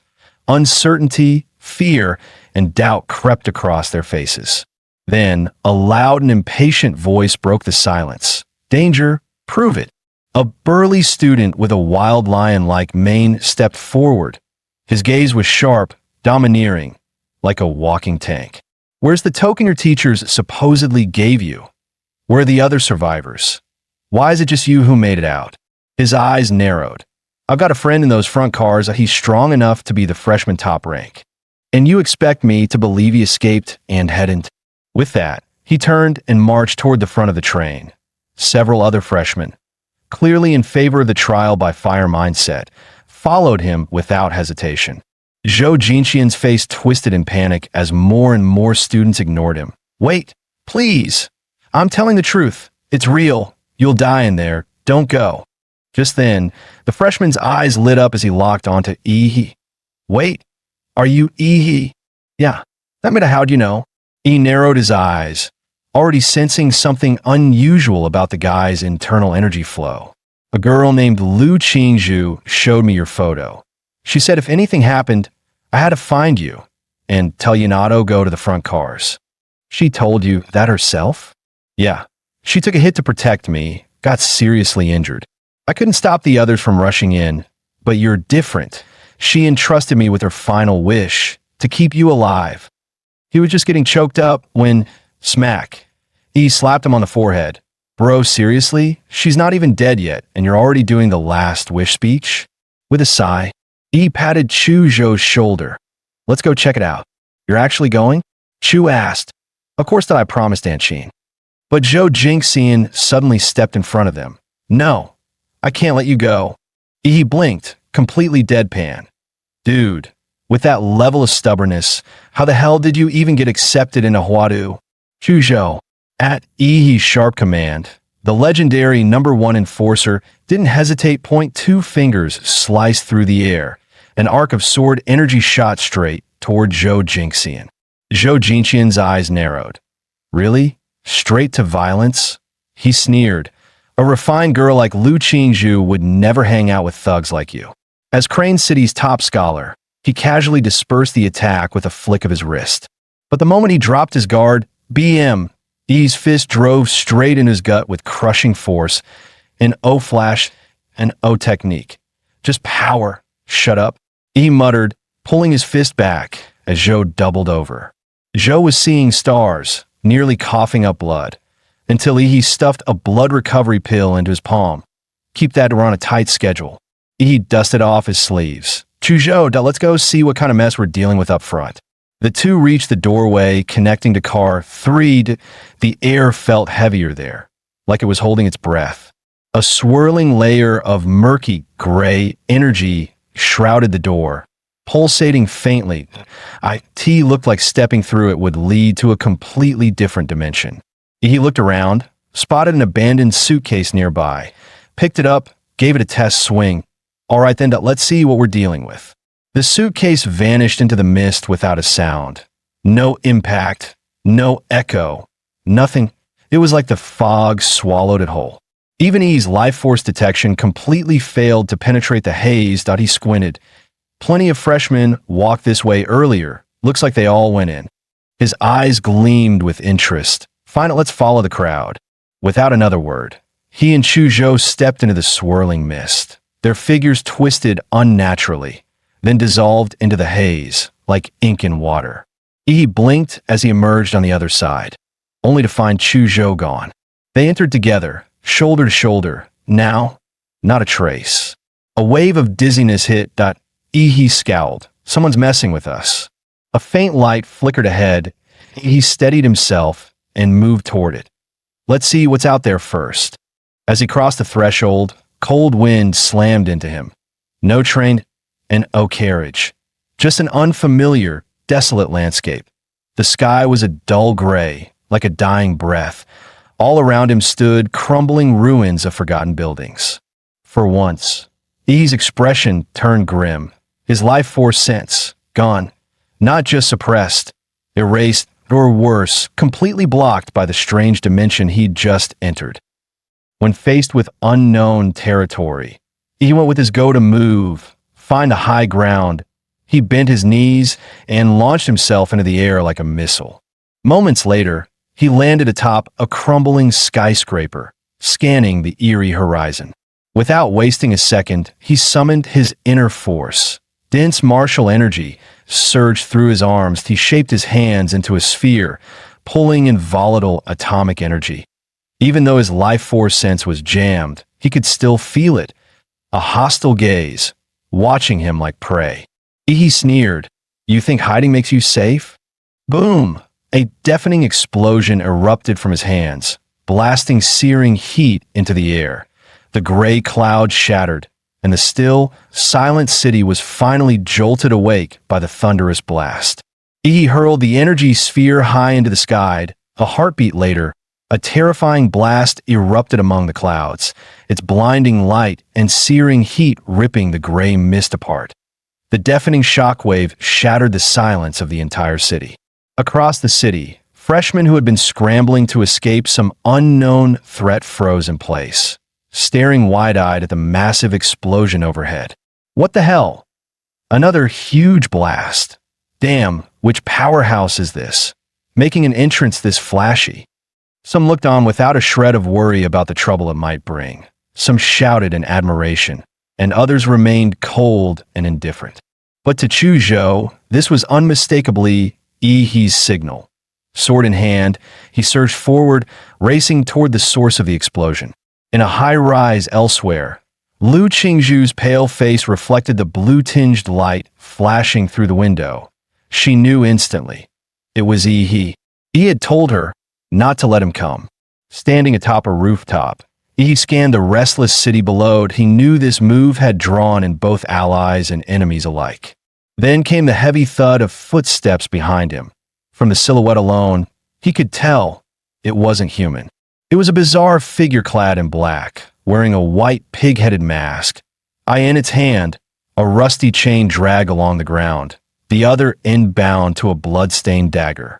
One look at the bizarre outfit, and he knew this guy was trouble and testing the waters. Blue flames erupted under his feet, scorching a deep mark into the ground as he shot forward, swinging a fist straight at the pig mask. "Playing creepy? I'll rip that mask right off your head," he snarled. But just as his punch was about to land, the pig-headed man's dagger shot out like lightning, even faster, completely bypassing He's protective energy field. The blade pierced through his defenses like a demon's scalpel, stabbing deep into He's abdomen, and the same moment. He's fist slammed square into the pig-headed man's skull. Heat intense enough to melt steel erupted instantly, a torrent of blue energy engulfing the pig-headed man's head. Yet, even after taking He's nuclear punch head-on, the guy's skull remained completely intact. The pig-headed man tightened his grip on the dagger buried in He's gut, muscles straining as he tried to split He open in one savage pull. But no matter how hard he yanked, the blade wouldn't budge, locked in place. The realization flickered across his eyes. He grinned, his voice low and taunting. "Didn't expect my regeneration to be this fast, huh? My muscles alone can clamp your blade that you're not that strong, but this weapon of yours, it can bypass defenses. What the hell are you?" He clamped both hands on the pig-headed man's mask, prying open those snarling jaws with a wicked grin. "Open wide, pal. Time for a little dental work. mouth-to-mouth atomic breath. Boom! A blazing blue beam roared forth, flooding straight into the pig's gaping maw. The scent of charred flesh filled the air as the pig-headed man's struggle ceased. His mouth blown clean through, his neck severed by the searing heat. E hoisted the severed pig head, locking eyes with the hollow mask in a silent stare-down. He smirked. "Told you I'd rip it off. Guess I'm a man of my word, huh? What's this inside?" Digging through the mask, he pulled out a pendant, his lips curling upward. Figures. Huada's trial.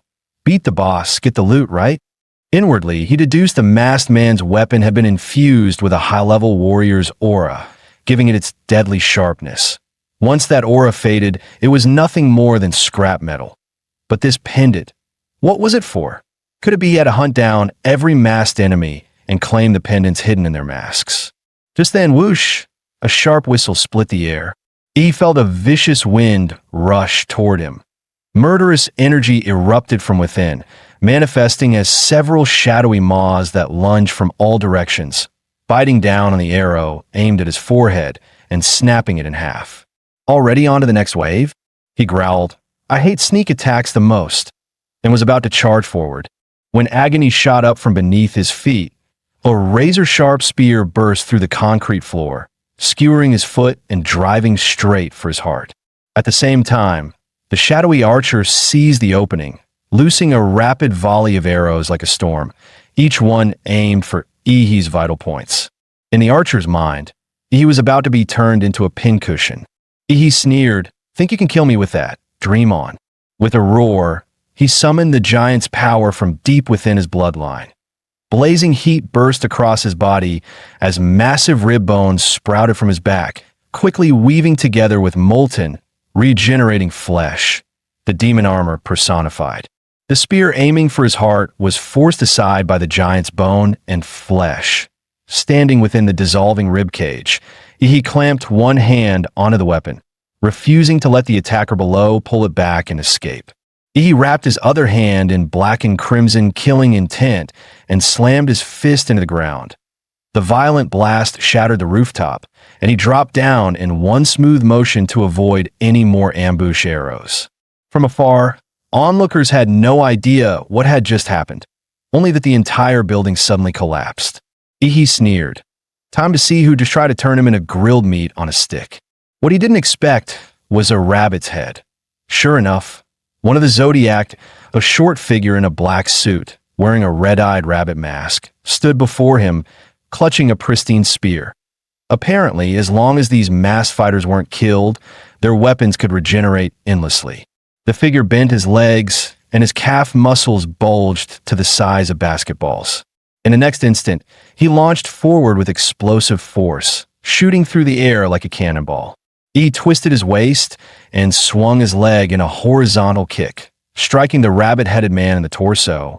But the enemy's body was unervingly flexible. He spun several times midair, effortlessly dispersing the force of the blow. What the hell? He knows martial arts. A flash of cold steel followed, thrusting straight at Ihida. He frowned. This one was going to be tricky. At that moment, a familiar chill swept across the battlefield. An ice wall. The rabbit-headed man's thrusting spear froze mid-motion, locked in place by solid frost. Chuzhou's sudden arrival not only broke Ihi free from danger, but also trapped the rabbit-headed man within an ever-tightening maze of ice walls. That was close. Ihi, this rabbit's mine, Chuzhou called, leaping forward with his sword. His blade sliced straight for the rabbit-headed man's neck, but the nimble opponent twisted away in an instant. The masked fighter was clearly annoyed now. Sword and spear clashed in a blur, sparks flaring with every strike that in mere seconds, they traded dozens of blows. Even with the spear's reach advantage, the rabbit-headed man found no opening against Chuzhou's relentless swordplay. In one fierce bind, Chuzhou suddenly unleashed a burst of icy power, freezing the spear solid in the rabbit-headed man's grip. The instant the weapon was sealed, Chuzhou drove his palm hard into the rabbit-headed man's chest. Fortunately for the masked fighter, he managed to bring his spear up just in time to absorb most of the impact. But the next moment, a wave of dread hit him. Two massive hands, lying in wait all along, suddenly lunged out from the darkness. They clamped around him with crushing force, a mocking voice rumbling, "Finally caught you, little cutie." At the same instant, a massive stream of blue energy ripped through the sky, cleaving the gray heavens clean in two.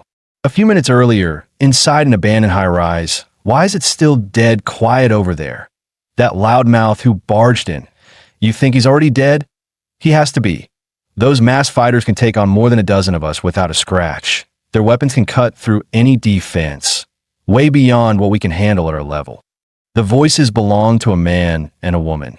The woman sneered. That guy who came in blasting the sky was way too full of himself. Probably just some small-town kid who lucked his way in a Huada, frog in a well, thinking he's all that.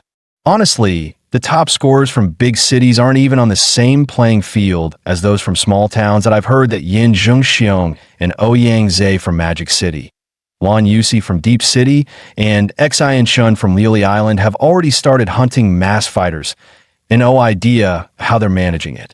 That's strong. Then the freshman champion has to be one of them, right? No. Almost every freshman champion comes from Huadu itself. Against those monsters from Huadu, students from the rest of Xian Nation can't compare.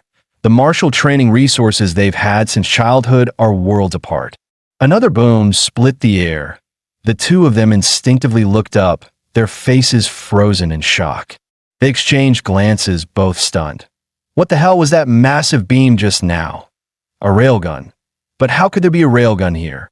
Elsewhere in the city, freshmen actively hunting animal mass fighters also paused mid-chase, silently watching the blinding beam in the sky.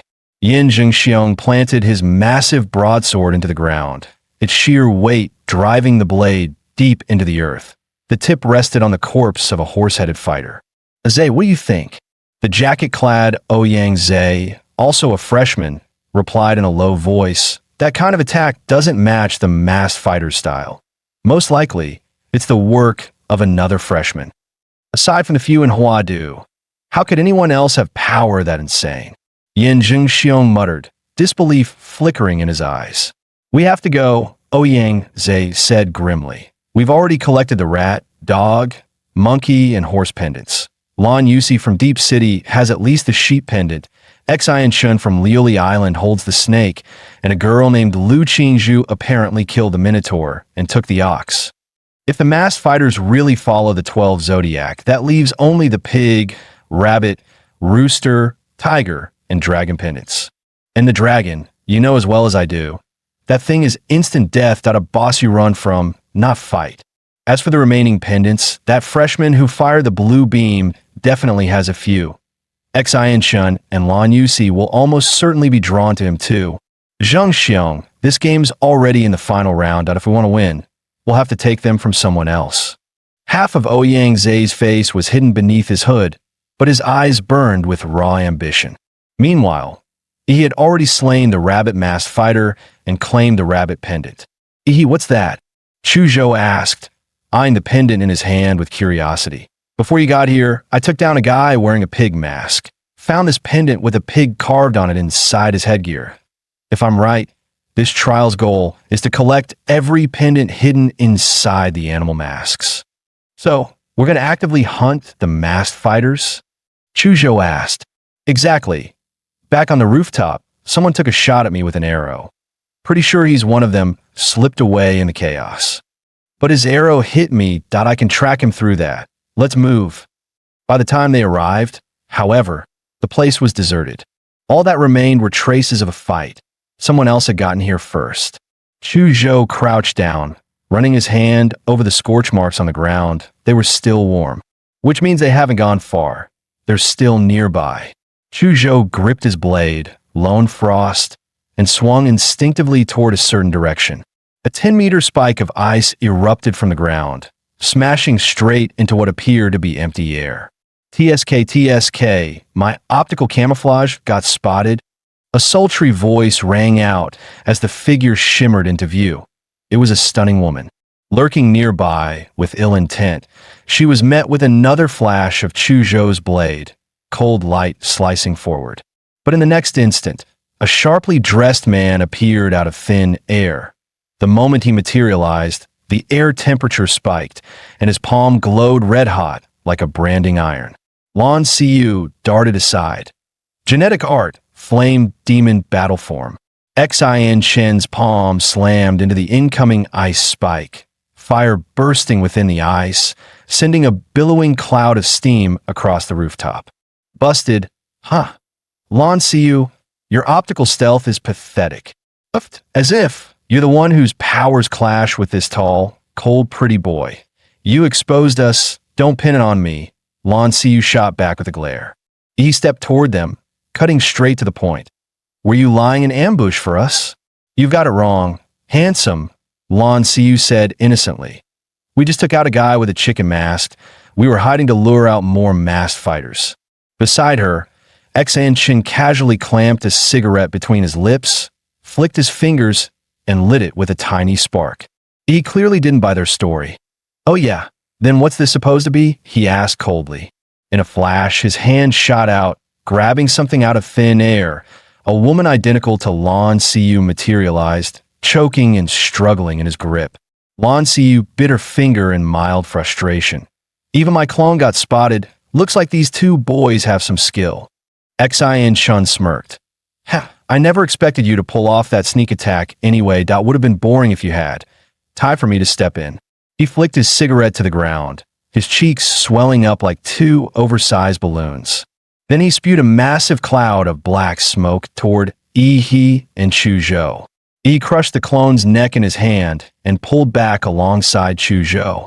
But before they could retreat far, Lan Siyu whipped out a yellow folding fan etched with glowing runes. Sneering, trying to run? Lan Siyu lifted her fan and gave the black smoke a graceful flick. Wind rise. A violent gust surged forth, propelling the smoke until it swallowed Yi and Chuzhou whole. Xin Shen rolled a fireball between his fingers, smirking. Not done yet. Let's add some heat. Boom! The black smoke ignited instantly, blooming into a blazing fire cloud so hot it warped the air around it. Skill means nothing if you still lose to us, Xin Shen boasted, shooting Lan Siyu a smug eyebrow raise. But the next instant, a thunderous clap echoed like a cannon blast. He emerged from within the burning cloud, slamming his palms together. The resulting shockwave snuffed out the entire firestorm in an instant. The hell are you laughing at? He snarled. Xin Shen's worldview crumbled, snuffing out his flames with a single clap. That kind of power was unreal. Before he could dwell on the shock, Yi's fist was already in his face. Mountain-crushing fist overdrive. Xin Shen tried to block or dodge, but compared to that punch, he was painfully slow. In an instant, he was sent flying in a straight line, blasted away by Yi's strike. Lan Siyu hadn't expected Yi's speed and strength to be so overwhelming. The sheer physicality sent a chill through her.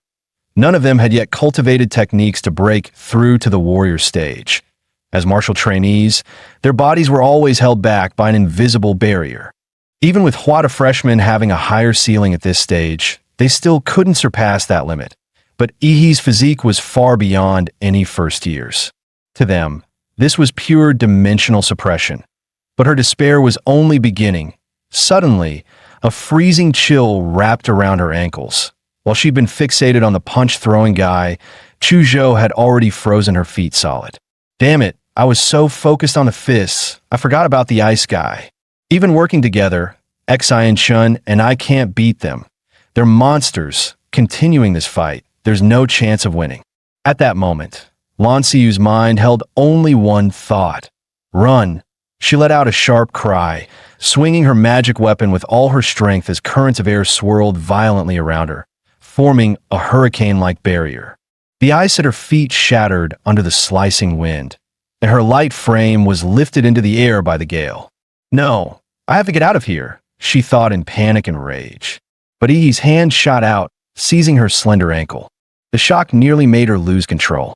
Get down here, Yi roared, slamming her into the ground. Dust and debris exploded upward as the impact carved a crater into the earth. He raised his fist again, ready to unleash another brutal strike. Gritting her teeth, Lan Xiu burned through a massive amount of martial energy, determined to break free.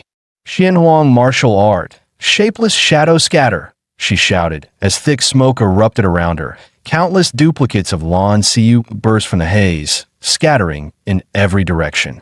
He grinned darkly. Run, Xianhuang martial art, flesh prison, demon veil illusion, activate. From Yi's body burst a swarm of black and crimson demonic shadows, outnumbering Lan Xiu's clones several times over. They morphed into countless monstrous beasts, swarming in to tear her illusions apart. In Xianhuang martial arts, there were clear gaps in power, and her clones couldn't match Yi's shadows in either numbers or strength. Outmatched and unable to run, Lan Xiu felt a wave of despair crash over her. She realized, to her horror, that she couldn't even move. What are these things? Yi's grin was equal parts lecherous and menacing. Can't beat me. Can't run. So just accept your fate. One look at that expression, and Lan Xiu caved instantly. I surrender. I surrender. Take my pendants. In moments, 2 more pendants fell into Yi's hands. See? Would have been easier if you'd done that sooner. Now, tell me everything you know. Without hesitation, Lan Xiu sold out her ally Xinchen, spilling every detail about the snake and tiger pendants he held, along with the abilities he'd shown in battle. She also confirmed what he had already suspected. Winning this trial required gathering all 12 pendants at this late stage. Even if you didn't hunt others, they'd come hunting for you. Ouyang Zhe and Yin Zhengxiong from Evil City are among the top freshmen, and I bet they've already snatched plenty of pendants. Want to take you to them?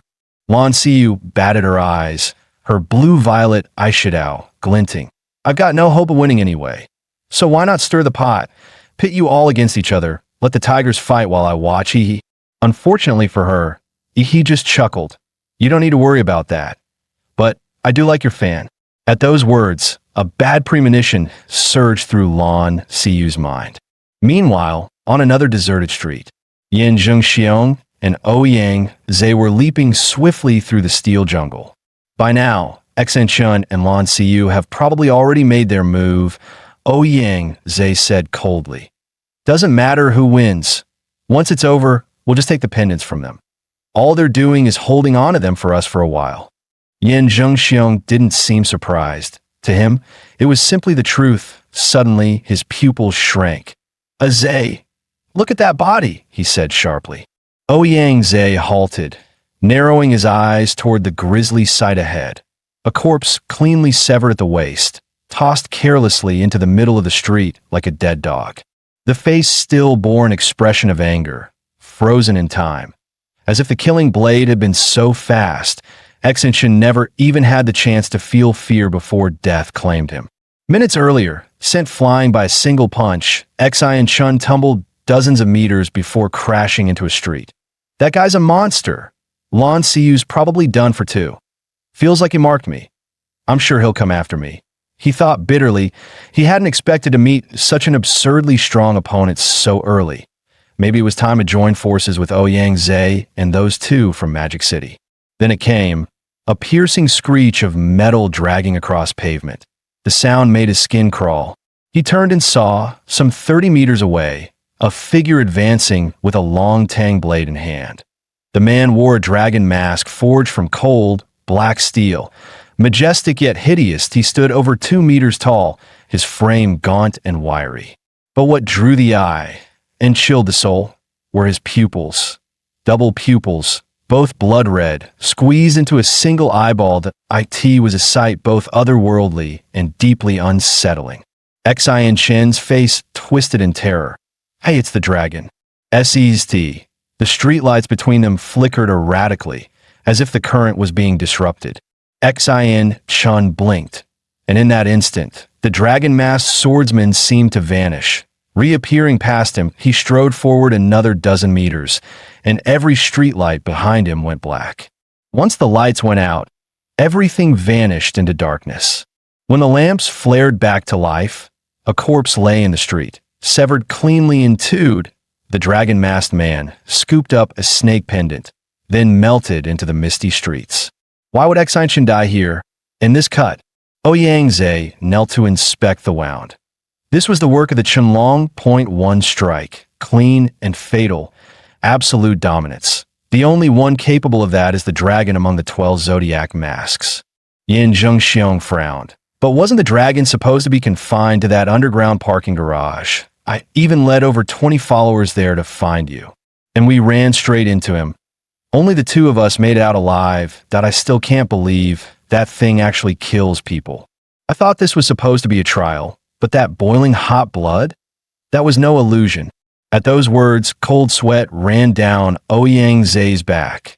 The memory it dredged up was one he'd rather forget. So what now? Looks like Xianchen's pendants are gone too. Yin Zhengxiong's voice snapped Ouyang Zhe back to reality.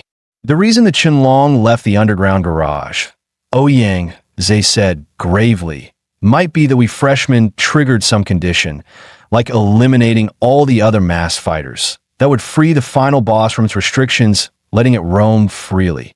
Just like the other Zodiac mass hunt freshmen on their own, the Qianlong may now actively target those of us holding pendants.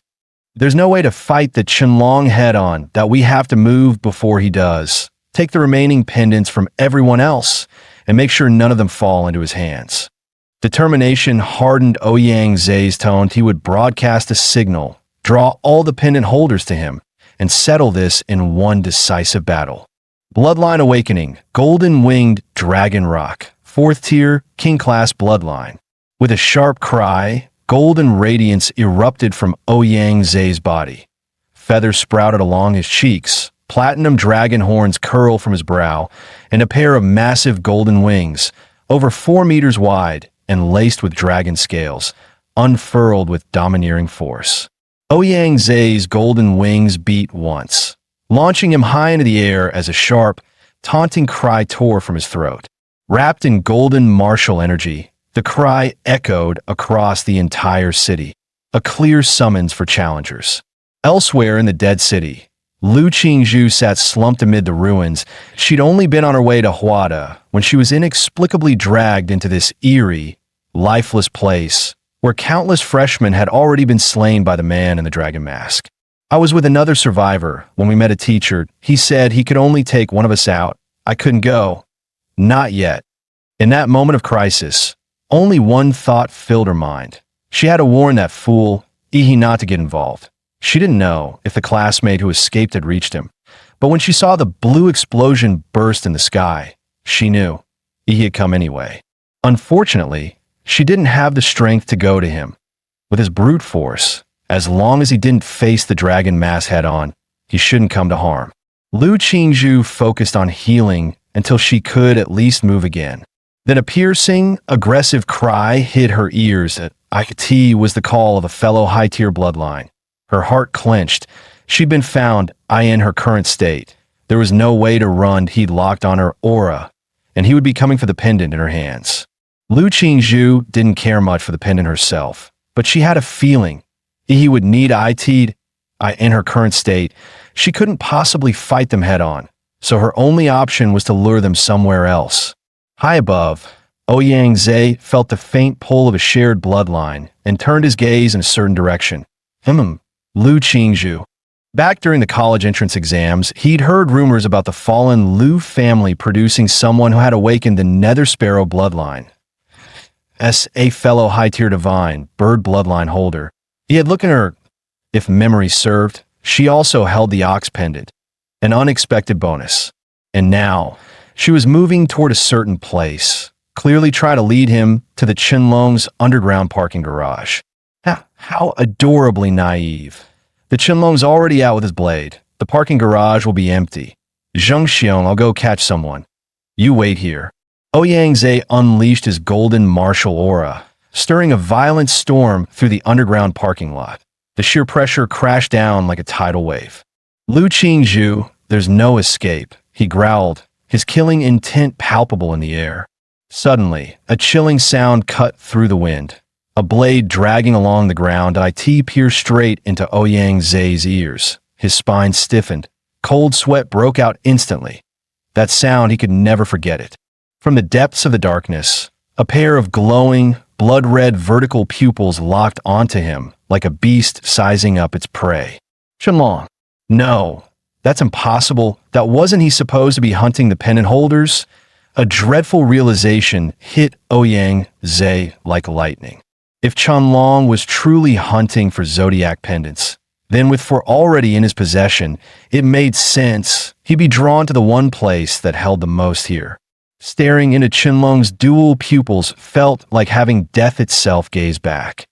Ouyang Zhe's entire body froze under the overwhelming pressure. Just locking eyes was enough to make him suffocate.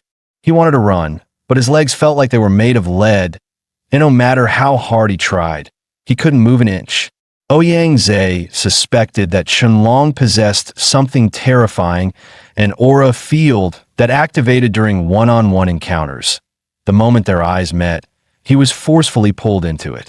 There were only two ways out: meet the unknown condition, or take down the caster himself. He clenched his fists, cursing under his breath. How did he get pushed this far? His golden pupils narrowed sharply. He caught the subtle motion. Qianlong leaning forward, hand reaching for his blade that it was coming. The lights vanished. In total darkness, silence fell over the entire parking lot. Qianlong made his move. Ouyang Zhe burst forward, wings flaring, turning into a streak of golden light. He barely dodged, but the chill of that blade still grazed his back. His glow flickered. He couldn't even fight back. Even though he'd predicted the attack, he still got clipped, and Qianlong's strikes, they only got faster, deadlier. Ouyang Zhe could feel it. Next time, he wouldn't be able to dodge, that he had to take it head on. Yin Jingxiong had never met anyone more arrogant than himself. But today, fate threw two of them at him, back to back. He looked down at Yin Jingxiong with the swagger of a man who ruled the world. Seriously? You really had the nerve to open global chat just to trash talk?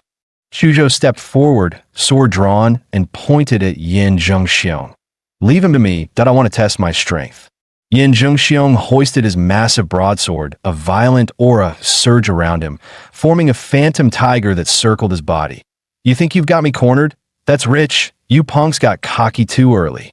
Chuzhou's eyes narrowed. He could feel the deadly intent radiating from the blade, as if just looking at it could slice deep into his flesh. Yin Jingxiong clearly wielded a dominant blade aura. In that case, Chuzhou had no choice but to go all out. Ice Vein, activate. The broadsword slashed through the air like a vicious crescent moon. Chuzhou moved like a slippery spirit fish, gliding across the frozen ground and narrowly dodging the blow. But Yin Jingxiong wasn't just a brute. Mid-air, he shifted weight with surprising finesse, arms flexing, and launched another slash from a new angle. The blade came crashing down like a mountain, but Chuzhou didn't dodge. He wanted to find out, between his sword intent and his opponent's blade aura, which one truly reigned supreme. Chuzhou instantly shut off all five senses, stepping into a trance-like state where man and sword became one. Soul-cutting sword intent. Compared to the college entrance exam a month ago, his intent now was far purer, sharper. He'd even begun to infuse his sword with his own elemental traits. Within the blade's glow, a faint dragon's cry rang out. The broadsword, roaring with tiger's fury, clashed violently with the dragon song of the longsword. Blade chi and sword chi twisted and tore at each other, their roars echoing across half the street. Dragon versus tiger. He sat casually on his massive golden blade. Watching from the sidelines, he knew a warrior like Chuzhou had his own pride. Some battles had to be fought alone. Suddenly, Yin Jingxiong's brows twitched mid-duel that he sensed it. Ouyang Zhe's aura did a distress signal. Exploding with martial force, he tried to force Chuzhou back and retreat. But Chuzhou wasn't about to let him go. This opponent, he couldn't afford to lose. Yin Jingxiong snorted coldly. If I wasn't in a rush today, I'd make sure to break at least 8 of your bones. Just then, Yi's voice cut through the air. Talk tough, and think you can walk away? Did I say you could leave? What? You think I'm just here for decoration? His fist surged with power and flew straight at him. What the? Yin Jingxiong barely saw a shadow before the impact hit him like a truck. His body shot through the air like a rag doll, smashing through 3 streetlights before crashing to the ground in a wild roll. Gritting his teeth in pain, he tried to sit up. What the hell, did a magical beast just swap me? That was me, he said casually. Your battle cry was just way too awful. Maybe I went a little overboard. You sucker punched me? Yin Zhengxiong shouted in disbelief. He shrugged. Nah, that wasn't a sneak attack. You were just too slowed and my fist came, and your brain didn't keep up. Yin Zhengxiong roared with fury. You arrogant punk, I'm gonna end you. In that moment, he completely forgot about Ouyang Zai's cry for help. 3 minutes later, he lay sprawled out on the ground. Lifeless eyes, motionless body. He spun a massive broadsword in his hand. Nice weight on this thing, I think I'll borrow it for a while. Don't mind, right? Yin Zhengxiong stayed silent, utterly broken. Just remembering how he kept slamming him into the ground like a basketball made his body twitch. He gave a rare smirk. Come on, don't be so down. Lasting 3 minutes against me is already impressive. Xian Shun, that guy got one punched. He examined the blade and muttered, but this weapon still needs some upgrades. With a simple motion, the blade began to morph, its shape twisting into something resembling a demon shark weapon. Just then, Chuzhou walked over. There was no pendant in his storage ring, but I did find this. He handed over a jade token with the word Ouyang carved on it. It was pulsing faintly, as if transmitting a signal. At this point, Ouyang Zai had already lasted 5 full minutes against Qianlong. But the price was steep. Both his golden wings had been severed, and every life-saving trick he had was spent. That was the terror of the domain. He'd even tried launching an attack, and lost an arm for it. Now, with blade energy raging inside his body, his condition had gone from bad to worse. He never imagined this would be as far as he'd go. His gaze fell on Qianlong's chest, where a bronze spike was embedded, a relic from a hidden ruin. If it struck the heart directly, it could block his martial energy and internal flow completely. Sadly, even after sacrificing an arm, he'd missed the mark by just 3 fingers. It still managed to suppress Qianlong's output by roughly 30%. But for Ouyang Zai, already broken and bleeding, it only meant one thing. What should have been a killing blow now required a second strike, a second he no longer had.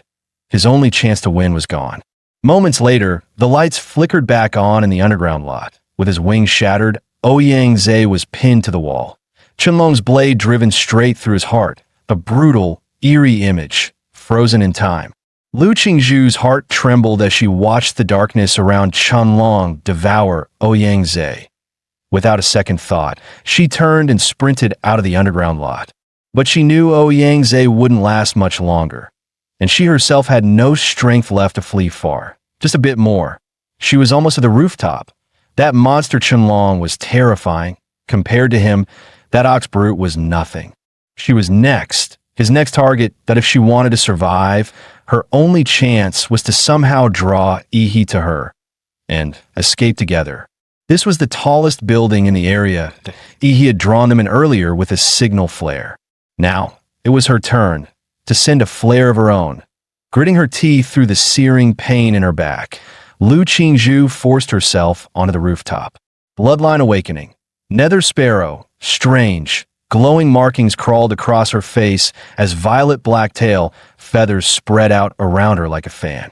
Mustering the last of her strength, she let out a piercing cry. Then, with a heavy thud, she collapsed. The pain almost made her black out.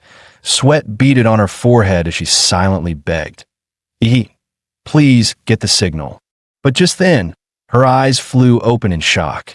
She heard it. That unmistakable, chilling sound of blades scraping slowly across the ground. Lu Qingzhu stared down from the rooftop in disbelief, only to see Qianlong already making his way up the stairs. She hadn't expected him to find her so fast, and yet her first instinct wasn't fear for her own life. It was dread. She had to send the signal. He had to get away. But in that exact moment, Qianlong's domain activated. The instant her eyes locked with those blood-red pupils, she was already caught inside. A one-on-one domain closed in around her. The world dimmed, like someone had turned down the brightness of reality itself. The grinding sound of the blade against the concrete grew louder and louder, until Qianlong stepped into view, sword raised. As he slowly lifted the blade, time itself seemed to slow. All she could see was the gleaming edge of that weapon, drawing closer and closer to her eyes. Death was now only inches away. But in the very next instant, a sharp crystal-like shatter echoed through the air. The domain cracked. A figure bathed in blazing blue light burst in like a battering ram. "I promise your parents I protect you, and I keep my word." Qianlong was stunned, completely blindsided. Tears welled up in Lu Qingzhu's eyes. "Yi," Yi roared, fury in his voice. "You dare lay a hand on my woman? You tired of living? What even are you?" He raised the broadsword high, dark energy and atom-powered martial force flooding the blade. A massive black-red arc burst out like a moon slash, over 10 meters wide. He didn't know a thing about blade intent or sword principles, but with enough raw power and energy, the result spoke for itself. Qianlong tried to block it, but the impact force of the moon slash was overwhelming. He was sent flying off the rooftop, forced down by sheer power. The building beneath them cracked and split in half, collapsing in a thunderous roar. Qingzhu, Chuzhou, and my new recruit are waiting in an alley to the east. Go find them. I've still got unfinished business with Dragon Face over here. He didn't wait for a reply. He launched himself like a blue meteor, crashing down toward Qianlong's position, leaving Lu Qingzhu no time to speak. 1781. He landed with explosive force, sending waves of dust and debris flying in all directions. 1782. The sound of a blade scraping against the ground echoed once again. 1783. He turned his head. There he was, a shadowy figure holding a blade stepped out of the dust, barely scratched. Qianlong stood shirtless now, his clothes shredded by the earlier moon slash. And once again, that same cursed domain surrounded them. He narrowed his eyes. "So this is your little game, huh? Is this all you've got? Hiding your fancy domain? You seriously think you're untouchable?" Then Yi's sharp gaze locked onto something. Protruding from Qianlong's chest was a bronze spike. Could that be it? The same relic Yin Zhengxiong mentioned, the key to taking Qianlong down? But before he could finish the thought, Qianlong blurred forward, covering 20 meters in a flash. No, it wasn't teleportation, that he was just that fast. Too fast for the eye to track. Yi's instinct screamed. All those sparring matches with Chuzhou had sharpened his senses. He knew that bone-deep chill when a cold weapon was closing in. Instantly, he raised his broadsword to block left. Sparks exploded as the blades clashed, glowing red from the sheer friction. The impact surged through Yi's arms, forcing his brows to lift. That scrawny body could produce this kind of power. He grinned. "Good. That'll make beating you down even more satisfying." Their battle tore through everything in their path. One towering skyscraper was sliced clean into pieces, crashing down in a thunderous collapse. As the debris rained below, Yi and Qianlong launched back into the air, clashing once more mid-sky. Dozens of fierce exchanges followed, each one faster and heavier than the last. Frustrated by his failure to break through, Qianlong let out a roar that shook the sky. Yi stared at the massive arc of blade, energy sweeping over dozens of meters. Even he had to admit, it was impressive. No wonder they call you the toughest boss yet. The force behind the strike sent Yi crashing to the ground like a meteor. But in that very moment, his Damanra armor snapped into place. His atomic core ignited. Blue light exploded outward, piercing through the dust like a rising star. The entire battlefield turned blue. Even Qianlong's face reflected the chilling glow. This was the first time since arriving here that Yi entered his true Damanra state. After all, no one else had been strong enough to force him into Phase 2. A blue blur shot upward like a beam of light, tearing through several buildings on its way into the sky. Its target clear, Qianlong. He's strong, a worthy opponent, he muttered, and I know he won't go down that easy. Just as expected, a withered arm pushed aside chunks of rubble and broken stone. Qianlong emerged, his dragon mask partially shattered, exposing those strange, piercing dual pupils. Blood streamed down his arm. He chuckled coldly. Now that's more like it. The unbeatable boss, taken down that easily. Please. Qianlong's body blurred, leaving several afterimages as he charged forward again. He braced himself, no longer underestimating the threat. He couldn't afford to slip up now. Blades collided once more, sending out a shower of sparks as power clashed against power. Faster, he thought. With that mask broken, Qianlong wasn't just quicker, he was stronger too. Qianlong's dual pupils flared open, scarlet light burst from his eyes. In that instant, Yi's broadsword snapped in half with a loud crack. The sudden break caught he completely off guard. At the exact moment the blade shattered, Qianlong surged forward like a bullet. His sword shot straight toward Yi's heart.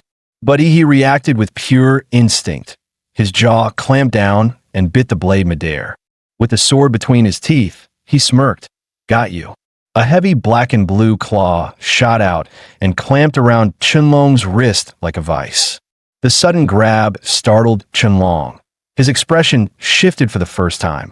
Then came the blow. A thunderous uppercut surged with black-red lightning, slamming straight into Qianlong's jaw. The air cracked with arcs of killing intent and energy. Qianlong's body was launched into the air, his mask shattering completely, revealing a grotesque face with no lips, no nose, only eyes. He didn't give Qianlong even a second to recover. One hand clamped onto Qianlong's sword arm, locking it down completely. His other fist blurred into motion. Technician number 23, at your service, he muttered with a wicked grin. Like a hurricane of steel, his punches rained down. Temple, throat, heart, spleen, kidneys, groin. Every vital point was struck with terrifying precision. Each blow carried condensed killing aura, drilling deep into Qianlong's pressure points and meridians, wreaking havoc from within. And with the bronze spike still embedded in his body, his flow of martial energy was already severely blocked. The combined trauma pushed his body to the brink. Blood erupted from his pores as his aura collapsed. But even so, Qianlong stared at Yi like a coded boss in a video game. Relentless, locked on with deadly intent. With his trapped hand, he suddenly dropped his blade, then flicked it upward with his foot, aiming the tip straight at Yi's chest. But Yi was ready, effortlessly dodging the vicious strike. I knew it, that you're the type that just won't die easy, Yi sneered. Your only real shot at killing me was right at the start, when I first arrived. If you'd ambushed me, then using the element of surprise, maybe, just maybe, you'd have had a 30% chance. After all, up to this point, he hadn't even used his full strength. He flipped his palm, revealing a yellow fan engraved with runes. Time to take off. With a powerful swing, a fierce, swirling wind erupted from the ground. The artifact, now infused with killing intent, was far more potent than when it was wielded by Lan Yusid. It swept Qianlong up midair like a ragdoll. Dark red wind blades slashed across Qianlong's body while the vortex launched him dozens of meters into the sky. With no ground beneath him, he became nothing more than a helpless, airborne target. He leapt into the air like a blinding blue meteor. Faceless freak, I'm not done with you yet. First strike, nuclear impact fist.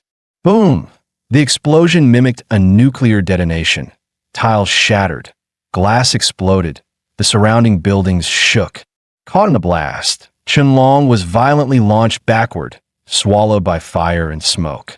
Blue flames burst from Yi's feet, giving him a midair boost as he rocketed forward again. Second strike, mountain-splitting fist. Black flash. From across the city, every new student looked skyward to witness the chaos. A glowing blue figure repeatedly pummeling some poor soul through the sky. Blow after blow, like playing cosmic ping pong, he drove Qianlong from the eastern district all the way to the western edge. With a final devastating punch, he smashed Chunlong into the city's outer barrier. So hard, the air itself rippled like water. Staring at the bloodied, broken mess that was Chunlong, Yi scoffed. A dragon? Pleased I thought you'd be something you're just a bug with an ego. Once seen as invincible and suffocatingly powerful, Chunlong now lay like a busted blood sack. His bones shattered, his strength gone. But even now, his body clung to one final command, kill. He stepped in front of him, lifted his broken blade, and delivered mercy the only way he knew how. Chunlong's head fell to the ground with a dull thud. He reached down and plucked the dragon pendant from his body. With this, he had collected every zodiac pendant, except the ox. The game was finally coming to an end. Yin Jingxiong couldn't believe it, that he had done it. And not just one, but crushed his way from the eastern district to the west. Every new student in the city had witnessed his overwhelming strength. When Yi stood before him, Yin Jingxiong couldn't even make eye contact. He didn't dare mention the broadsword Yi had broken. Lu Qingzhu finally exhaled in relief at seeing him safe, but her anger simmered beneath the surface. You shouldn't have fought that dragon-masked freak alone. Thankfully, Chuzhou had more sense. Let's be honest. If anyone but Yi had gone up there, we'd just be corpses on the floor right now. Lu Qingzhu fell silent. Chuzhou was right. She was too injured to even use martial arts. If she'd joined the fight, she would have just been a liability, forcing Yi to protect her. For the first time, she realized it wasn't orders from Qin Lan or pressure from her clan that drove her. Now, for once, she truly wanted to become stronger, because she didn't want to be the one holding Yi back anymore. Yi waved a hand in front of her face. Hey, Earth to Qingzhu, you zoning out on me? Her long lashes fluttered. Yi sighed. The ox pendant? Don't tell me I have to beat you up to take it. Snapping out of it, Lu Qingzhu's cheeks turned a soft pink. She quickly pulled out the ox pendant and handed it over. Let's try placing them in zodiac order, Yi muttered, rat to pig. Maybe that triggers something. He arranged them accordingly, but nothing happened. Everyone frowned, unsure what they'd done wrong. Yin Jingxiong chimed in. From what I know, Chunlong wasn't meant to be a boss you hunt down. He's a programmed hunter, built specifically to track and kill pendant holders under normal conditions. You're not even supposed to collect the dragon pendant to clear the game. Hearing that, Yi took out the dragon pendant and rearranged all 12 according to the proper zodiac order, rat to pig. Instantly, the entire city trembled violently. Yin Jingxiong's face paled. What was that? Did we trigger something? Above them, the ever-present gray fog began to swirl, slowly twisting into a massive vortex in the sky. He felt a strange pull in his chest and looked up. Look, what is that in the sky? Emerging from the center of the swirling clouds was a massive platinum gold eyeball. The moment Yi locked eyes with it, his body was hit with an intense free-fall sensation, like skydiving without a parachute. What the hell? The world around him flipped completely upside down. Somehow, he was falling upward, toward the eye in the sky. His body spun violently like being tossed into a giant washing machine. When he finally opened his eyes again, he was back on the train seated as if none of it had ever happened, like it had all been a dream. But judging by the reactions around him, maybe it hadn't all been a dream. Oh my God, I'm alive! A freshman clutched his chest, gasping for breath, eyes wide with lingering terror. I swear, I got killed by some dog-faced mascot. I was in that weird city just a second ago. How the hell am I back here? The train car erupted in chaos. Everyone began shouting over each other, recounting the nightmare they'd just survived. Some still hadn't mentally recovered from the trauma of dying. Just then, a comm chime rang out from the overhead speakers. Ding dong. Attention, students. Please remain calm. What you just experienced was an illusionary dreamscape constructed by the magical artifact, Mirage Eye. This was part of Imperial University's annual freshman trial. Take a deep breath and welcome back.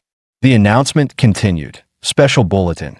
In this year's trial, the team from Anqing, composed of Yi, Chuzhou, and Lu Qingzhu, successfully collected all 12 zodiac pendants and secured first place. Among them, Yi showed exceptional performance. His grand reward will be distributed after official enrollment. After the announcement ended, silence fell across the train car. Brief, stunned silence. Then chaos erupted. Who the hell is Ihi? I died early. I didn't see anything that happened after. Wait, didn't Ouyang Zhe from Moda win? Where even is Anqing? How did a no-name city's freshman beat out all the elites? Collected all 12 pendants? No way. I couldn't even beat a single mask.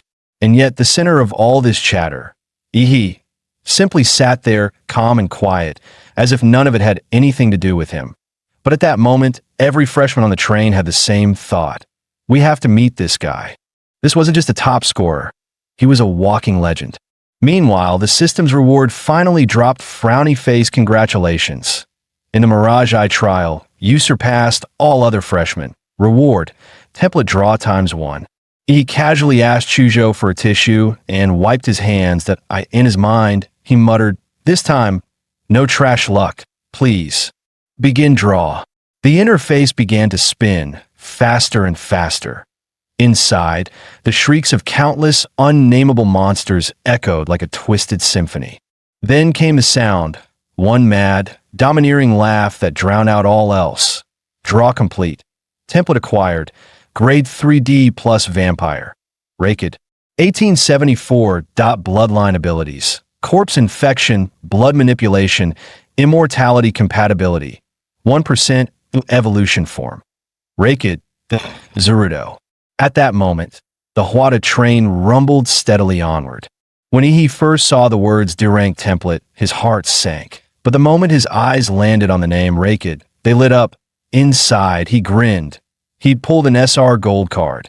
The bloodline itself wasn't much, but its advanced form had a time-stop ability that was broken beyond belief. Just then, a voice came from behind him. You're Ihi, right? Yin Zhengxiong instantly tensed.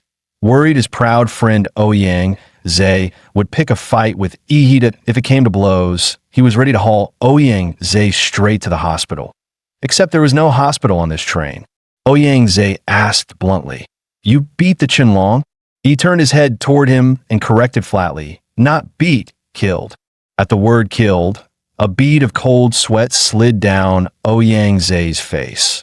Beating and killing were two entirely different levels, and having faced the Qinlong twice himself, he understood exactly how much weight that word carried. He drew in a deep breath and looked at Ihi seriously. I'm planning to start a new club at Huada. One completely separate from the student council that I want you to join, and I'll make you the president. For years, the freshman champion and the council president have always been locked down by Huadu locals. Ihi, your strength shows me a real chance to break that tradition. Join us.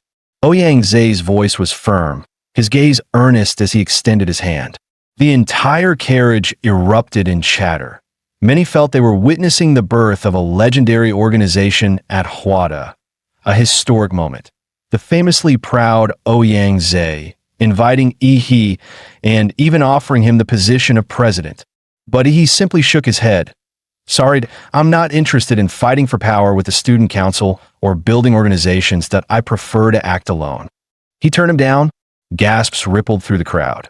Who is this Ihi to reject Ouyang Zhe? What a waste. Ihi's refusal didn't draw the slightest displeasure from Ouyang Zhe. Instead, he smiled and handed over a business card. That's fine, here's my card. We'll always be looking forward to working with you. The train rolled on, the rest of the journey passing without incident until they reached their destination safely.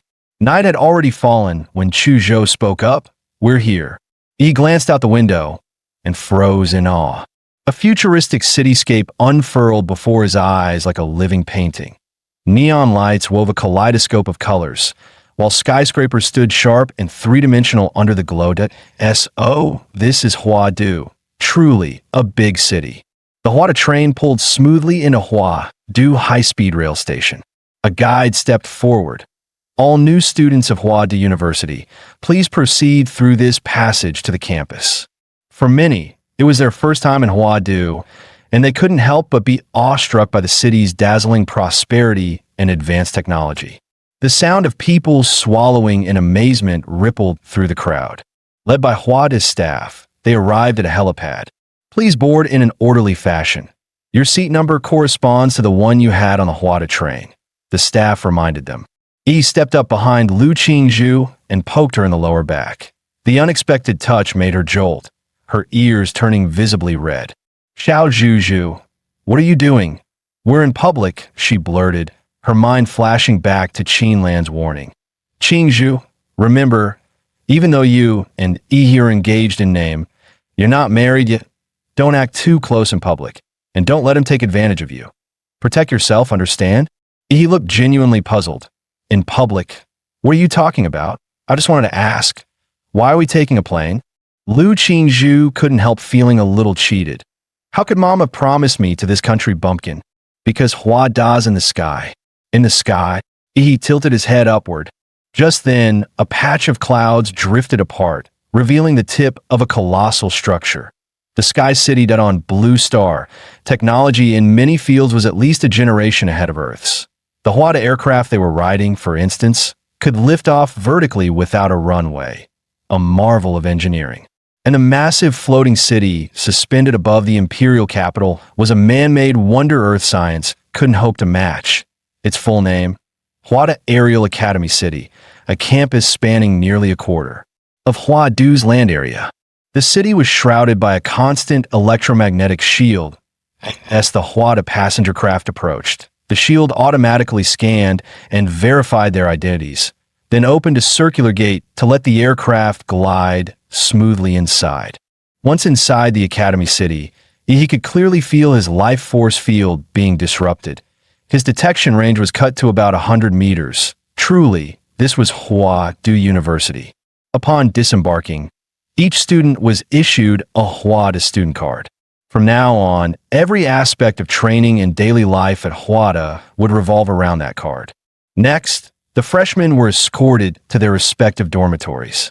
Yi and Chu Zhou boarded an on-campus hover car, gliding through the bustling city until they reached a skyscraper over 100 stories tall. This is Hwada's student dormitory, the highest in the world. Guys, I just dropped a joke no one on Blue Star would get. What's he talking about? Who's this idiot? Must be something wrong with his head. Yi's dorm was on the 42nd floor, Unit A3, while Chu Zhou's was on the 45th floor, Unit B7. They parted ways at the 42nd floor. 100 square meters single dorm. Hwada really treated its students well. Yi took in the fully furnished room, complete with the latest model computer. There was even a massage bathtub, something he'd never experienced in either of his 2 lifetimes. He was definitely trying it later. The place felt no worse than a 5-star hotel. Sprawling out on the bed, arms and legs wide, he relaxed for a moment.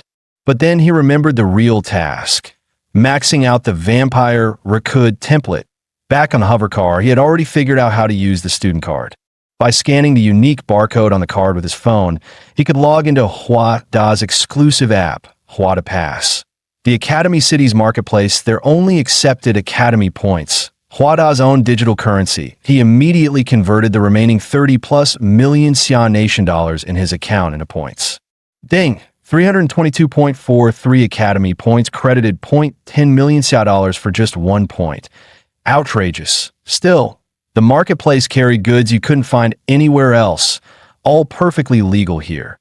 That privilege alone made being a Hwada student worth it. He spent it all on blood attribute magic cores. More than enough to max out the Rakud template, he figured.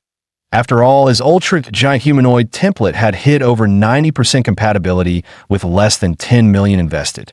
Delivery in Academy City was lightning fast. In less than 10 minutes, a drone hovered outside Yi's window with a package.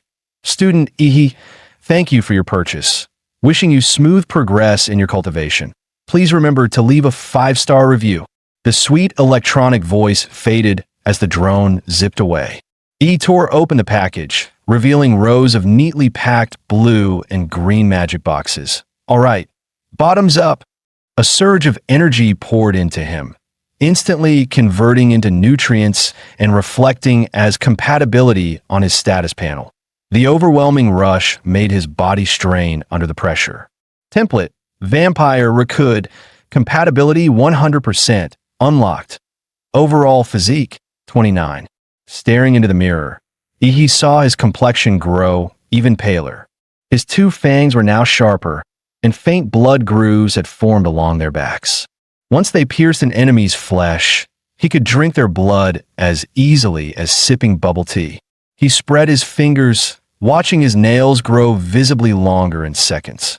At that moment, a daring thought flashed through his mind, one you'd never see coming. The next second, he drove his hand straight into his own throat. Blood surged out, but hadn't even hit the floor before. The wound sealed itself completely, as if nothing had happened. So the vampire's regeneration really works. Still, he knew these physical mutations were nothing compared to his new power, the world. He stepped into the private training room built inside his dorm and couldn't help but marvel at MANHWA University's extravagance in a world where martial strength reigns supreme. Even student dorms came with training rooms reinforced to withstand a warrior's raw power, perfect for testing the world. In JoJo's Bizarre Adventure, certain unique individuals could awaken an extraordinary power. Stands. Stands are manifestations of a user's spiritual energy, each with its own unique form and reality-bending abilities. Now, he was ready to summon his own. He took a deep breath, focusing his mind as the outline of a stand began to take shape in the in the original world. Raikid's the world could shatter the sound barrier with a single punch. But now, his physical strength had already surpassed Raikid's. Just how powerful would his own the world be? Come on, hit me with your best shot. In the next instant, a fierce gust howled through the room, and a blur of gray streaked into view. Towering gray muscles, golden steel armor, and a cold, inhuman face. Half floating behind, he like some shikigami from Japanese folklore. Before he could even finish speaking, the world's gray gauntlet fist shot forward, breaking the sound barrier as it drove straight toward him. Feeling the violent wind pressure slam against him, he instinctively crossed his arms to shield himself. And with a deafening boom, crimson light erupted in all directions. Every bone in his arms snapped in an instant, and his body was sent hurtling back, smashing into the wall with brutal force. He coughed up several mouthfuls of blood and shook his limp, noodle-like arms. In the next moment, his blood slithered like living serpents, weaving bone and flesh back together until his limbs were fully restored. He licked the blood from the corner of his mouth and grinned. Good. Fierce enough. Now it was time to test. Time stop. The world stopped time. A gray spherical field burst outward from him, draining all color from everything it touched, turning the world into black and white. Even the flow of light itself seemed to freeze. 1 second, 2 seconds. By the time it reached the 5th second, fine cracks began to spread across the surface of the gray domain. Only 5 seconds? Not good enough, he snarled, forcing the breaking field to hold together. His temples bulged, pain surging through his skull like fired. To shatter the template's limits. He had to pit his body against itself, just as an Olympic runner would risk it all for a fraction of a second more. At 5.1 seconds, sweat poured down his face, his eyes bloodshot. At 5.3 seconds, blood trickled from his nose, and vessels in his eyes burst under the pressure. At 5.5 seconds, the stand behind him began to fade and flicker, the gray domain trembling on the verge of collapse. Still, he clenched his teeth and held on. Finally, at 5.7 seconds, the black and white world crumbled apart, dissolving into nothingness. He knelt on one knee, wiping the blood from his nose before curling his lips into a smirk. 5 seconds might have been the original owner's limit, but it was far from his limit. The next morning, he walked alongside Chu Zhou on the campus path, noticing how the latter's gaze lingered on him more than usual. The sunlight's a bit harsh today. Is it? Yeah, a little. Ever since merging with the vampire template, he had developed an odd aversion to sunlight. It wasn't lethal like in the legends, but compared to the immense power he'd gained, this minor side effect was barely worth mentioning. Chu Zhou suddenly asked, "Have you read about Huadu University's new academic reforms this year?" "Nope, what?" He had spent the entire night sparring with the world and hadn't paid attention to anything else. They've scrapped the old class-based system and switched to a mentor group model. Basically, each academic year you follow a main instructor, and you can also take on secondary mentors if you wish. So, we're going to pick a mentor? Chu Zhou shook his head. Not we. I need to pick one that you don't. He raised a brow. And what's that supposed to mean? The freshman group announced it last night. You, as the collector of all 12 zodiac pendants, have a right to choose any mentor you want, and they can't refuse. Chu Zhou paused, smirking. They even made a special post about it in the group. Don't you think that's a bit high profile?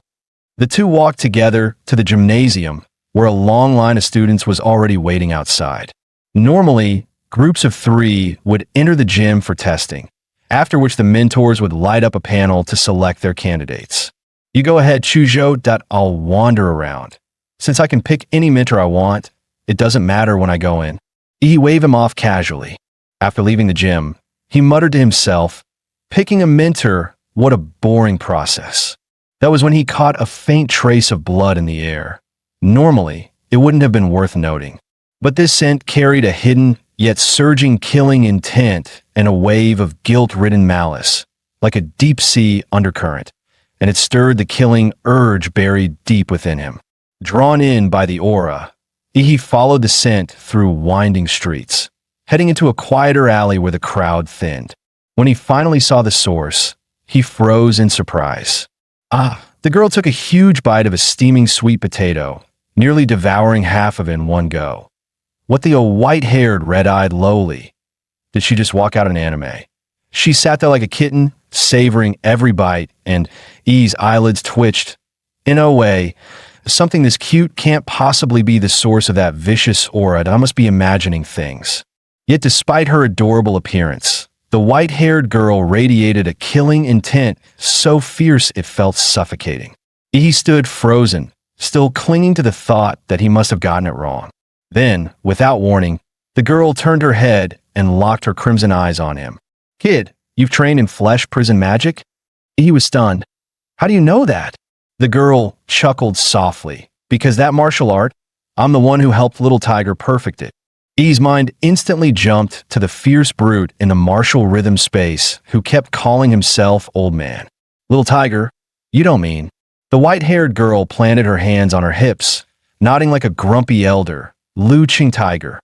Over 90 years ago, he was my disciple. He raised a brow, incredulous. You've got to be joking. Sure, martial artists could live far beyond normal human limits, and a grandmaster in his 80s or 90s could still be in his prime. But this pint-sized baby-faced girl, while it was possible for a practitioner of certain secret techniques to alter their bones to a child's size, that pure, almost silly innocence she radiated, charmingly naive if you were being kind, empty-headed if you weren't, was something no Oscar-winning actress could fake. What? You don't believe me? Believe you? I'd sooner believe I'm Qin Shi Huang. Give me 50. His words cut short as his heart lurched violently, goosebumps flaring across his skin, an icy chill gripping the back of his neck. It was as if his head had been set on the block, a blood-soaked guillotine, one that had claimed thousands, poised to fall. The killing intent was so pure, so sharp, that he could almost see his own head rolling to the ground. Instinctively, he tried to activate his time-stop ability, but suddenly felt something shoved into his mouth. His tongue brushed against it. It was a strawberry-flavored candy. Sorry, kid, guess I went a little overboard. Just don't report me to the school, okay? I only get 1 or 2 hours of freedom a week. That it's pitiful. The little girl widened her crimson eyes, try her best to look adorable. He ignored her dangerously deceptive cuteness, staring straight into her eyes. Who are you? She flashed a grin, revealing tiny tiger-like fangs. My name's Gong Cadet. I'm a very powerful grandmaster, and between you and me, that principal of Hua University, Shi Jingwen. When he was a kid, I made him cry. E's heart skipped a beat. If Gong Ku had perfected the Xianwang martial art, she could definitely help him break through his bottleneck, that a grandmaster specializing in killing intent. Perfect synergy with him. Definitely worth investing in. With that thought, he dropped to his knees with a thud, his voice solemn yet eager. I've wandered half my life without meeting a worthy master. Ahem. I wish to take Master Gong Ku as my teacher. Please, grant me this honor. Gong Ku blinked at him, a puzzled look on her face. Meanwhile, inside the gymnasium, the atmosphere was tense. 5 deans from Hua University sat at the front table, their presence drawing countless furtive glances from the freshmen undergoing their assessments.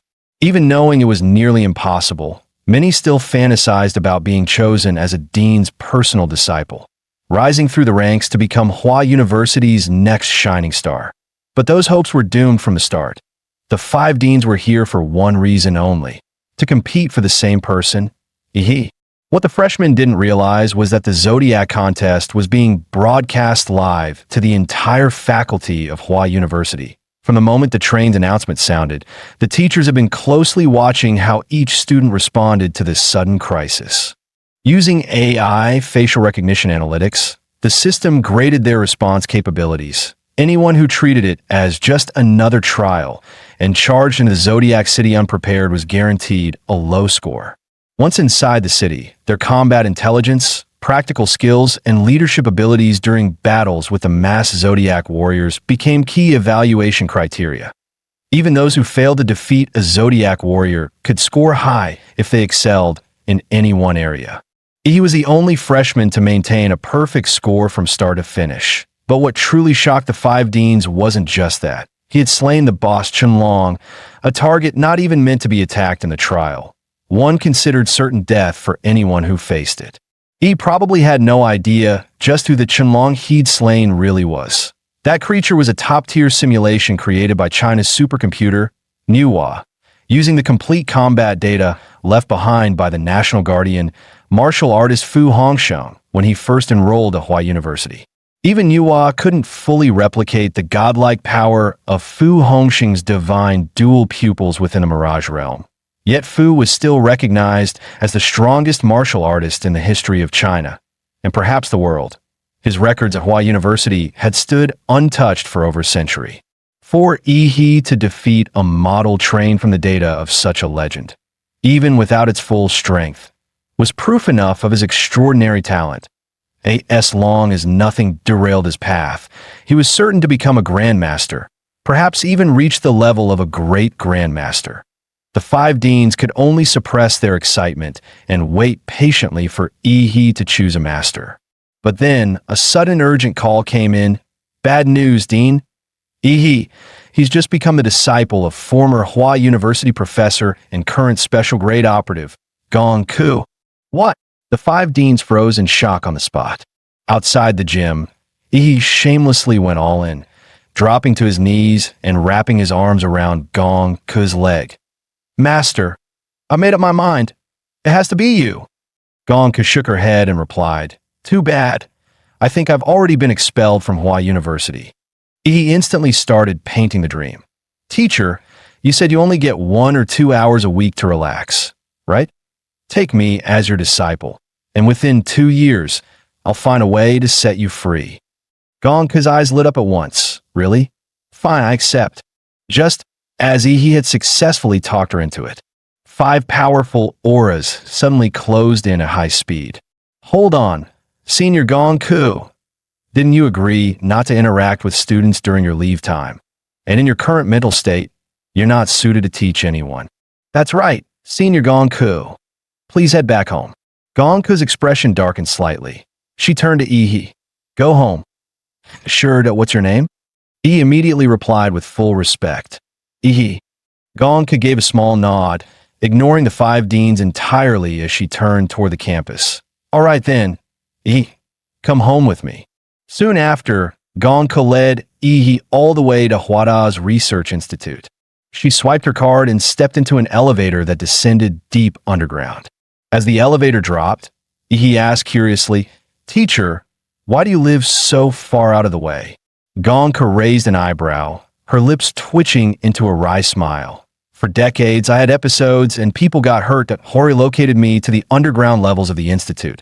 Luckily, in recent years, I've been able to control myself, so I finally get a little time outside.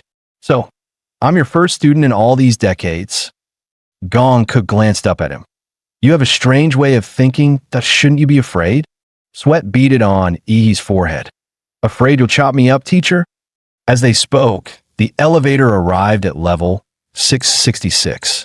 Before Ihi was a narrow passage barely wide enough for one person. To the far end stood a reinforced alloy door with an electronic timer mounted on it. He frowned. Such a huge research institute. And you made the hallway this narrow? Gong Ke replied flatly. Because this path was built for me alone. At that moment, the countdown on the display at the end of the corridor showed only 11 seconds left.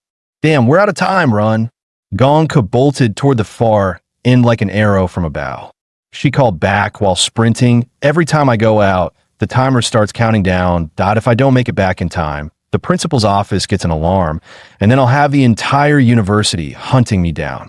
He felt his heart skip a beat and dashed after her, barely making it through the door in the final second.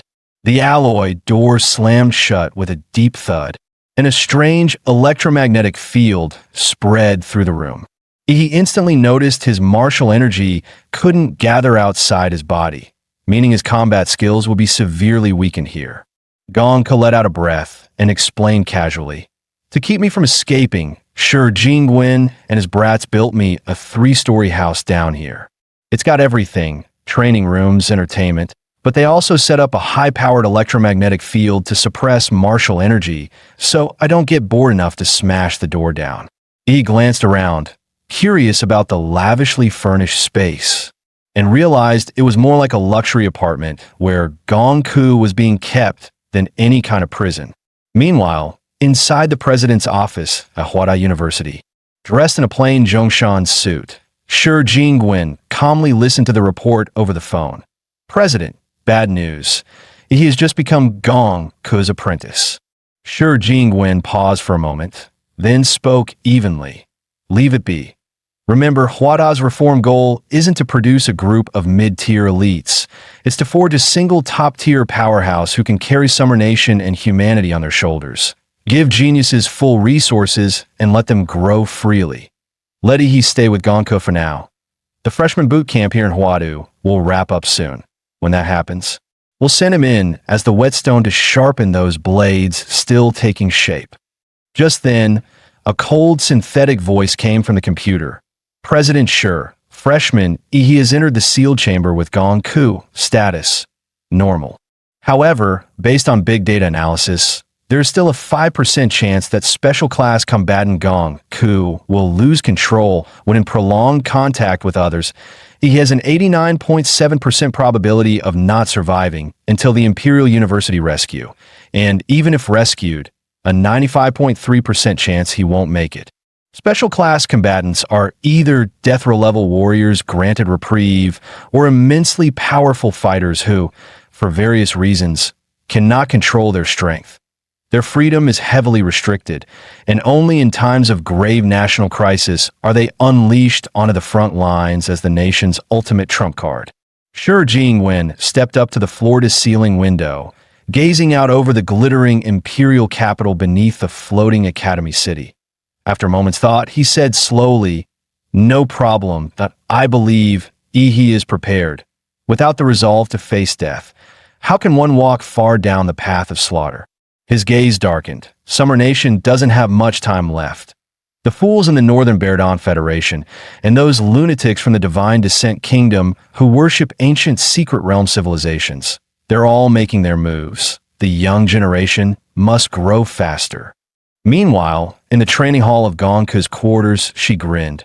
Well, it's been decades since I last taught a student. Now let's have a spar and see what you've got. Just recalling the guillotine trial he had just endured made cold sweat prickle the back of Ihi's neck. Teacher, you'll suppress your cultivation to the warrior trainee stage before sparring with me, right? He asked quickly. Gong Ke stuck out her tongue playfully, twisting her waist as she began to warm up. If you hadn't said that, I really might have forgotten to suppress my strength. Let's go. I'm ready, Teacher Gong Ke.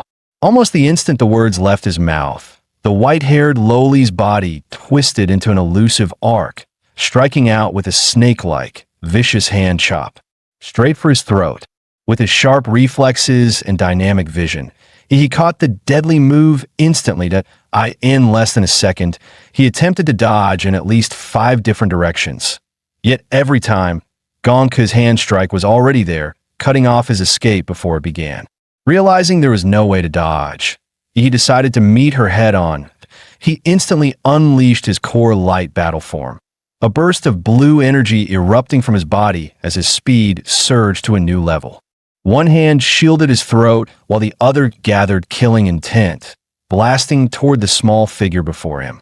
Trying to use Bloodline Awakening to boost your speed, defend, and counterattack me at the same time? Gongke let out a soft chuckle. The hand chop aimed at his throat withdrew almost without pause, and then she did something he never expected. Her slender arm coiled around his strike like a boneless serpent. In the same motion, she sprang behind him and gave a sudden, vicious yank. Agonizing pain shot through his entire body before he could even react, knocking him completely off balance. The searing pain shattered his Bloodline Awakening, forcing his power back to its dormant state. The scent of fresh blood seemed to ignite Gongke's battle lust. Her crimson eyes gleamed brighter with excitement as she murmured, "It's been a long time since I've tasted blood." He grinned back, just as excited. "You really don't hold back, do you? When it comes to hand-to-hand combat, I'm no match for you at all, so I guess I'll have to break out some unfair techniques. Please, teach me well." First form, Titan's Power. With a deep roar, blinding blue lightning exploded outward, engulfing the entire training ground. The template for the Colossal Titan had already been maxed out last night, and now, unleashing it again, its power was several times stronger than before. Facing the raging wave of blue light and heat, Gongke raised her arm, her expression turning serious. Golden light flickered in her crimson eyes as she muttered, "A move like this from a mere martial novice. Looks like I've taken in a monster for a student. In that case, your teacher will show some real skill." Heaven's Doomblade, slash. Her hand chopped downward, releasing a crimson sword aura that sliced straight toward the weakest point in the lightning storm.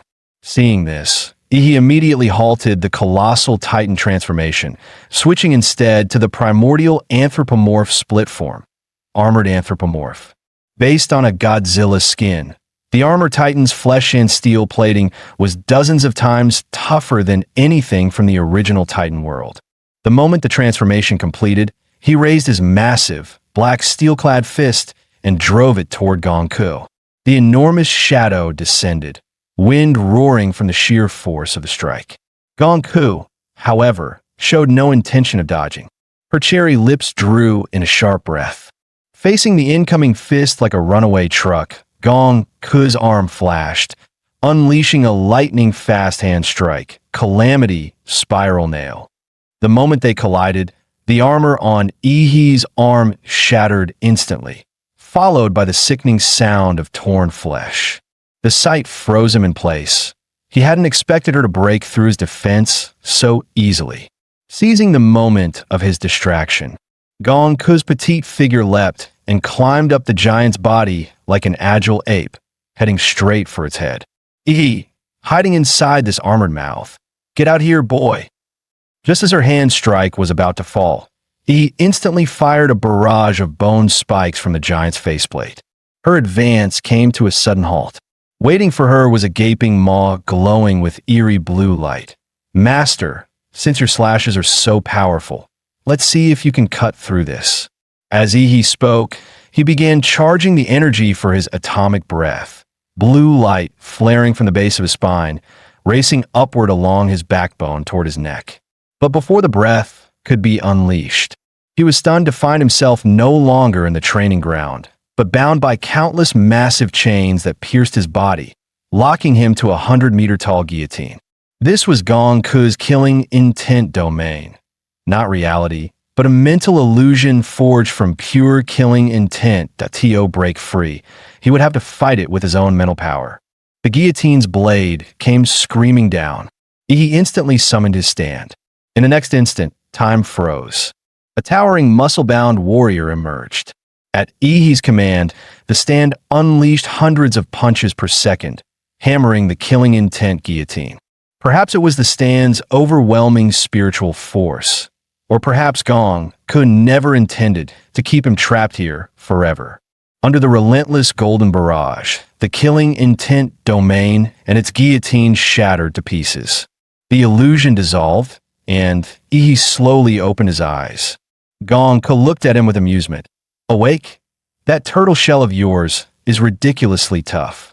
He glanced at the diamond-like crystal shards scattered across the ground, then at the giant's remains not far away, which were slowly vaporizing into nothing. He could already guess what had happened.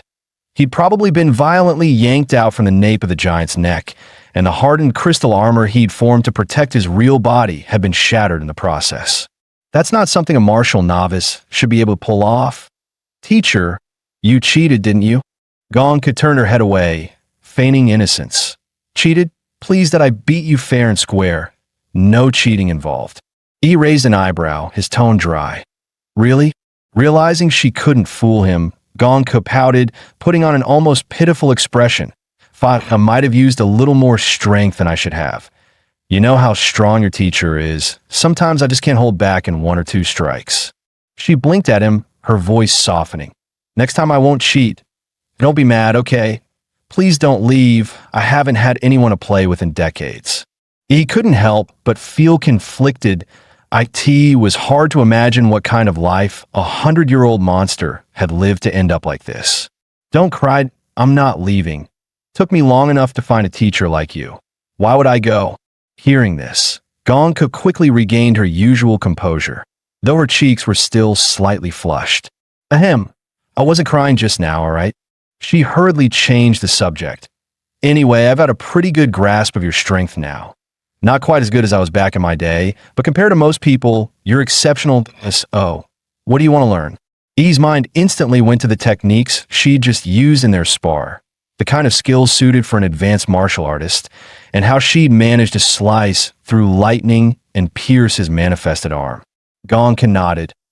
Ah, you mean my slashing technique? That's not something easy to teach. You just need to cut enough things until you develop the right feel. What kind of feel? He asked curiously. Gong Ku answered with a single, serious word. Line. Whether it's a human body, a magical beast, or any other object, there's always a perfect entry point, and a line where it can be cut effortlessly. I call it the killing line. Hearing this, Ihi finally understood. The killing line. So his master was nothing like Chun Long, another master of the blade. If Chun Long's slashes were all about overwhelming force and razor-sharp power, then his master's cuts were the precision of a butcher carving meat, every strike guided by flawless technique. Gong Ku continued. Learning this will be troublesome. I suggest you first break through to the warrior realm. Without that level of martial cultivation, you won't even have the foundation to learn most of my techniques. Do you know the difference between a warrior and a martial disciple? It's not just about physical improvement, it's about the mind. Compared to a martial disciple, a warrior gains one crucial ability, inner vision. With inner vision, a warrior shifts from training on a broad, external level to refining their body on a microscopic scale. They can see their own meridians, acupoints, and even their internal organs, reinforcing them with martial energy to push the limits of the body to, in other words, strengthen the mind first, then the body. E's eyes lit up in sudden realization. He hadn't expected Gong Ku's teaching to be this profound. She truly lived up to her title as an Imperial University professor. Even if her personality was a bit odd, her knowledge was solid. And when it came to mental strength, after merging with the vampire template and awakening Varuto's power, his spiritual attributes had already seen a huge boost. That could give him a massive edge when advancing to the warrior realm. So, is there a difference in the cultivation techniques used to advance to warrior? He asked. Gong Ku explained. The mirror-breaking techniques and martial skills are ranked in 4 tiers. Heavenly Gang, Earth Fiend, Mystic Yellow, and No Grade. For students in regular colleges or low-tier academies, when they advance from martial disciple to warrior, the school can usually only provide a no-grade mirror-breaking technique. The advantage of a no-grade mirror-breaking technique, Gong Ku explained, is that it is almost no threshold. As long as your blood energy and martial energy are built up enough, you can break through. Over 80% of warriors advance using no-grade techniques. But for students at Hawaii University, our starting point is Mystic Yellow Grade techniques. What about the Heavenly Gang and Earth Fiend tiers? He naturally wanted the very best. Gong Ku smirked. Heavenly Gang Grade techniques and skills are almost all rare relics brought back from secret realms. You could count the ones in the entire world on 2 hands, if that. Our Imperial University does have one in its archives, but with your current strength and clearance, you won't be able to touch it. However, you can learn Earth Fiend Grade mirror-breaking technique. The one I've mastered is called the Killer's Bodhi Heart Sutra. Xiaohu's Flesh Prison of Demons was actually inspired by this very method. Yi's eyes instantly lit up, sparkling with curiosity and determination. Without hesitation, he declared that he wanted to learn it. All right, let's begin. Feel the killing intent I've created for you. The moment Gong Ku finished speaking, he was once again dragged into the slaughter-filled illusion she had conjured. Seriously? Again? He thought, staring at the thick, sticky blood soaking the ground. He couldn't help but grumble inwardly. Gong Ku was way too impatient, not even giving him a moment to breathe. Night soon fell, and the entire academy lit up with dazzling, golden lights, bathing the campus in a luxurious glow. After finishing his day of classes, Chuzhou headed back to the dorms. That was when he spotted Yi in the distance. He was about to walk over and greet him, but as he got closer, a sudden chill crept up his neck, as if a butcher's blade had been pressed right against it. The sheer, overwhelming killing intent made him instinctively draw his sword. The sound of the sword snapping him back to reality, he finally came to his senses. Sorry, Chuzhou, guess I overreacted just now. Chuzhou's eyes were filled with shock and confusion. What on earth happened to you today? It wasn't just a casual question. He looked perfectly clean, yet Chuzhou could almost smell the thick stench of blood, as if he had just waded through a mountain of corpses. And in truth, he had, just a few hours earlier, Gong Ku had filled her killing illusion with countless undead and walking corpses, forcing Yi to fight them with nothing but a blade, no powers allowed. So he spent the entire day swinging a battered knife. After severing thousands upon thousands of heads, he had grown accustomed to the sensation of steel slicing through flesh and bone, slowly sinking into the rhythm of slaughter. It wasn't until Gong Ku called him back that he finally snapped out of it. He realized he'd almost fallen into chi deviation just now, a stark reminder of how dangerous the Dishatir techniques could be. Even with mental fortitude far beyond that of normal people, he still couldn't stop the killing intent from seeping in. For an ordinary martial apprentice, stepping into Gong Ku's killing illusion would mean either a complete mental breakdown or becoming nothing more than a puppet of slaughter. After saying goodbye to Chuzhou, he returned to his dorm and took a long, cold shower. It was only the first day, and he was already exhausted to the bone. The nation's top university truly lived up to its reputation. Just then, Lu Qingzhu called. Normally dressed with perfect elegance, she was now sprawled on her bed in a bright yellow cartoon chicken pajamas set. My mom dropped off the stuff you wanted. It's right here with me. She also told me to thank you for helping me take first place in the freshman trial. Her long, pale legs swayed lazily, toes as smooth as pearls wiggling playfully. He replied that he'd swing by her dorm to pick it up. But she quickly refused, flustered. No need. You don't have to come out. I'll just send it over with a drone. He nodded, too tired to argue after such a long day. All right then, so you found your mentor today, right? Who is it? Dean Bai. Lu Qingzhu answered with a faint pride in her tone. She said I have great talent and decided to take me in as her student on the spot. It was, after all, an honor few could dream of, being personally taught by an Imperial University dean. What about you, Yi? Which dean took you?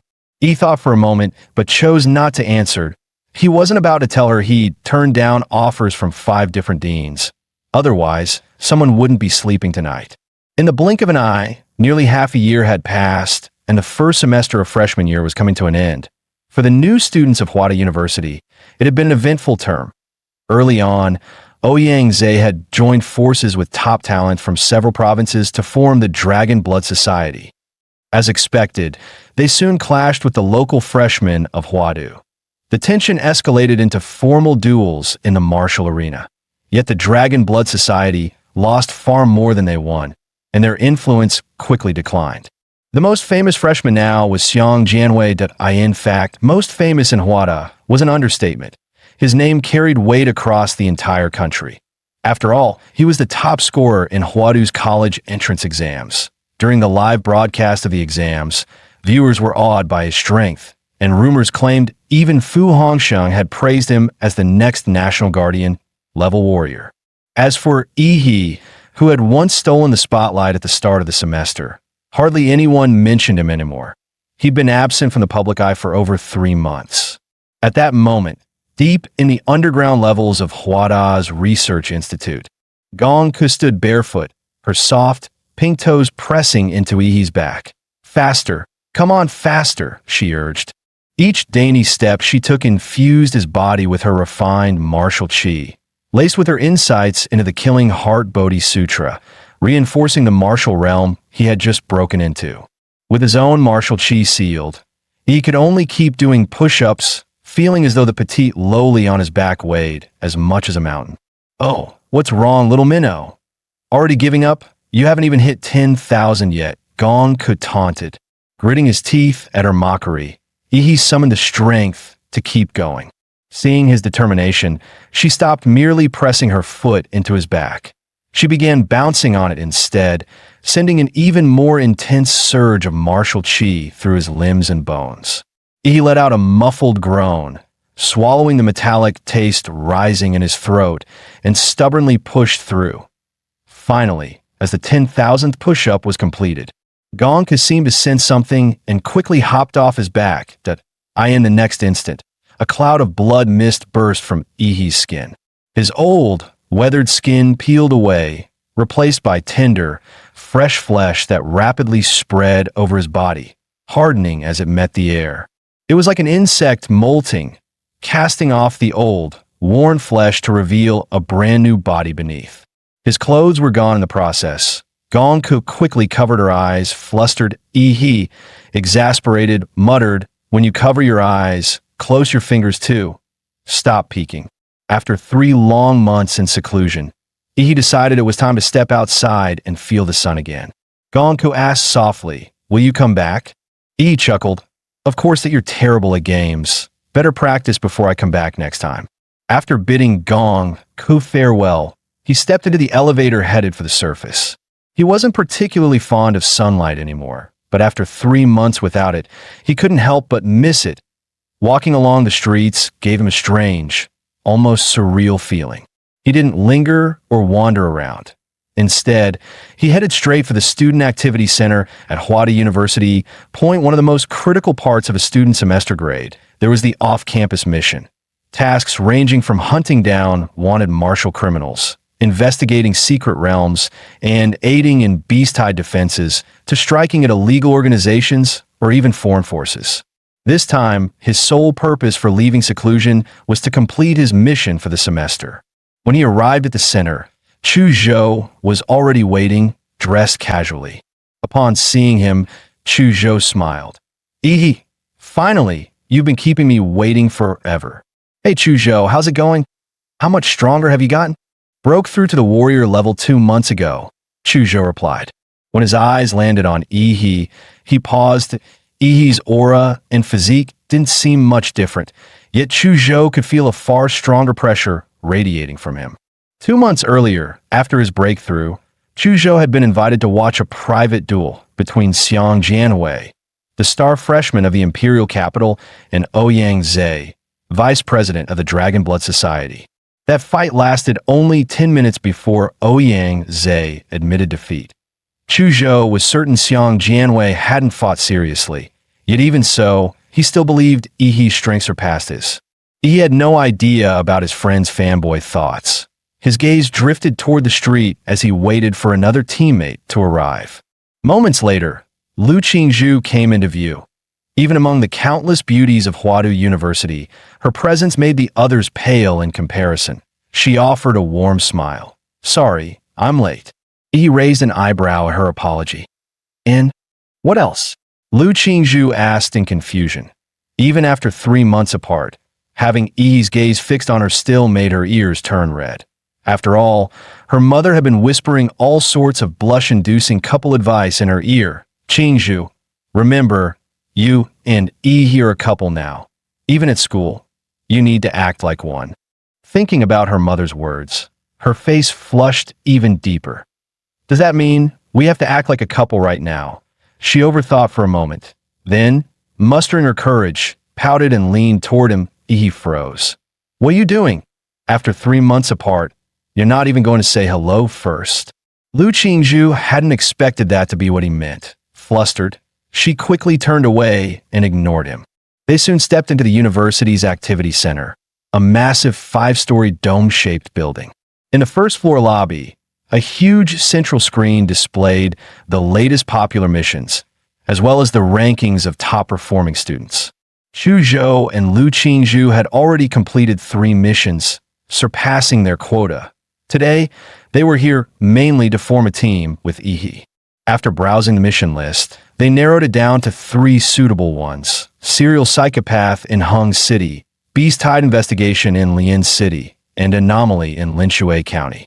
Originally, all 3 missions were level 2, but the Linshui County mission suddenly jumped to level 3 today. The university's off-campus missions are ranked from level 1 to level 5, with difficulty increasing by rank. Freshmen can usually only take level 1 missions. The only level 2 mission Chu Zhou and Lu Qingzhu had ever joined was a 10-person team job. Getting approval for a 3-person freshman squad to take a level 2 mission was already rare. Yi, however, had a special privilege card from Gong Ku, handed to him right before she left. "You're already capable of handling things on your OWN that in all of freshman and sophomore year. There are only a handful who can spar with you. You need high-difficulty missions to sharpen yourself. With this card, you can accept any mission on campus, regardless of rank. Just don't mess with level 4 or 5 missions. They're too unpredictable. Even Xuanwu level warriors have died on those."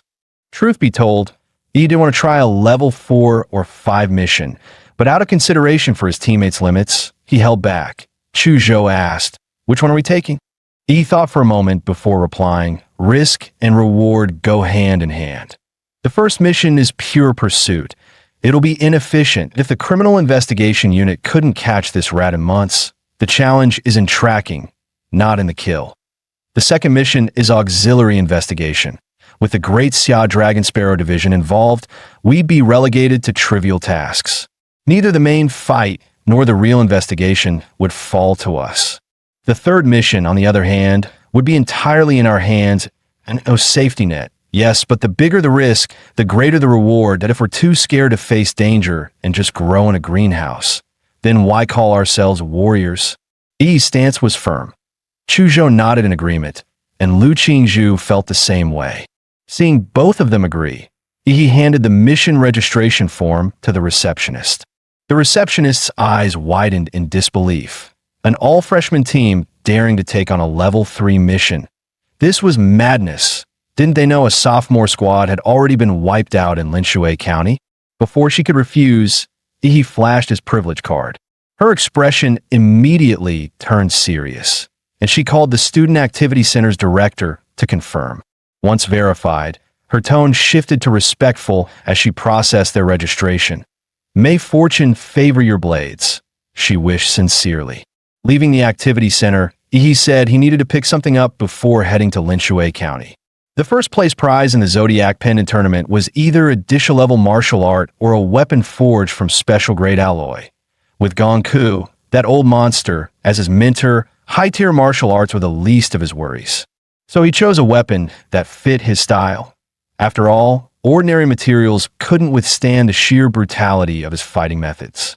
This weapon was forged from special-grade alloy, Starfall steel, a perfectly tailored war blade built to match his physique and strength. 3 months had passed. It should be ready by now. He rushed to the Mechanical and Magitech Academy's forge, eager to claim his weapon.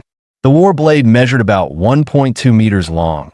Its broad, flat edge dark in color, but speckled with tiny, star-like glimmers, signature markings of Starfall steel. The spine of the blade was lined with dense, serrated ridges, adding weight and impact so that each swing could unleash devastating force. The hilt was wrapped in custom black leather for grip, with fine Starfall steel threads woven inside to channel martial energy directly into the weapon. When he drew the blade and swung it, the air itself seemed to split apart. Each strike came with a sharp whoosh and a flash of light that sent chills down the spine. Perfect, just the right weight, in a hollow feel. Fits like a glove, he thought, impressed. It had been crafted using his measurements from 3 months ago, yet still matched his newly enhanced warrior strength. Truly, Huada's master smiths were in a league of their own. After stowing the blade, Yi set off with Chu Zhou and Lu Qingzhu toward Lingshui County, a small, unremarkable town. With no secret realms ever appearing in the area, local warriors were rare, and the place felt far more outdated and closed off compared to the outside world. Most residents still relied on old buses, tricycles, or electric scooters for transportation. For this mission, the three of them were posing as ordinary university students. Huada had already forged their identities and complete background records. Upon arrival, Yi activated his life magnetic field to scan the surroundings. Although his range could easily cover the entire county, he deliberately restricted it to less than 100 meters. He didn't want to startle any rats hiding in the shadows. After all, in pest control, the hard part wasn't killing them, it was finding them. Let's go double check out the house Huada arranged for us first. Just as they were about to head out, a tricycle slowed to a stop in front of them. The elderly driver called out, "Hey kids, where you headed? Want a ride?"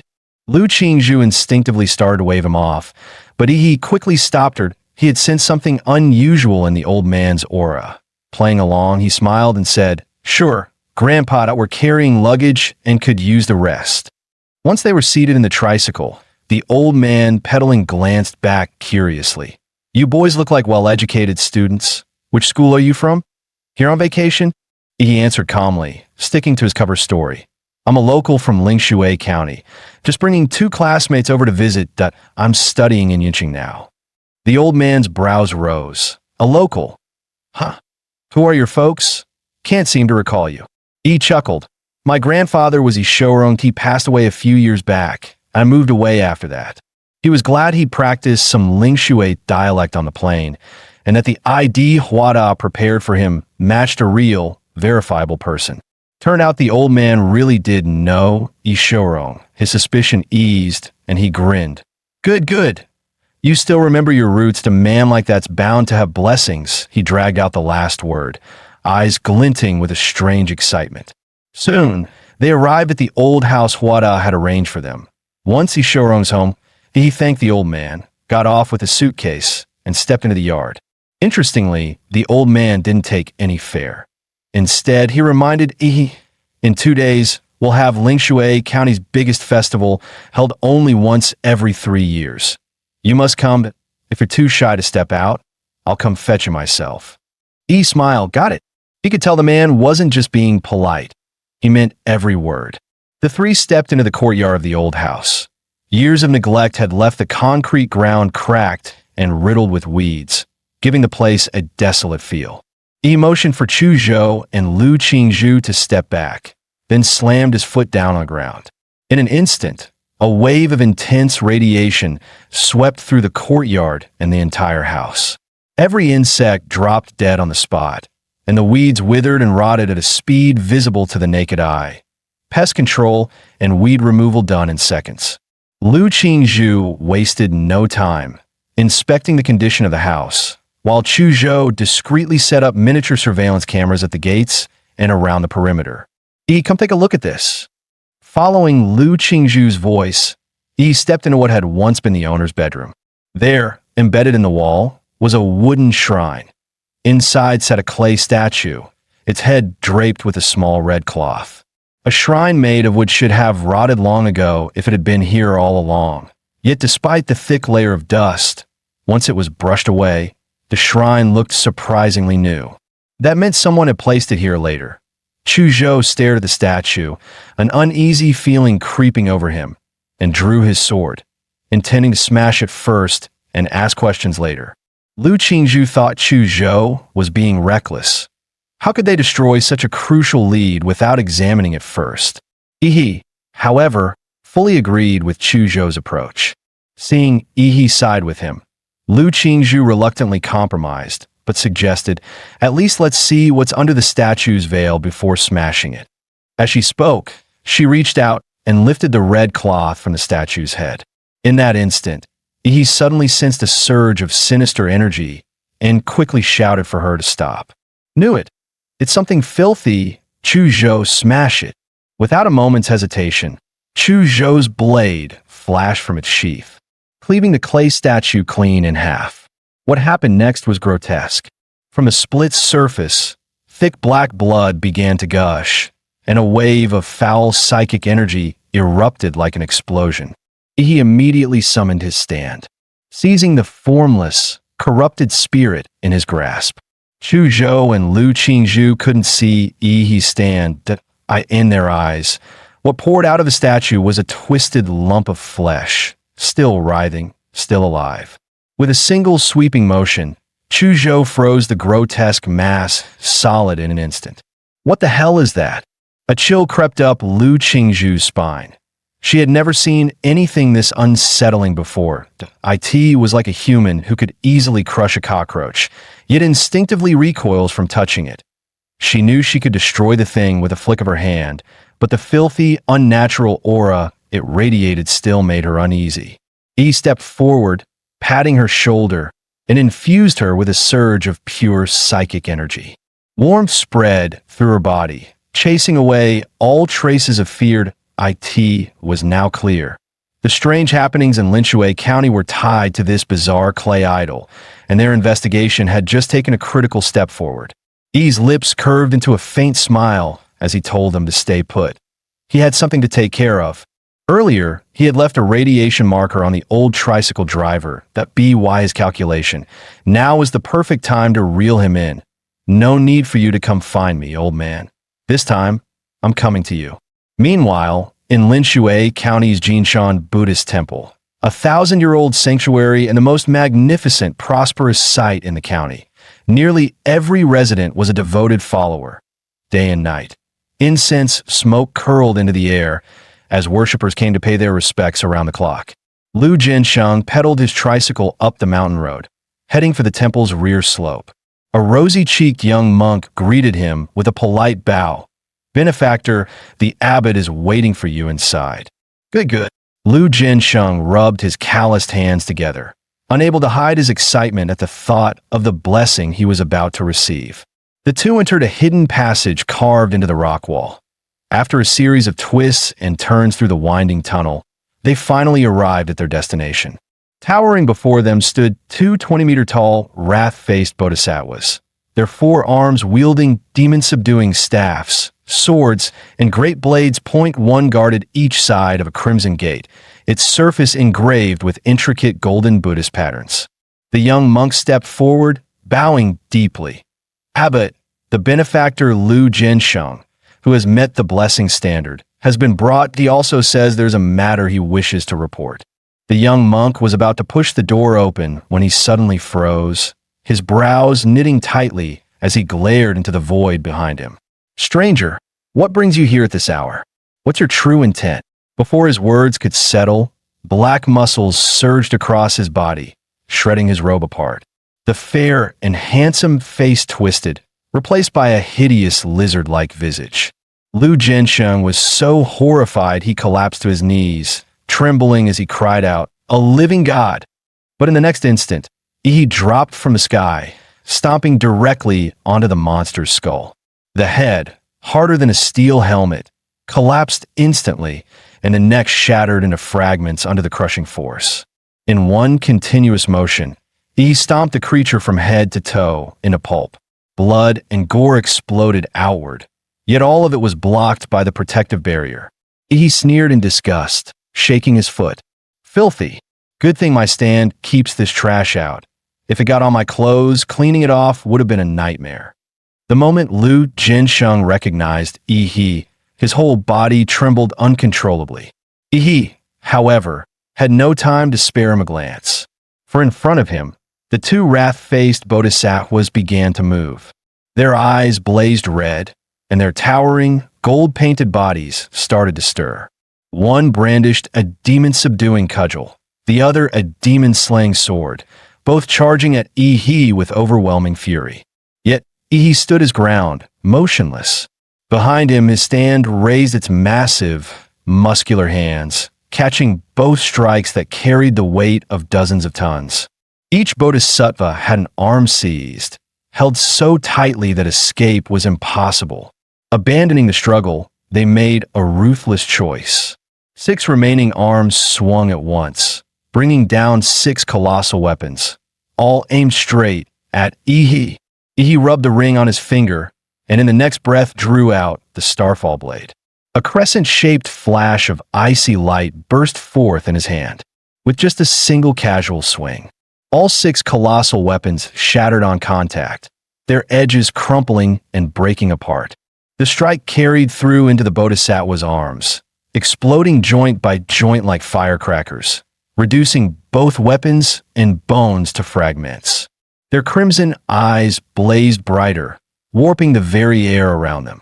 From within burst forth scarlet beams saturated with destructive power, all aiming to annihilate Yi. But Yi moved faster than their laser eyes. In the blink of an eye, his figure soared above the 2 statues.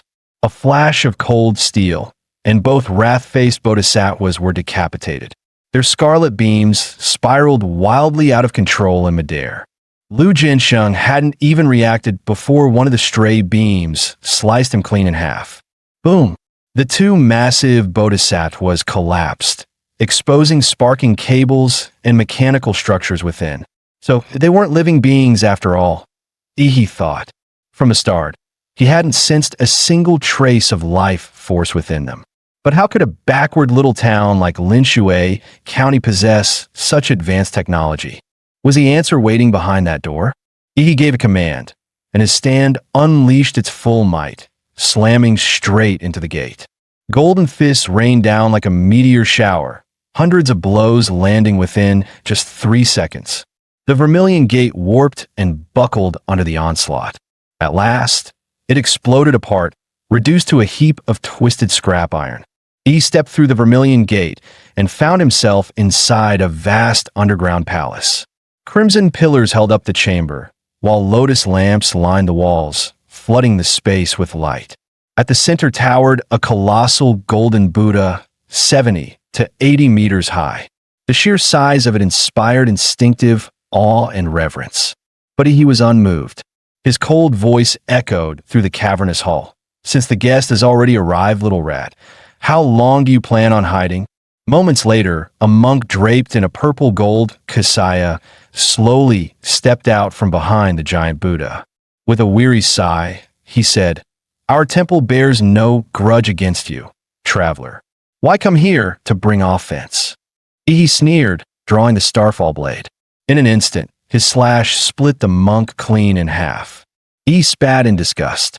"Damn it, you just a robot? What, addicted to playing dress-up as a fake monk?" Another monk emerged from behind the giant Buddha, his voice chilling. "Your sins are far too heavy. Better you spend some time with the fiends of the 18th hell to temper that vicious nature of yours. Cut the crap." He snapped, lifting his blade to strike. But before he could swing, the entire floor of the underground palace began to sink. He plunged downward with it. After falling nearly 20 meters, he landed hard at the bottom. Around him, 18 massive holes split open the walls. From them poured a swarm of humanoid monsters, their black, gel-like skin glistening, faces twisted into lizard-like shapes. Each one radiated the energy of a level 1 or level 2 warrior. Their life force signatures were almost identical, like products of mass production. He sneered, "Trying to drown me in numbers? The last fools who tried that are long buried with weeds over their graves." He roared, pouring a surge of murderous chi into the starfall blade. The weapon swelled under its power, its blade extending to 30 meters in length. Xianwang blade art, Shura's 3 slashes. First slash, 1,000 miles of carnage. With a single sweep, Yi swung the colossal blade. A crimson arc of blade energy erupted, engulfing the entire hall. Within 30 meters of Yi, every lizard-like creature caught in its path was cleaved clean in half. The strike didn't stop there. The energy wave spread outward. Though slower in speed, the swarm of bioengineered soldiers packed like ants had no room to escape. They were cut down like fields of grass, harvested in one brutal sweep. Even as the 18 tunnels kept spewing more creatures, Yi's slaughter made their numbers meaningless. 10 minutes later, only corpses and rivers of blood remained at his feet. Not a single living thing was left. Standing atop the mountain of bodies, Yi climbed out of the pit. With one casual stroke, he severed the head of the monk from earlier. Even decapitated, the synthetic husk still repeated its pre-recorded line. "Your sins are too heavy." He narrowed his eyes at the glowing red optics, his voice cold. "I'm already tired of killing. Stop hiding, get out here." No sooner had Yi spoken than laughter echoed through the vast hall. "So, we've drawn the attention of a formidable foe. Impressive, but that's all you are." As the voice resonated, the giant Buddha seated in the center suddenly began to move. The grinding roar of gears thundered from within its body. The prayer beads hanging from its neck floated upward, transforming into hovering cannons. Its shoulders split open, revealing rocket thrusters within. In the blink of an eye, the golden Buddha had reconfigured itself into a towering mecha. "Sinner, your fate is sealed. Return to the cycle of rebirth." The massive Buddha hand rose, descending like a mountain to crush Yi beneath it. Turbines at its joints roared to full throttle, driving the strike with overwhelming force, intent on grinding Yi in a paste. Yet instead of fear, Yi's fighting spirit ignited, his gaze burning with defiance. As the colossal palm fell, he unleashed his transformation, awakening his titan form. Godzilla! In the next instant, the temperature in the chamber spiked to terrifying levels. Thick steam spread rapidly, shrouding the entire hall. The operator behind the giant Buddha hadn't even figured out what was happening when a towering black-armored titan, even larger than before, loomed into view. No chance was given to react. "Amit Ba," Yi sneered, mockingly chanting the Buddha's name before using his biological body's superior agility to hurl a massive punch straight into its face. Immediately after, Yi seized the Buddha's head with one hand and drove his iron-hard knee upward in a brutal strike. The impact shattered the mecha's facial armor, tearing open a gaping crack. Sparks erupted from its steel skeleton within, accompanied by a harsh mechanical alarm. Critical warning. Multiple damages detected in head unit. The Mecha Buddha staggered, its massive body tilting backward. The floating prayer bead cannons crossed their fire, unleashing a torrential rain of lasers that hammered into Yi's titan form. Yet the beams, powerful enough to pierce military-grade armored vehicles, left nothing but a few scorch marks on the black-armored titan. Not a scratch beyond that. The next moment, the Buddha's chest split open, revealing a cluster of crimson-tipped missiles. They launched in unison, slamming into Yi's body. The detonations rocked the entire underground palace, shaking it to its core. But when the smoke cleared, the black-armored giant still stood tall, flames licking across his body. He sneered, his gaze sharp. "All your toys are just heat-based weapons. Against a warrior, they're useless." With that, he invoked the power of the Warhammer Titan. The ground split open, and countless hardened bone spikes erupted upward, skewering the Mecha Buddha and suspending it in midair. He opened his massive jaws and unleashed a blazing atomic breath straight into the Buddha's chest. The mecha, already critically damaged, could no longer rely on its electromagnetic shields for protection. In the end, the atomic breath tore it apart, reducing it to a heap of wreckage. He reverted to human form, landing firmly on the ground. There, beneath the lotus throne where the Buddha once sat, he spotted a hidden passage leading deep underground. Half an hour earlier, inside a pristine, futuristic research facility, a researcher, eyes fixed on the surveillance feed of Ihi, spoke confidently to the elderly man beside him. "Doctor, the man has taken down the mechanical bodhisattvas. But rest assured, the gate built with our newest materials and structural designs is unbreakable." Moments later, on the screen, he didn't even raise his hand. The vermilion gate exploded in a twisted scrap, blasted aside by some unseen force. The researcher stiffened, forcing calm. "No problem, doctor. We still have our army of bio soldiers. Tens of thousands of them, enough to wear down even a Grand Marshal Master. Perfect chance to clear out some inventory." But soon after, the feed showed Ihi wielding a 30-meter blade, cutting through them like fields of wheat. One sweep, and entire hordes fell. The researcher's face turned pale. Drawing a sharp breath, he muttered, "Doctor, but it's fine. We still have our trump card. Trust in our design. This Mecha Buddha was engineered specifically to counter Lord-class beasts.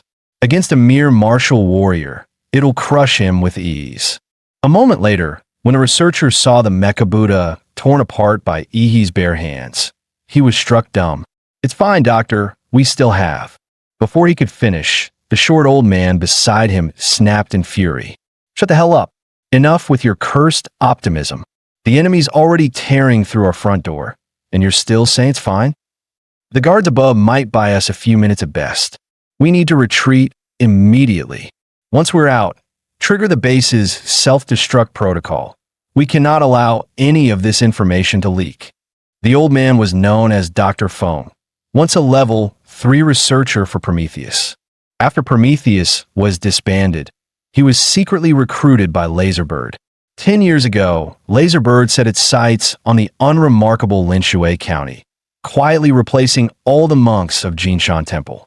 Using the townsfolk's devotion to the temple, Laserbird began brainwashing them under the guise of bestowing blessings.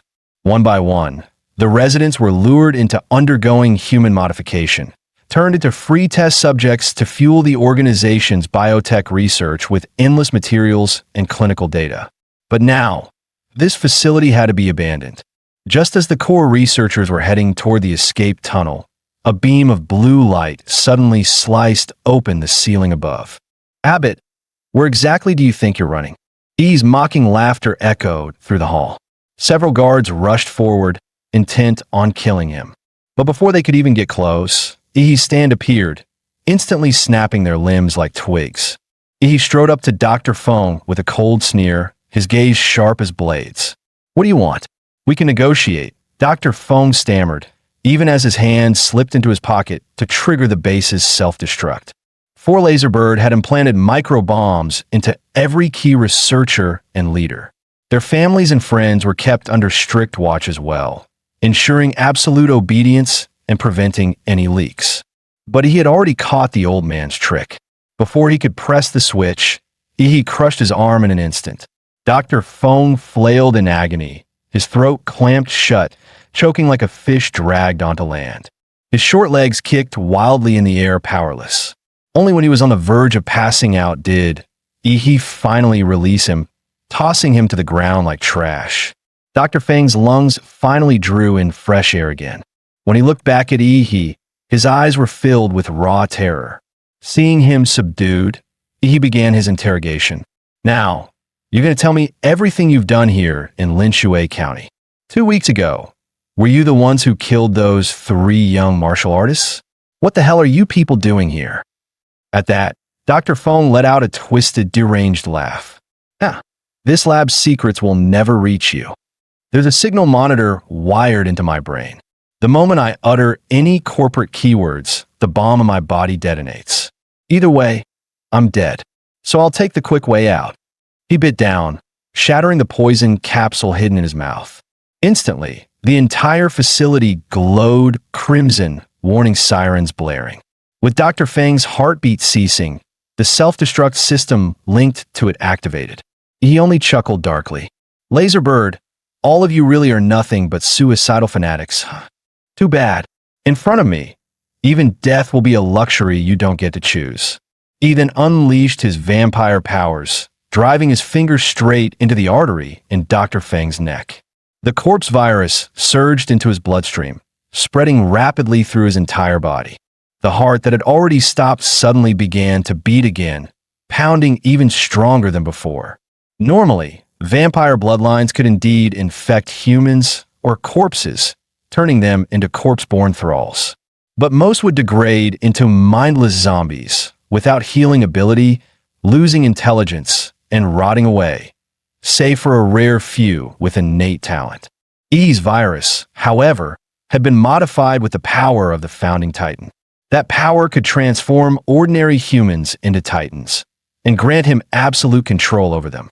Over the past 3 months, beyond honing his martial arts, he had delved into his template powers, experimenting with their chemical-like interactions.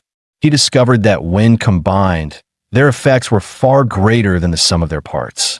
For instance, by fusing Titan power into the vampire virus, he could now create perfect thralls, retaining their memories and talents, immune to sunlight, gifted with powerful regeneration, and bound in both body and soul to his command. As Dr. Feng's heart restarted, the base's self-destruct sequence immediately shut down. His body surged with vitality. Thin, sparse hair thickened once more. His frail frame bulked out, transforming him into a fit, broad-shouldered man in his 40s. Overwhelmed, he dropped to his knees, unable to meet the gaze of the youth who stood before him like a god. "My lord," he nodded in satisfaction. "This is the first time I've turned someone into a thrall. Looks like the experiment was a success. From now on, you'll be called Mad Doctor. Your past is irrelevant. The only thing left for you," his eyes gleamed coldly, "is to serve me."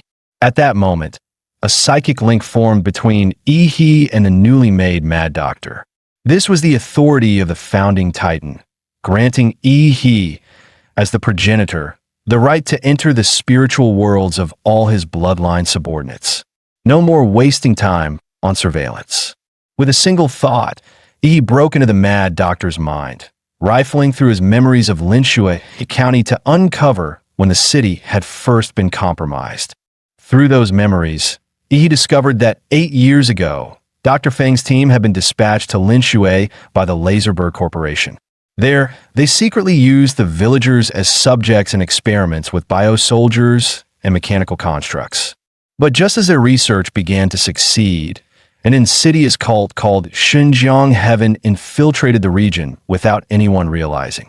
With bizarre methods, they subtly rewrote the perceptions of the villagers, and even the research team itself.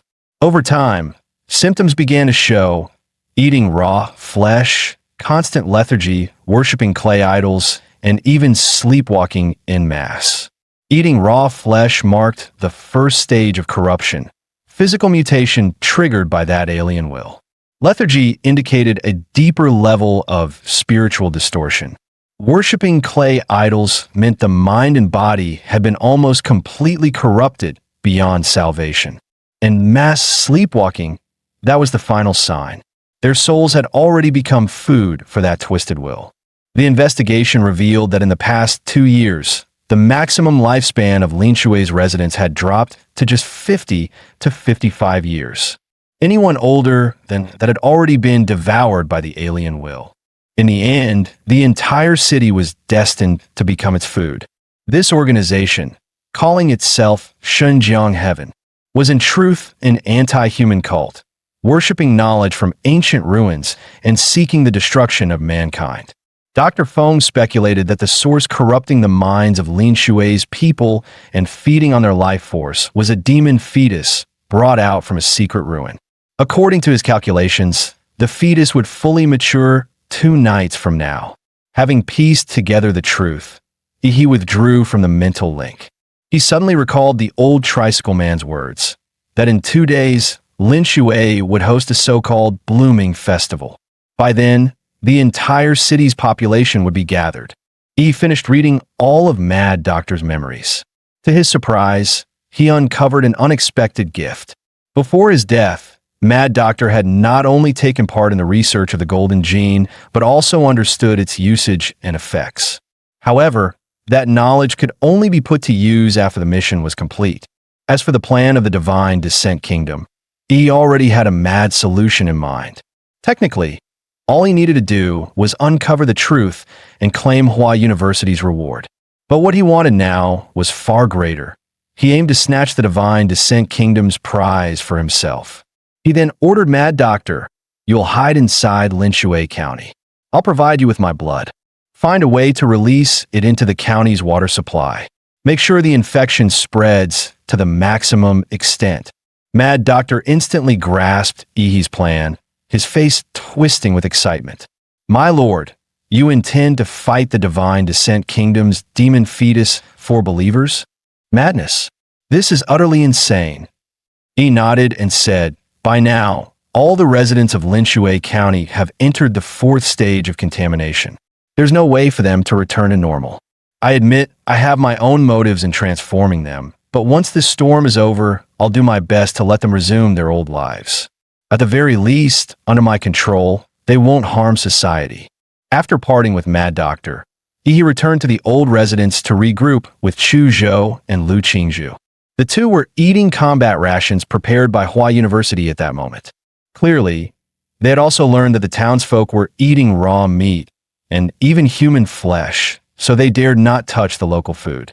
Chu Zhou then revealed what he and Lu Qingzhu had discovered. Restaurants served only raw dishes, and every household worshipped a clay idol. He suspected the entire city was enslaved by some kind of cognitive distortion. Hearing this, he couldn't help but look at Chu Zhou with newfound respect.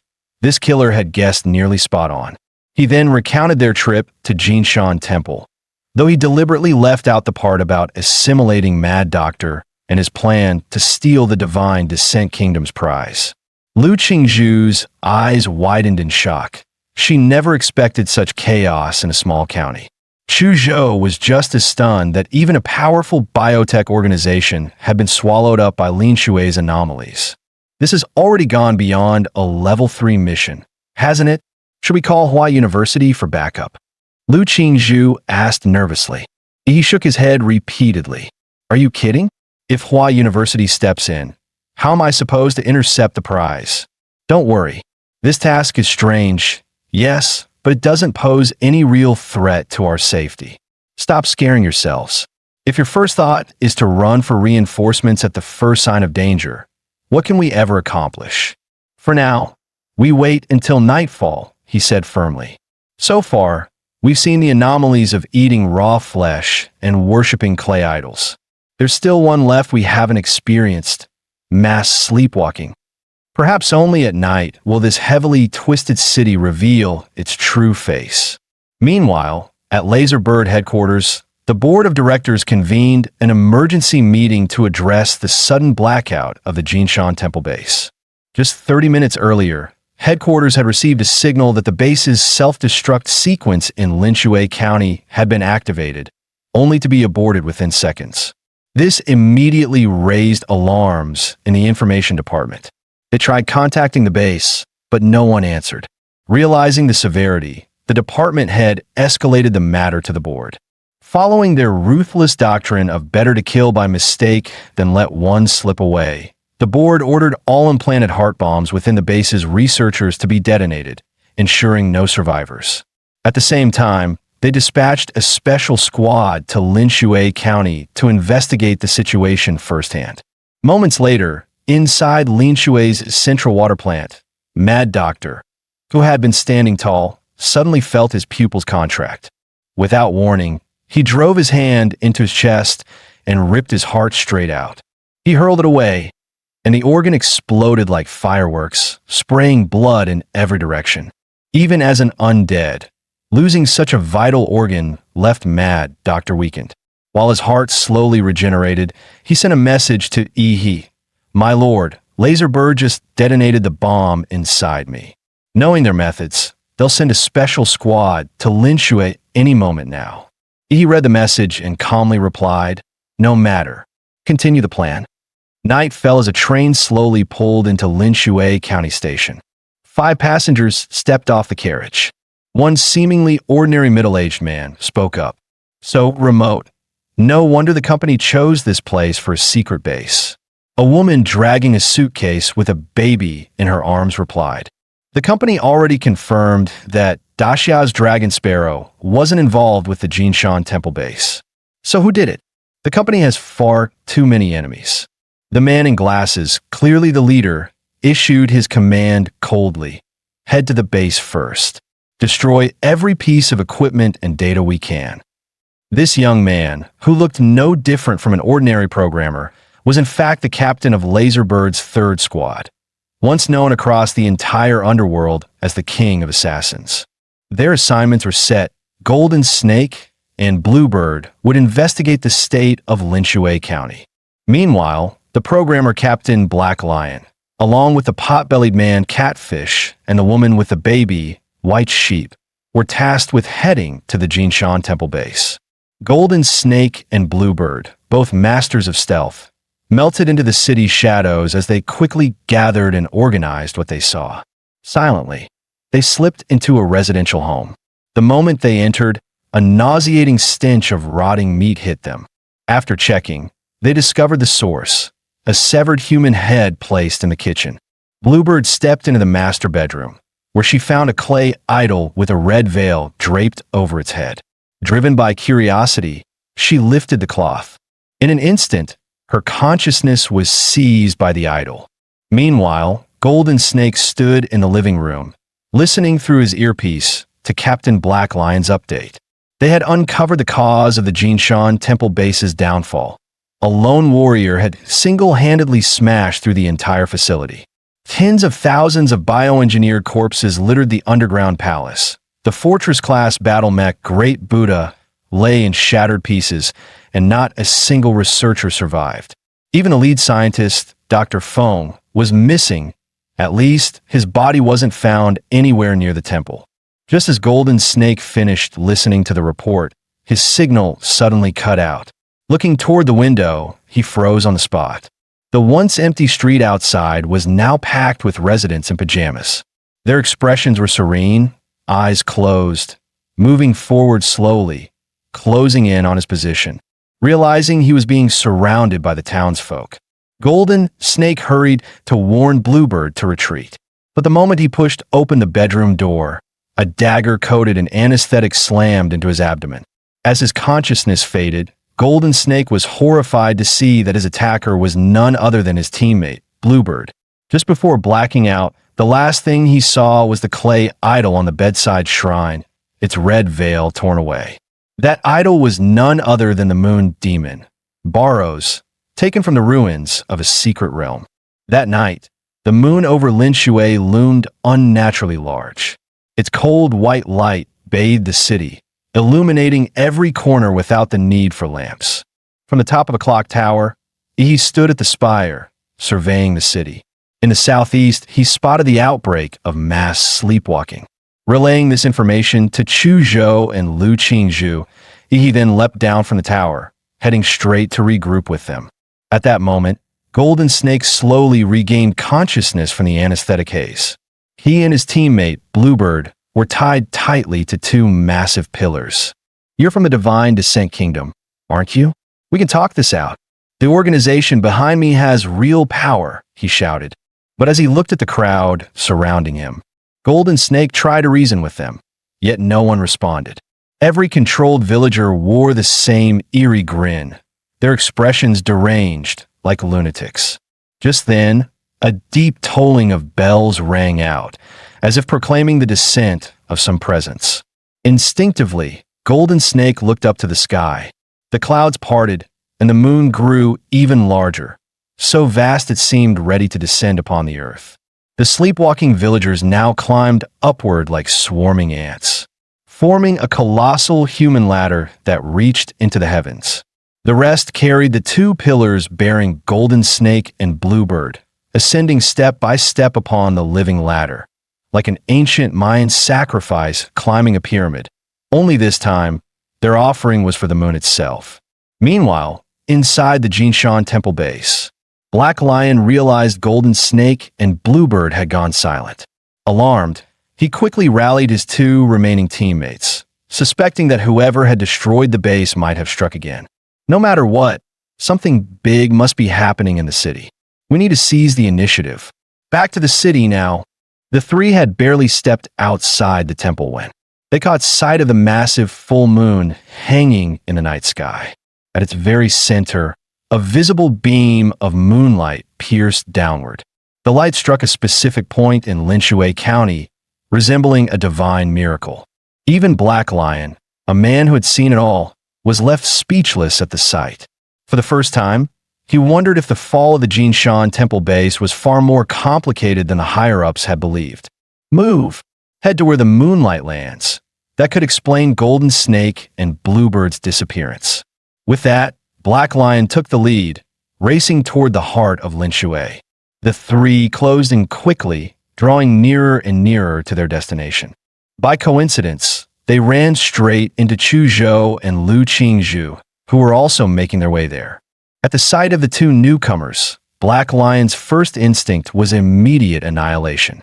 With a flick of his wrist, he hurled a dagger at lightning speed, so fast it outpaced the shriek of air it tore through. Sensing the killing intent, Lu Qingzhu instantly summoned a massive blue umbrella to shield them. A haze of azure light rippled from its surface, enveloping both her and Chu Zhou. A thunderous bang rang out as the dagger, deadlier than a heavy sniper round, clashed against the umbrella. The seemingly delicate weapon quivered once, then deflected the blade outright. The rebounded dagger tore through two entire buildings before finally losing its momentum. Black Lion was stunned. He never imagined a mere martial artist could possess such a treasure-level magi weapon. Lowering the umbrella, Lu Qingzhu fixed him with a wary gaze. She demanded coldly, "Who are you? And why did you attack us?" Black Lion sneered at her words. "Judging by your clothes, you're not locals. So you're the vermin who destroyed the Jinshan Temple base." With his ambush failed, Black Lion knew his team of three was now fully exposed. 3 seconds, crush these pests, he barked. On command, Catfish and White Sheep lunged straight at Lu Qingzhu and Chu Zhou. Lu Qingzhu and Chu Zhou pressed back to back, forming a tight defensive stance. Catfish seized Lu Qingzhu's defensive magi weapon with brute force, his greedy eyes flashing as he licked his lips. "Huh, such a rare treasure. Shame to waste it by killing you. But don't worry, your corpse will do just fine. I'll savor it, ha ha ha." The sheer strength in his grip made Lu Qingzhu's arms go numb. She shouted angrily, "Get off me, freak." At that moment, Chu Zhou unleashed his full power. "Ice wall," he roared. A massive frozen barricade erupted from the ground, surging toward Black Lion and his squad. Chu Zhou knew full well that such a wide-area attack wouldn't deal much damage. But that wasn't the point. His real aim was to create enough noise to call heed to them. That earlier strike, silent yet carrying boundless killing intent, would have left Chu Zhou's corpse on the street had it not been for Lu Qingzhu's defensive magi weapon. A seasoned veteran, Black Lion instantly recognized Chu Zhou's ploy. Not good, he thought. He's calling for reinforcements. Unleashing the full pressure of a grand warrior, he shattered the incoming ice wall with a single gesture. Chu Zhou was stunned. My ice wall, broken so easily? Neither he nor Lu Qingzhu was foolish enough to clash head-on. In a flash, Chu Zhou tossed several of Hua University's custom smoke bombs. These three were clearly at least high-ranking warriors. Direct combat was suicide. Retreat. The two exchanged a glance, quick, decisive, and immediately fell back. But the very next second, Black Lion had already circled behind them. Twin daggers gleamed in his hands, poised at their throats, ready to decapitate. Only 1 second remained, when suddenly every hair on his body stood on end. Another presence had entered the field. Boom! A massive horse-slaying blade slammed down from above, embedding itself in the ground before him. Black Lion flinched, stepping back. "Tisich, that was close." He glared up. "Who are you?" "One of their allies." He grinned. "I'm the one here to take your life." "Ah, bold words. Assassination art. Phantom 12 forms. In a blur, Black Lion split into 12 afterimages, all surging at Ihi as he roared, "Die, brat!" Zawarudo. Time froze. The domain of stasis unfolded, and the 24 blades slowed, slower and slower, until they hung motionless in the air. A Grand Martial Master's body, reinforced by battle aura, could withstand even tank shells without breaking skin. Yet even they could still be killed. Black Lion's assassination technique, the Phantom Split, was indeed formidable. He couldn't tell which was the true body, but he didn't need to. Black Lion, real name long forgotten, plain in appearance, yet once the unrivaled king of assassins. One by one, his phantom doubles were shattered by Ihi's fists, and his true form was forced into the open. Time Stop was Ihi's ultimate ambush. Once unleashed, the enemy must die. No one could ever be allowed to glimpse this terrifying ability. With his vampiric bloodline talent, Ihi accelerated blood 1,000-fold, transforming it into high-pressure crimson jets, infused with the killing aura he had mastered. Killing art, heart-piercing blood fong. Time resumed. The so-called king of assassins, Black Lion, perished in an instant, his end abrupt and unceremonious. His final thought was disbelief. How had he appeared before him in a single breath? He sees Black Lion's corpse, his fingers speared into the throat as he sneered, "The body's best used warm. Your blood will help me break through from disciple to true warrior." Licking the blood from his hand, he muttered in satisfaction, "Not bad. This one had some value. I've already advanced to Warrior Stage 8. The battlefield fell silent. No matter how battle-hardened Catfish and White Sheep were, their minds went blank at the sight of their captain's sudden death. What the hell just happened? The captain, killed by that brat in an instant?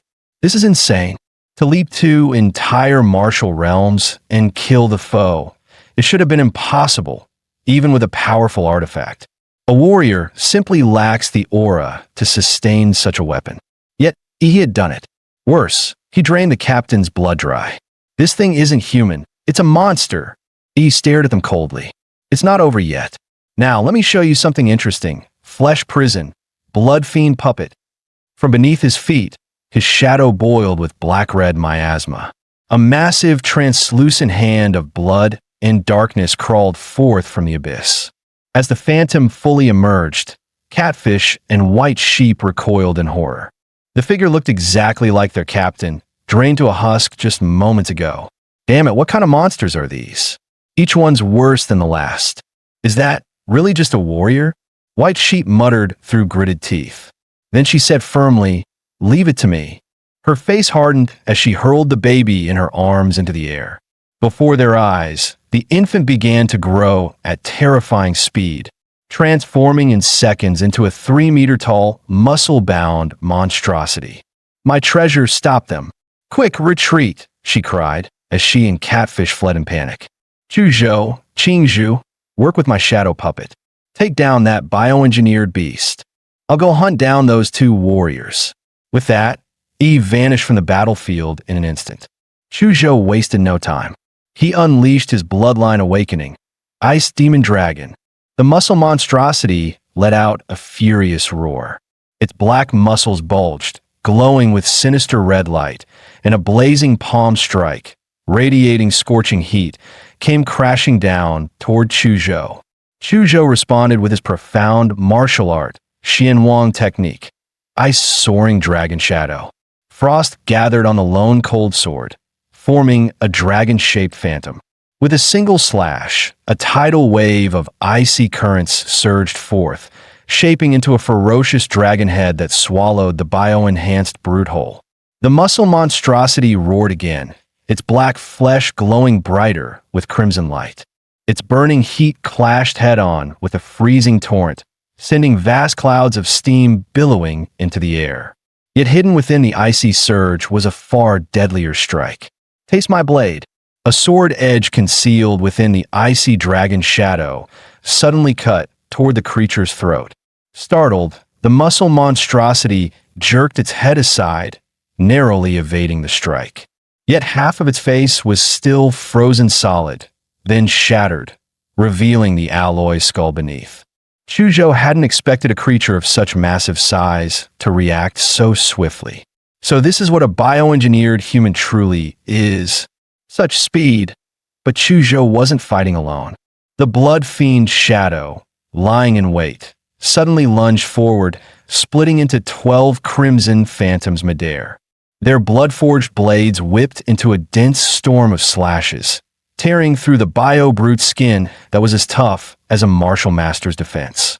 In moments, its flesh was flayed open, layer after layer. Even with its formidable regeneration, the wounds came faster than it could heal, leaving the bio-enhanced monster drenched in blood like a grotesque gourd. At the same time, Lu Qingzhu had finished gathering her power. From her back, massive violet wings spread wide.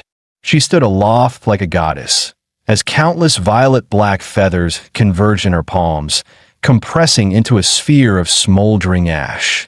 When the ash sphere expanded to 5 meters in diameter, it suddenly ignited, blazing into a violet sun. Genetic art. Purple nether sunflame. At that instant, Chuzhou's ice bound the brute's legs, while the blood fiend Shadow locked it from the front, pinning it in place. From high above, Lu Qingzhu hurled down the violet sun in her hands. Boom! A thunderous explosion shook the city as a colossal pillar of fire erupted skyward. Its searing brilliance outshone even the frigid moonlight. The muscle monstrosity was engulfed in a sea of violet flames, its shrieks echoing through the night, until, consumed inside and out, it was reduced to nothing but ashes. The city fell into a deathly silence once more. Meanwhile, Catfish was fleeing frantically through the sewers.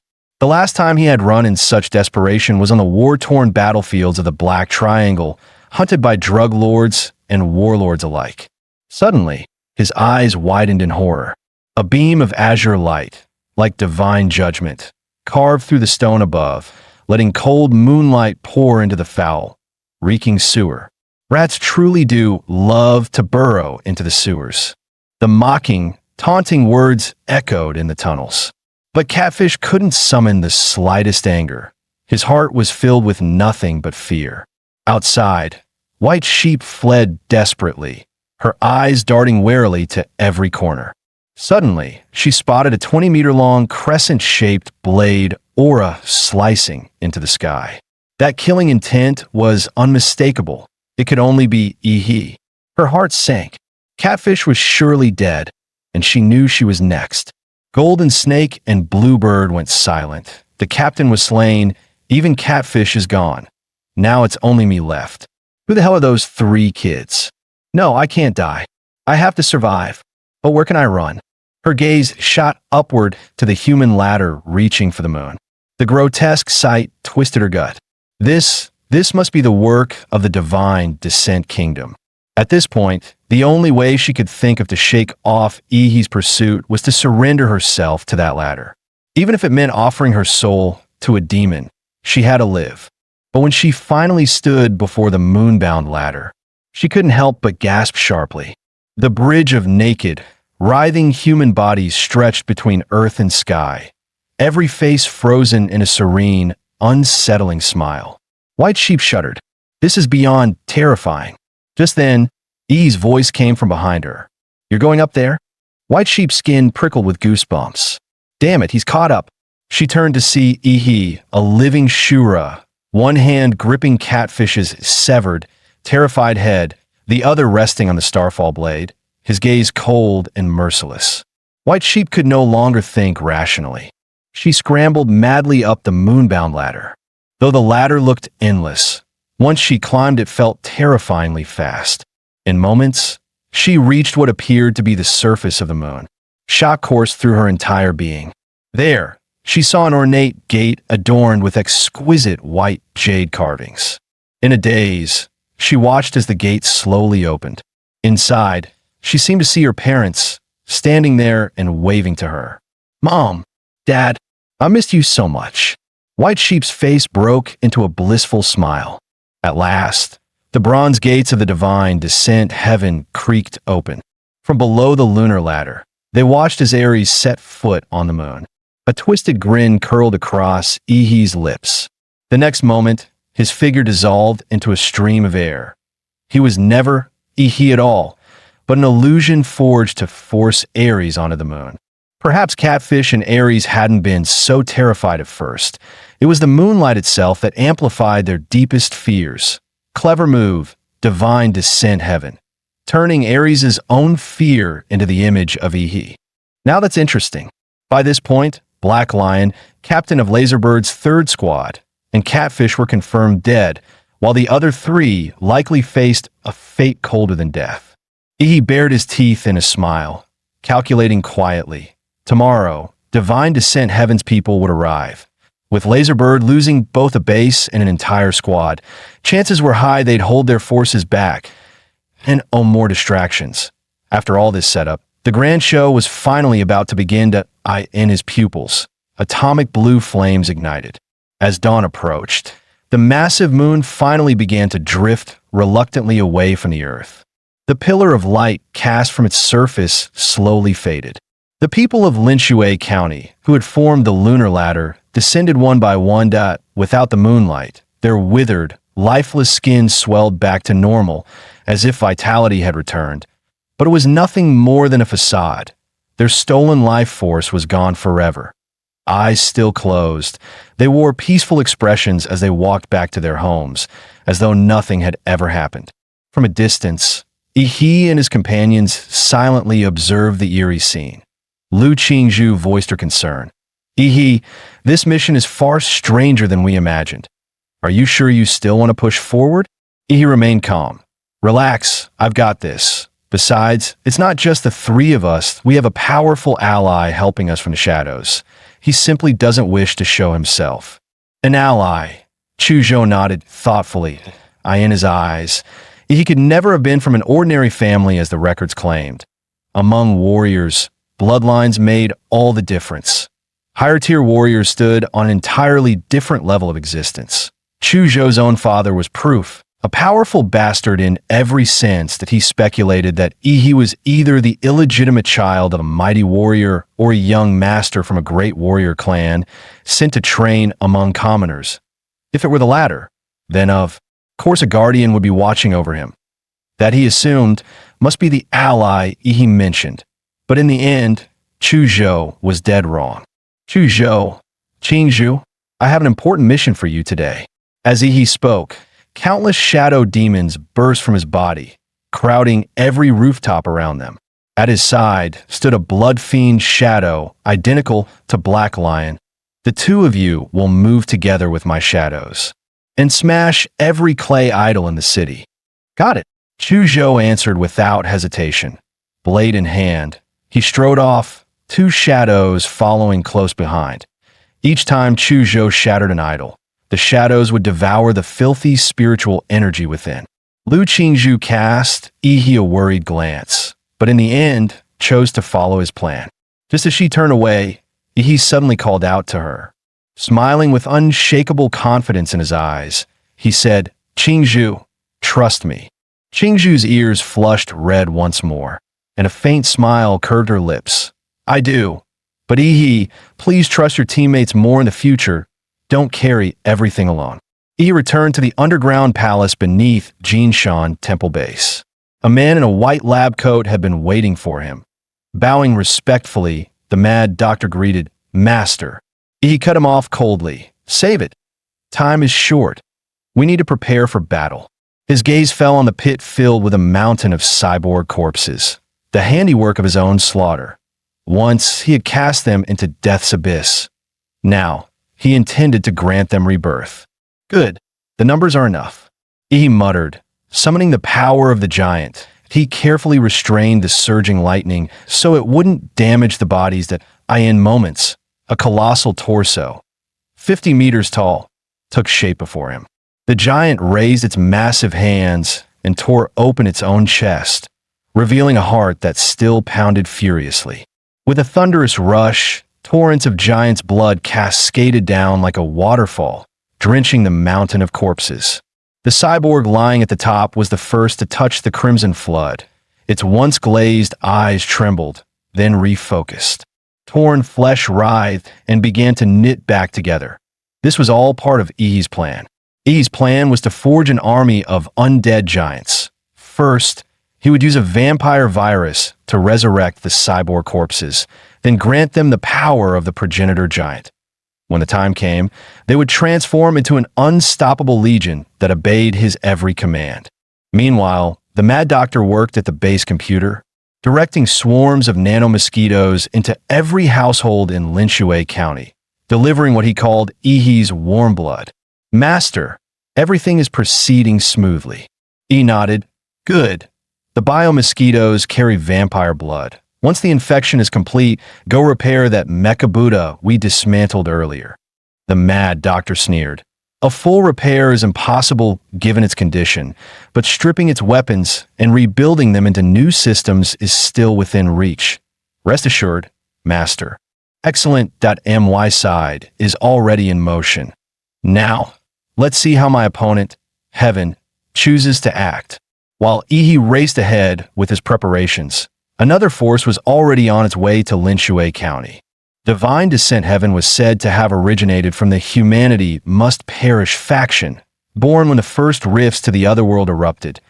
Then, a mysterious pope appeared. He wielded terrifying power drawn from ancient ruins and, with it, transformed a rabble into a force that grew at a terrifying pace. Their doctrine: bring the gods of the otherworld into the mortal realm and lead backward human civilization into a so-called true heaven. And what was the vessel for such descent? The answer was the demon fetus, carried out from those ruins, by devouring the flesh and souls of living beings. The fetus would grow and eventually forge a body through which the gods could briefly manifest on Blue Star. The creed was wholly anti-human, breeding demon fetuses to wreak havoc, spreading believers, and destabilizing human society. At that moment, a robed figure in a patterned cloak muttered, "This land is the hardest nation for Heaven to conquer, and soon it will fall to Heaven. The divine fetus will be born." From inside a bus came a voice. "Bishop, Linshue County lies just ahead." A man in a crimson robe spoke, his attire marking him as a vice bishop. For years ago, the archbishop planted the divine fetus there himself. Yet in the end, he was slain by those ignorant fools of the Dacia dragon sparrow. He never lived to see the fetus mature. What a cruel, devouring world this is, for a man as steadfast in faith, as compassionate and kind as our archbishop, to be left with not even a body to bury. A bishop clad in crimson robes embroidered with golden scripture wiped away his tears, as though mourning the cruelty of fate toward the righteous. But in the next instant, his face hardened, his voice resolute. "We cannot allow the archbishop's sacrifice to be in vain. We cannot let this world fall deeper into the abyss at the hands of fools. Otherwise, Blue Star will become the second domain of sin. Prepare to welcome the gods. Children, this is a revolution. We are liberating humanity." The believers inside the bus were swept up in his fervor. One by one, their eyes blazed with fanatic light, veins bulging at their necks as they roared in unison. "The gods descend. Heaven on earth. The gods descend. Heaven on earth. Fight for the gods." And so, the day passed in a blurred, as dusk fell, a grotesquely large full moon rose into the sky. Its sight was unsettling. Two massive craters and a long, jagged fissure below aligned into the eerie illusion of a smiling face. The lunar ladder had already been erected, awaiting only the faithful to welcome the birth of the moon god. What a glorious moment!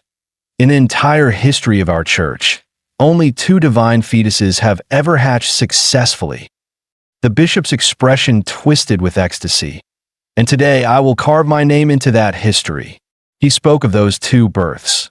The first had thrown the world into chaos, tsunamis, volcanic eruptions, and cascading disasters that left hundreds of millions dead, wounded, or displaced. And all of it was caused by just 1 minute of a god's presence on Blue Star. When the second divine fetus descended upon the U.S. continent, the surrounding seas erupted with fog and deadly currents, sealing the entire landmass. After that, nothing.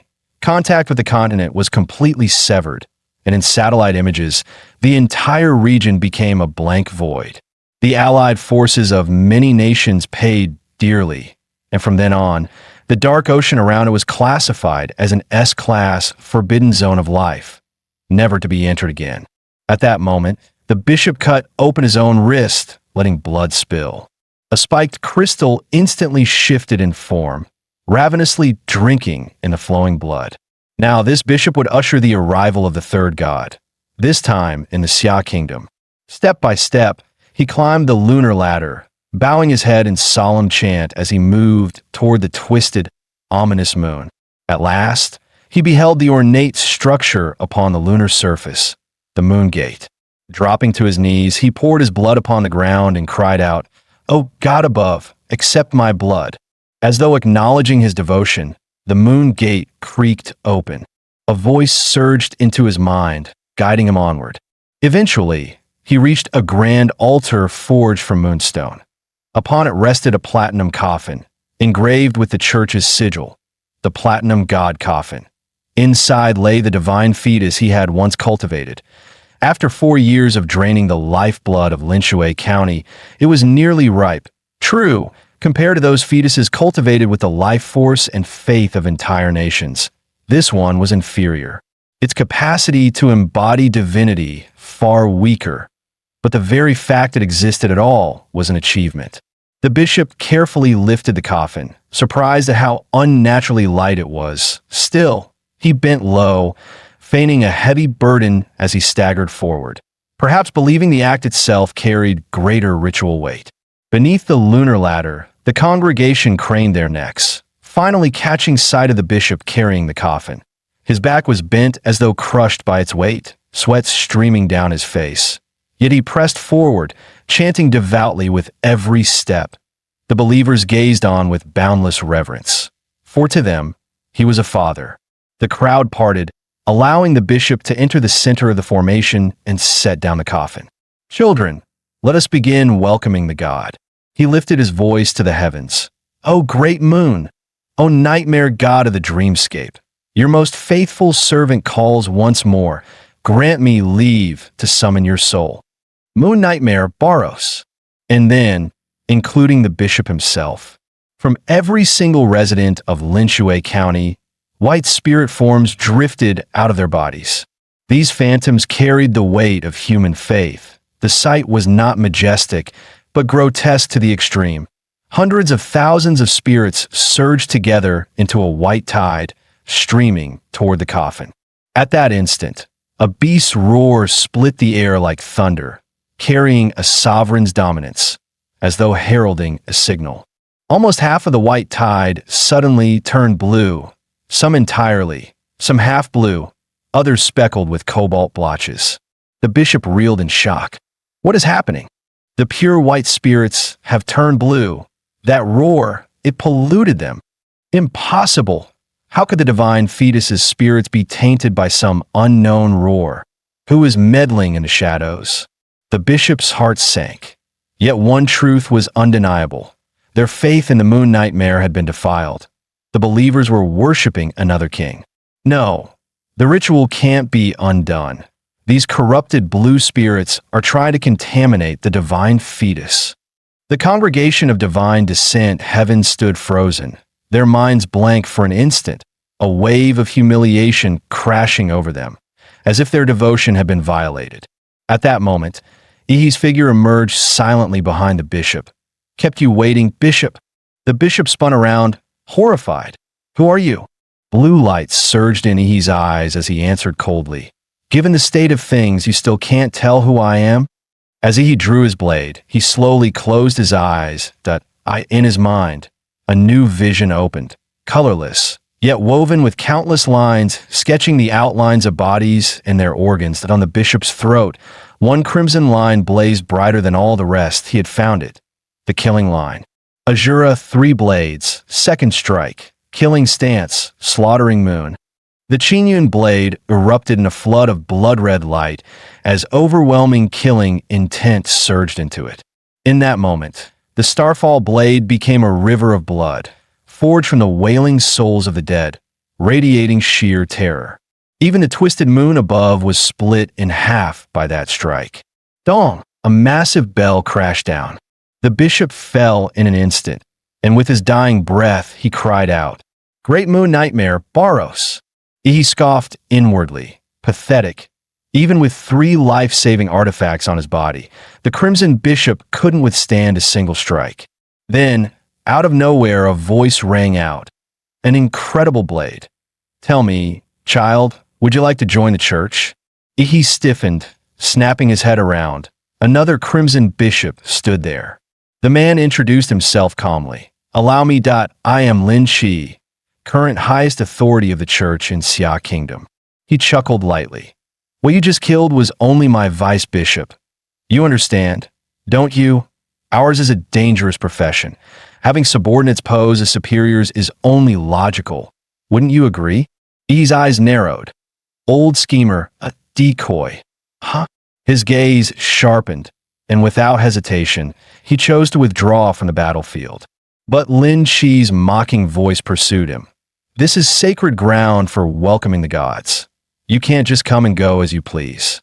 Lin Shi thrust out his palm, and he felt his body suddenly sink. The moment he tried to take flight, an invisible force bound him tight, dragging him down. Telekinesis. To He, whose mental power was razor sharp, it was clear this was pure spiritual energy. That if that was the case, then only spiritual energy could break it. Zawarudo. A golden-armored fiend emerged from behind He, tearing apart the massive hand of psychic force. Lin Shi's pupils shrank, shock flashing across his face. "That figure behind you, don't tell me you've trained in divine arts as well." Perhaps because of his towering spiritual power and constant exposure to divine echoes, Lin Shi was actually able to see Zawarudo. He spat a curse. "Divine arts, my ass. The only reason I wanted to leave was to avoid fighting next to that damn coffin. Did you really think I was afraid of you?" With a feral grin, he launched his fist. In an instant, blue lightning burst forth, and pillar-thick bones sprouted from his arm. Muscle fibers locked together like steel girders, sparks racing along the growing frame. With a single strike, a roaring, flesh-forged dragon exploded outward. In a blaze of light and flame, the dragon's maw crashed toward Lin Shi's stunned face. Lin Shi only sneered. "Such abominations, they won't harm me." Boom! A thunderous explosion shook the ground as Lin Shi was blasted away. But it wasn't over. The flesh dragon barreled forward with unstoppable force, slamming him relentlessly. It drove him straight through a fortified building, like a bullet train at full speed, shattering the entire structure in an instant. The exposed muscle fibers stretched for hundreds of meters, dragging Lin Shi as they tore through countless buildings with blinding speed. The world spun violently. When Lin Shi regained his senses, he was already pinned beneath the raging flesh dragon. Without the psychic barrier shielding his body, he would have been crushed to dust. His ornate robes were reduced to rags. His veins burst under the strain of overdrawn mental power, blood pouring from his organs until his whole body looked like a man made of gore. He nearly blacked out. Yet in the very next second, his wounds began to heal. "I told you, you can't hurt me. I am chosen by the gods." E's face darkened. As expected, zealots of the cult were damn near impossible to kill. This was trouble. Gods descend, heaven on earth. Gods descend, heaven on earth. All around, the frenzied cultists chanted in unison. He glanced at them and sneered. "Almost forgot about you lot." "We are justice," they screamed, bloodshot eyes blazing, each drawing a silver dagger. In the next heartbeat, every blade plunged into its wielder's throat. They slit their own necks without hesitation. Mass suicide? Figures, that's about all these lunatics are good for.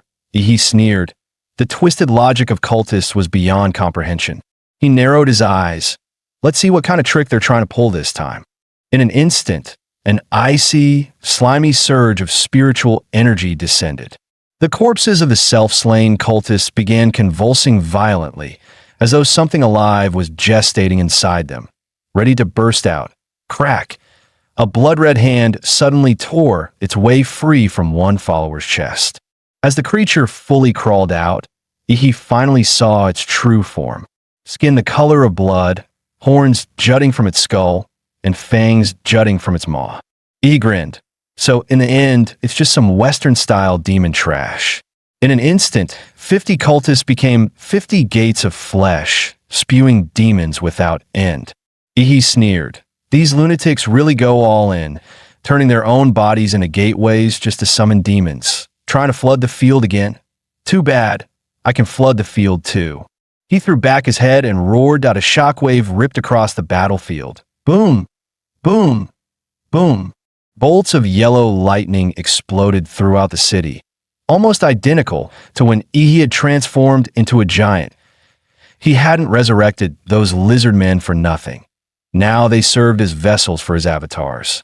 The demons shrieked in frenzy, their cries echoing across the ruins. The clash was immediate and violent, but the demons were no match for Ihi's avatars. They were crushed into dust within moments. The vice bishop stood dumbstruck, staring at the towering giant's birth from the bio-warriors. His mind reeled. The bishop had been slain in an instant. Now this army of giants appeared. Who the hell are these people? Wait, where's that boy leading them? Quick, use spirit vision to find him. His expression twisted in shock as he spotted he striding toward the divine coffin. Damn it, the god fetus is his target. The vice bishop bolted toward Ihi, shouting, "Stop! Stay back! Your opponent is us!" Scorching violet flames and a blast of freezing dragon breath flared up, boxing him in, each aura carrying terrifying weight. The vice bishop's brow furrowed. These foes were clearly prepared, from the sudden decapitation strike to their giants crushing the demon horde, and now this pincer on himself. Are they Dragon Sparrow operatives? Did they know of the church's plan all along? If so, this mission might already be doomed. Ihi reached the divine coffin. Even at arm's length, a chill surged out that felt cold enough to freeze his very soul. The presence within radiated searing hostility toward him. Understandable. After all, he'd pretty much entered this so-called god. A system panel flickered before his eyes. Special energy acquired. Divinity times 5. During the Heaven's Descent ritual, half of the faith energy the cult had hoarded for 4 years was corrupted by Ihi. That tainted faith was used by the god fetus to build a body for the moon nightmare in the mortal realm. Yet in the process, part of its divine power had been stolen by Ihi himself. So that's how it is, but truth be told, Ihi never considered the Heaven's Descent zealots worth his attention. They were weaklings, cannon fodder at best. His true enemy had always been the deity tied to the moon in dreams. Yet even stripped of divine power, even a malnourished premature wretch, this god should have awakened by now. Why are you still hiding in the coffin? Fine then, I'll pry the lid off myself. With a single thought, he blew the lid of the divine coffin open. The next moment, his pupils shrank. Empty. The coffin was completely empty. What the hell? Nothing inside. Calling yourself a god and still skulking in the shadows? He tightened his grip on the starfall blade, every muscle tense. The suffocating stillness hung over the battlefield. The roars of giants and demons alike had vanished. The clash of Chuzhou, Lu Qingzhu, and the vice bishop had gone silent. It was as if the entire world had muted itself, leaving only Ihi. Then a voice echoed out of the void. Ihituda, don't tell me. You've forgotten your true master? The moon. It's an illusion? Ihi narrowed his eyes. That familiar sensation meant he'd been entranced. When exactly had he been pushed into that dream? Lin Shi's voice slid into his ear, cold and amused. Guess when you fell asleep, will you?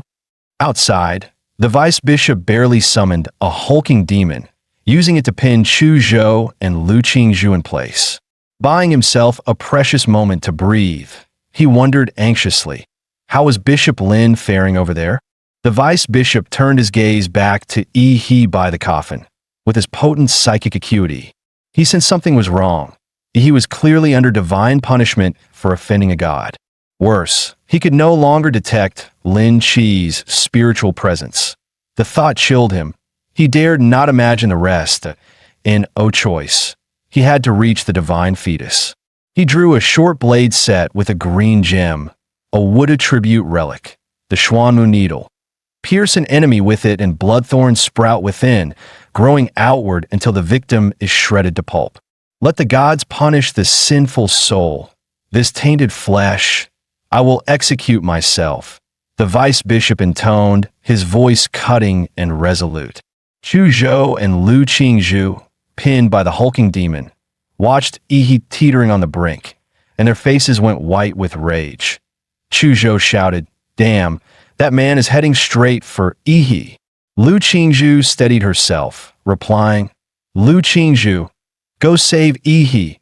I'll hold this one back." Chu Zhou unleashed the blood-burning forbidden technique, an instant surge of frost and nether flame. The demon that had them subdued suddenly lost its edge. Freezing such a behemoth took almost every ounce of Chu Zhou's martial energy. "Don't hesitate. Our lives aren't worth as much as Yi's," Chu Zhou barked.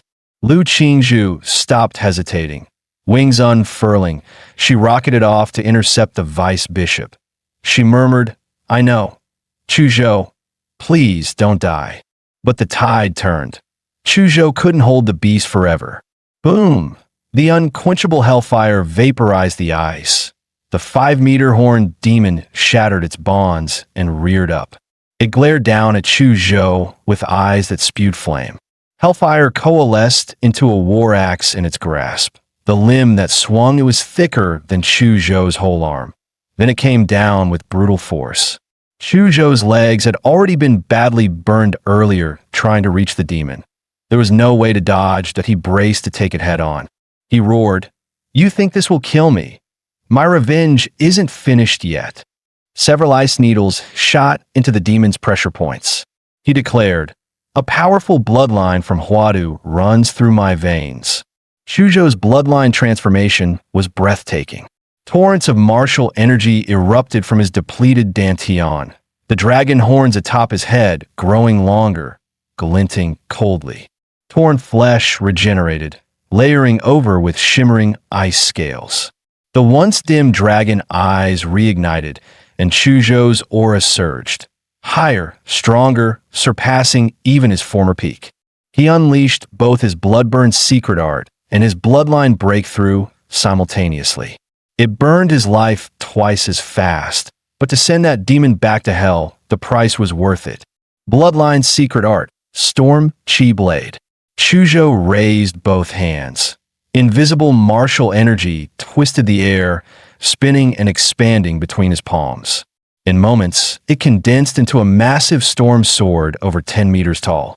The air cracked and thundered, faint ice dragon phantoms coiling around the blade, storm and frost feeding one another, amplifying its might to the limit. Slash! The ice dragon storm blade fell, its spiraling energy tearing through the air toward the demon. "Go back to hell where you belong." The demon howled in terror, only to be engulfed a heartbeat later by the colossal blade. The explosion tore through the night. Fire and frost split the street, plunging it into a hell of ice and flame. But the next instant, Chu Zhou's expression changed. Something felt wrong. The demon's body trembled, both arms raised high, forming a massive energy shield overhead. It blocked the storm Chi blade head-on. Chu Zhou's heart sank. Damn it, the blade's melting. His martial energy was completely drained. Then, a thunderous crack, as the horned demon struggled against the sword's force.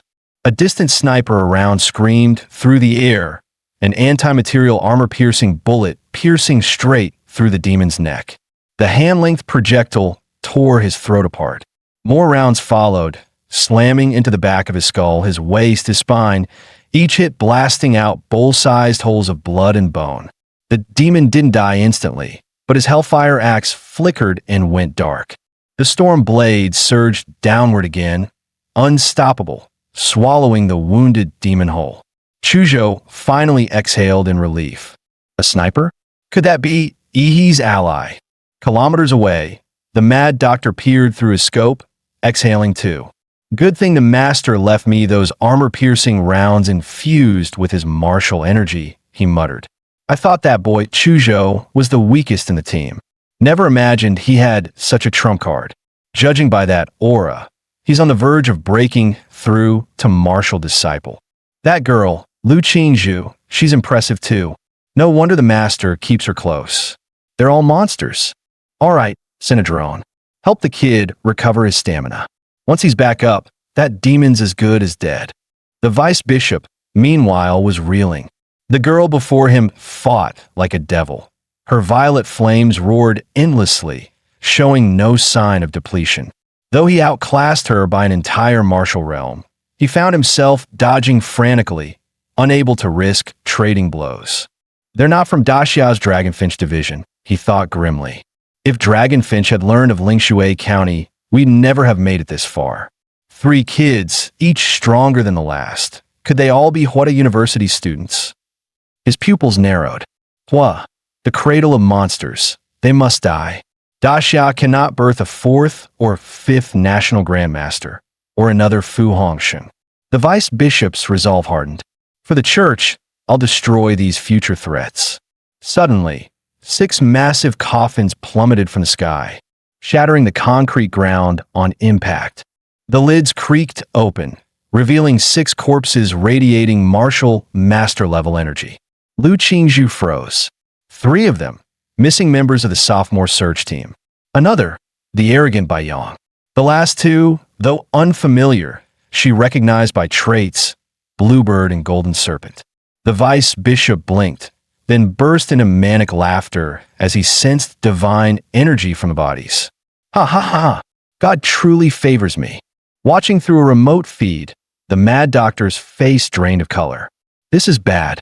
The girl the master ordered him to protect was about to be surrounded by 6 undead martial masters. He hadn't sent the giant army earlier because they were too weak and too dumb. Charging in would have ruined her fight. But now, he had no choice. If the mission failed, he'd die anyway. Boom, boom, boom. Dozens of giants thundered onto the scene, encircling the battlefield. Lu Qingzhu quickly assessed the chaos, saving Yi came first. Using the distraction, she spread her wings and shot toward Yi's location, intent on pulling him out. Stop her! Don't let her near the divine fetus, the vice bishop roared. The 6 undead received the order and moved instantly. Yet Lu Qingzhu dodged every strike with effortless grace. Even with the giant support, they were far too weak. Though once bioengineered cyborgs, the 30-meter-tall giants were torn apart like paper. The 6 undead ripped them limb from limb, flinging their corpses through the in a world of high martial arts. The so-called giant lineage was still pathetically low tier. Lu Qingzhu closed the distance fast. Wait for me, she cried. Crack! A short blade stabbed into her chest. Agony exploded. Blood-red thorns spread from the wound, splitting flesh and anchoring into bone. Cold sweat drenched her forehead. She gritted her teeth and kept flying. Almost there, just a little farther. Victory was right ahead. Damn it, the vice bishop gasped. At last, Lu Qingzhu reached Yi, threw her arms around him, and smiled. Got you. She had no time for words. Holding Yi tight with her uninjured arm, she flared her wings and shot skyward. The arm wrapped in blood thorns ignited with violet flame, burning itself clean. Once the cursed thorns were gone, she could hold Yi with both arms, shielding him from the coming pursuit. Below, the earth was carpeted with giant corpses. Torn remains hurled skyward now fell as a stinking rain of blood. The giant's diluted vampiric regeneration was useless. Each undead bore a trace of the moon god's power, preventing any regeneration. This place is death itself, she thought. We have to leave now. Suddenly, a voice detonated inside her mind, heavy with hypnotic pull. Put him down. You've done enough. He won't blame you. Give him to me. Never. Lu Qingzhu snarled. He is mine. She drew a deep breath and spat the words one by one. I won't. Let go. Get out, she roared. The violet sparrow's cry echoed through the clouds, shattering the moonlit phantom ahead. Only a mocking chuckle lingered in her ear. She knew it was a psychic assault. Her head throbbed as if splitting apart. That voice, it's drilling into my skull. Still she clung on. I won't let he get hurt. Exhaustion consumed her. Like an angel with broken wings, she clutched Ihi tightly as they fell. The 6 undead tilted their heads skyward, necks stretching, throats gulping greedily. The lunar energy within them condensed into spears of the moon, all thrusting upward toward the falling pair. Lu Qingzhu shut her eyes, hugging Ihi even tighter as they plunged. At the last instant, Zawarudo. But the pain never came. Ihi vanished from her arms, and she herself was caught midair. Sorry, I woke up a bit late. Seeing Ihi before her, Lu Qingzhu, utterly spent, finally smiled. You're awake, thank God. Not late at all. Rest now, Qingzhu. I'll handle the rest. Impossible. How did he break the divine illusion? The vice bishop shouted. Even so, he refused to believe he could handle 6 moon apostles at once. Altogether, he can't stop 7 martial masters. He laid Qingzhu safely aside. Zawarudo, release. The vice bishop managed only one word, kill. Before his eyes went wide, a shadow blotted out the sky. A colossal foot came crashing down. They had no chance to resist. Like chicks in a predator's grip, their throats were seized and they were slammed into the ground, skulls bursting open. He looked down coldly. What are you barking at, dog? Elsewhere, Lin Chi no longer knew how many times he had died. No, stop. No more. It's my illusion. I made it. Headshots, rending, burning, dismemberment. Every death came with real, searing pain. Even his will, hardened beyond normal men, finally cracked under Ihi's endless slaughter. His spirit was on the brink of collapse. How did he break free of the dream? Or is the dream simply useless against him? He was like a demon god, one even deities could not punish. At last, Lin Chi couldn't hold out any longer. Forgive me, moon god. I'll shut the dream down myself and kick him out. Then the moon god commanded within his mind, lie in the divine coffin. I can only use your inferior body to complete my vessel. Meanwhile, he launched into a frenzy of slaughter against the undead. Even empowered, they were still only corpses. The cultists here had been wiped out, and then he realized he'd misspoken. No, there's still one. He lifted his hand and looked to the moon. A figure in silver-white robes stood in the void, a bizarre full moon at his back. Moonlight poured over him, draping him in a hazy silver sheen, like a king's mantle. Lin Chi? No. Shoulder-length, silver hair. The face resembled Lin Chi's in outline, but the features were sharper and austere. Those icy eyes fixed on Ihi, filled with clear admiration and approval. He grinned. Moon god, or moon fiend, bar something. Finally showing yourself. Steps of nothingness seemed to form beneath Baros the moon fiend as he walked the air toward Ihi. The moon behind him cast a dedicated lunar spotlight that followed his every step. The next instant, Ihi started. The city around him was gone, replaced by boundless void. From the gray-white soil underfoot and the pockmarked craters all around, this looked like the moon. But it couldn't be real. There was no cosmic cold, no lack of oxygen. It should be like Gong Ku's slaughter intent. Unlike illusions that touch the mind and soul, an intent realm overlays reality itself. Damage taken within it is real, which meant that within this realm, his panel's invincible body did not apply. As he finished assessing, Baros stepped down from the void, stopping 20 meters away. Of course, for them, 20 meters meant nothing. Ihi, Baros said in flawless Shago, I admire you. In a sense, you're the finest human I've ever seen, especially since you stole a portion of my divinity. Our compatibility should exceed 96%. You are the perfect other half to complete my earthly vessel. Ihi, still towering in his giant form, looked down at the moon god, curious what else he would say. His poaching plan was complete. Now he only needed to stall. Facing Ihi's silence, Baros continued. Ihi, After completing myself with you, I'm willing to let your consciousness remain. You will step from mortal into the realm of gods. You have no idea how vast this world is. Blue Star, the Sin domain. You've seen only the tip of the iceberg. Your talent is your ticket upward. Gulme, ascend the moon and reign above the heights with me. A god's invitation and promise. Perhaps fewer than 10 humans on all Blue Star could refuse it. But I refuse, he said from within the giant. I thought you gods would have some real class. In the end, you're just higher order intelligences.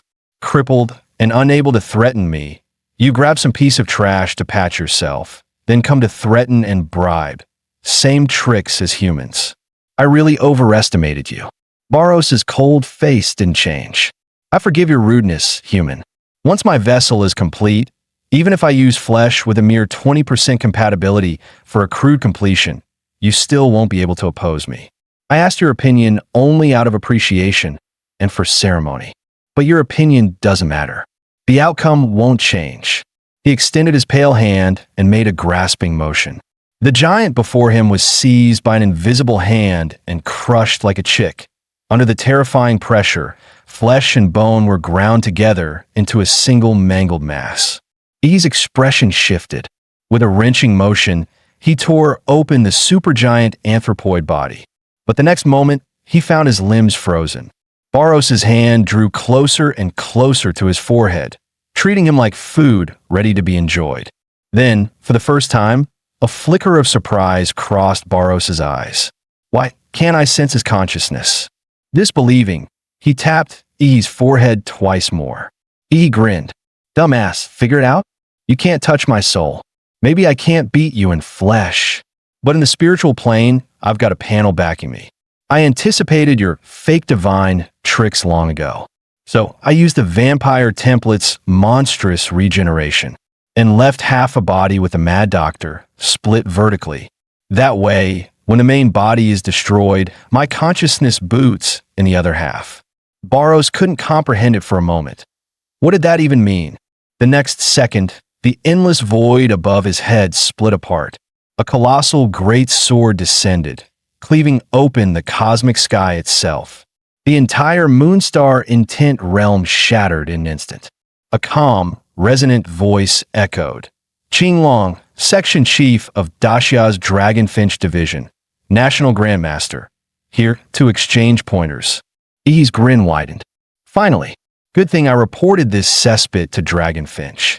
I never planned to beat the descending Moonfiend bar, whatever. I just wanted the divine power lodged in his human vessel.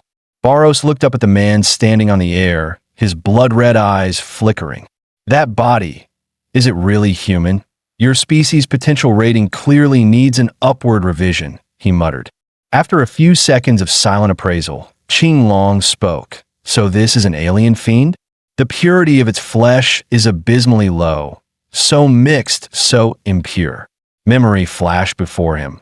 When the first alien fiend descended in human history, he'd still been a grandmaster, one of those who fought that creature. That battle was the first time he truly understood what world-ending meant. Compared to that being, the silver-haired man before him was nothing alike. His aura similar, but diluted. Barros wanted to curse. All because of this pathetic body of Lin Cheese. What a humiliation! Human, he sneered. Have you ever been hit by the moon? Veins bulged around Barros' lunar eyes. Your flesh is mine. I won't let this battle damage you. With a flick, he hurled E's body away, tossing him clear of their battlefield. Qinglong watched the fiend's motion and frowned. He's protecting that youth? So be it. I'll suppress this demon first, then question the boy.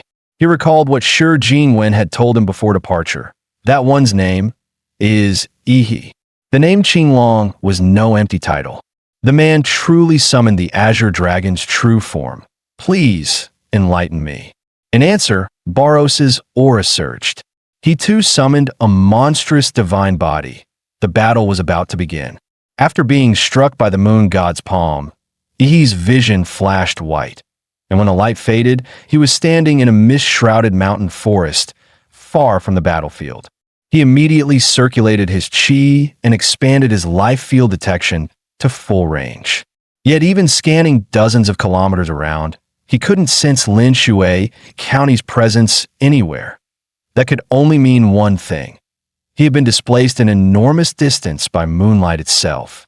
It also proved Barros had realized that his battle with Qinglong would annihilate Lin Shui County and everything around it.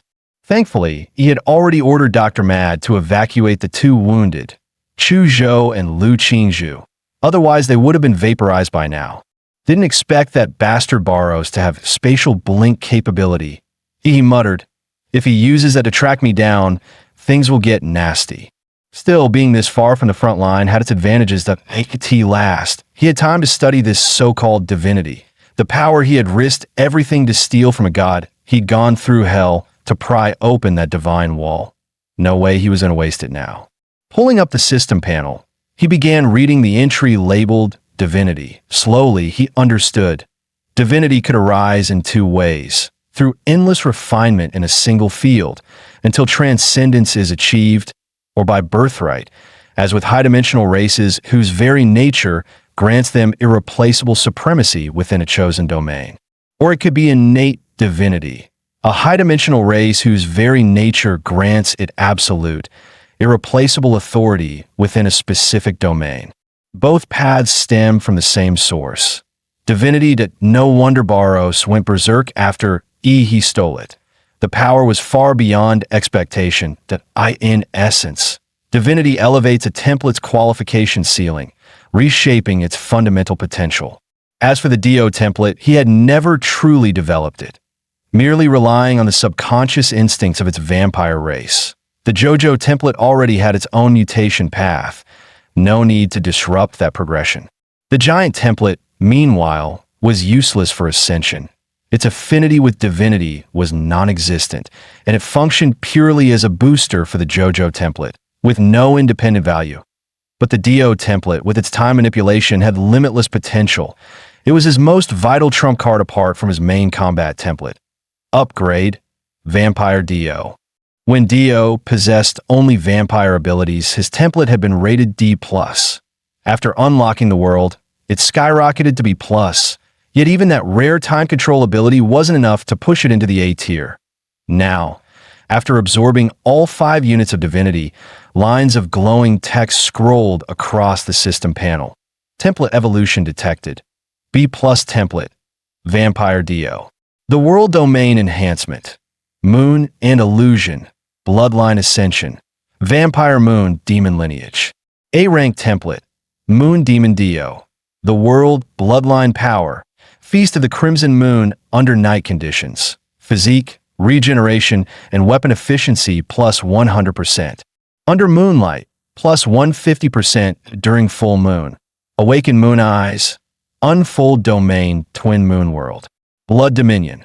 Blood carries hallucinogenic and invasive traits. The weak are enslaved. The strong are mentally eroded, trapped within illusions. The more of his blood inside the target, the deeper the illusion. Enhanced under moonlight. Blood manipulation. Accelerate blood flow to temporarily enhance strength and speed, or fire compressed blood bolts. Can reduce blood temperature to sub-zero, freezing any target on contact. Stand, the world, base strength / speed times 3, moonlight times 5, full moon times 8. Special ability time. Stop, reduced cooldown under moonlight. Double duration under full moon. He stared at his newly evolved template, breath quickening, strong, insanely strong. Most of its upgraded powers required moonlight or nighttime conditions. But once those triggers were met, the boost stacked into something monstrous. A literal exponential spike in combat capability. IT wasn't just a power-up. It was a top-tier hybrid template built for both support and burst. He chuckled softly. Guess the rougher the storm, the pricier the catch. This Lin Shui County anomaly mission. Totally worth it. Still, he hadn't forgotten his comrades who'd fought to the brink for him. BY mission standards. Its difficulty easily reached level 4, and the danger rating hit level 5 territory. Under Huada's assessment system, that meant one thing: maximum tier rewards. Gathering himself, he rose from the forest floor in one smooth motion, leaping onto a treetop and balancing easily above the endless sea of leaves. Cold silver moonlight poured over him. The night wind brushed past, and every cell in his body felt alive, exhilarated. Power welled up from deep within his bloodline. The Dio template's moonlight amplification was kicking in. He threw a flurry of punches. The air cracked in rapid succession. Pa! Pa! Pa! Each blow distorted the atmosphere, visible shock waves rippling outward. After stretching and adjusting to his enhanced physique, Ihi's smile returned. Then, like a massive night bat, he spread his arms and shot through the forest canopy, moving faster than lightning. His comms unit had long been destroyed during battle. He needed to locate the nearest human city and re-establish contact with Huada. By the next morning, an ultrasonic strike aircraft cut across the clouds, carrying 3 key personnel back to Huada. Inside the cabin, he was the only one still conscious. Chu Zhou and Lu Qingzhu lay inside the medical pods, their bodies immersed in emergency treatment fluids. As the aircraft hatch hissed open, the ramp extended to the ground. He stepped out, greeted by a man in a neatly pressed Zhongshan suit, calm, refined, and composed. "Hello, Yi," the man said with a warm smile. "I'm Shi Jingwen, the Chancellor of Huada University. Principal Shi, an honor to finally meet you. Serta, you're a legend among Huada students." Yi reached out to shake his hand, looking both respectful and slightly shy, the hint of genuine admiration in his eyes. Shi Jingwen chuckled softly. "Ha! No need to be so formal. I'm not one for ceremony. Just relax." "All right then," Yi replied, stretching his arms to loosen up his tired muscles. "So, Principal Shi, I'm guessing you came to ask about what happened in Linshui County." "Not exactly," Shi said, his tone firm yet kind.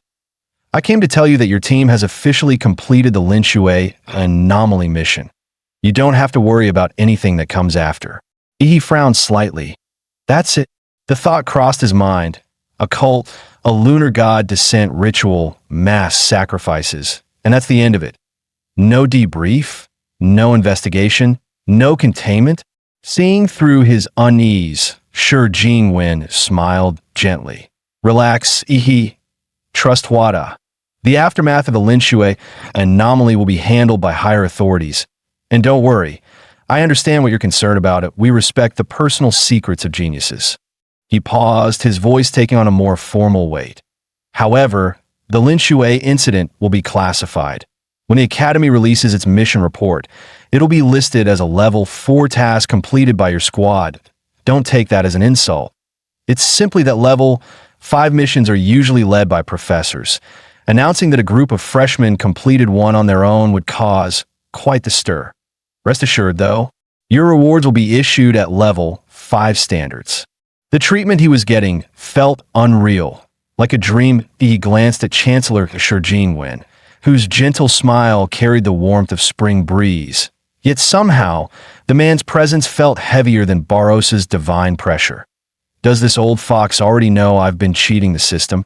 He forced a smile, silently wiping the sweat from his palms. A day later, Dr. Mad finally sent over the post-battle footage from Linshui County. He opened the file on his phone, and his throat went dried. If memory served, Linshui had been mountainous terrain, but now it was a crater. The entire county had collapsed into a massive basin, kilometers across, as if a meteor had slammed into the earth. One battle had not only erased a city, it had permanently altered the landscape. He exhaled slowly. This world of martial transcendence is too damn dangerous. Even with his current power, he still didn't feel safe. Every time he thought about Barros, that godlike being, a dull ache throbbed behind his eyes. The problem was the lunar gaze, the mark of Barros, was still lingering on his soul. Yesterday, he'd already informed Chancellor Shi about it. Shi Jingwen had simply reassured him, "Don't worry, Qinglong will take care of it. He has ways to seal the lunar gaze." And so, he waited quietly in the university's guest reception hall. Click! The mahogany door opened with a deep, heavy sound. He looked up and saw the man he'd been waiting for. Qinglong, the second-ranked martial artist in the entire Daxia Federation, one of the few who stood at the very top of Blue Star's power hierarchy. But something about him seemed off. He wore a thick black fur cloak over multiple layers of clothing. His complexion pale, his aura faintly unstable. It was as if he had just returned from an icebound battlefield, carrying the chill of another world with him.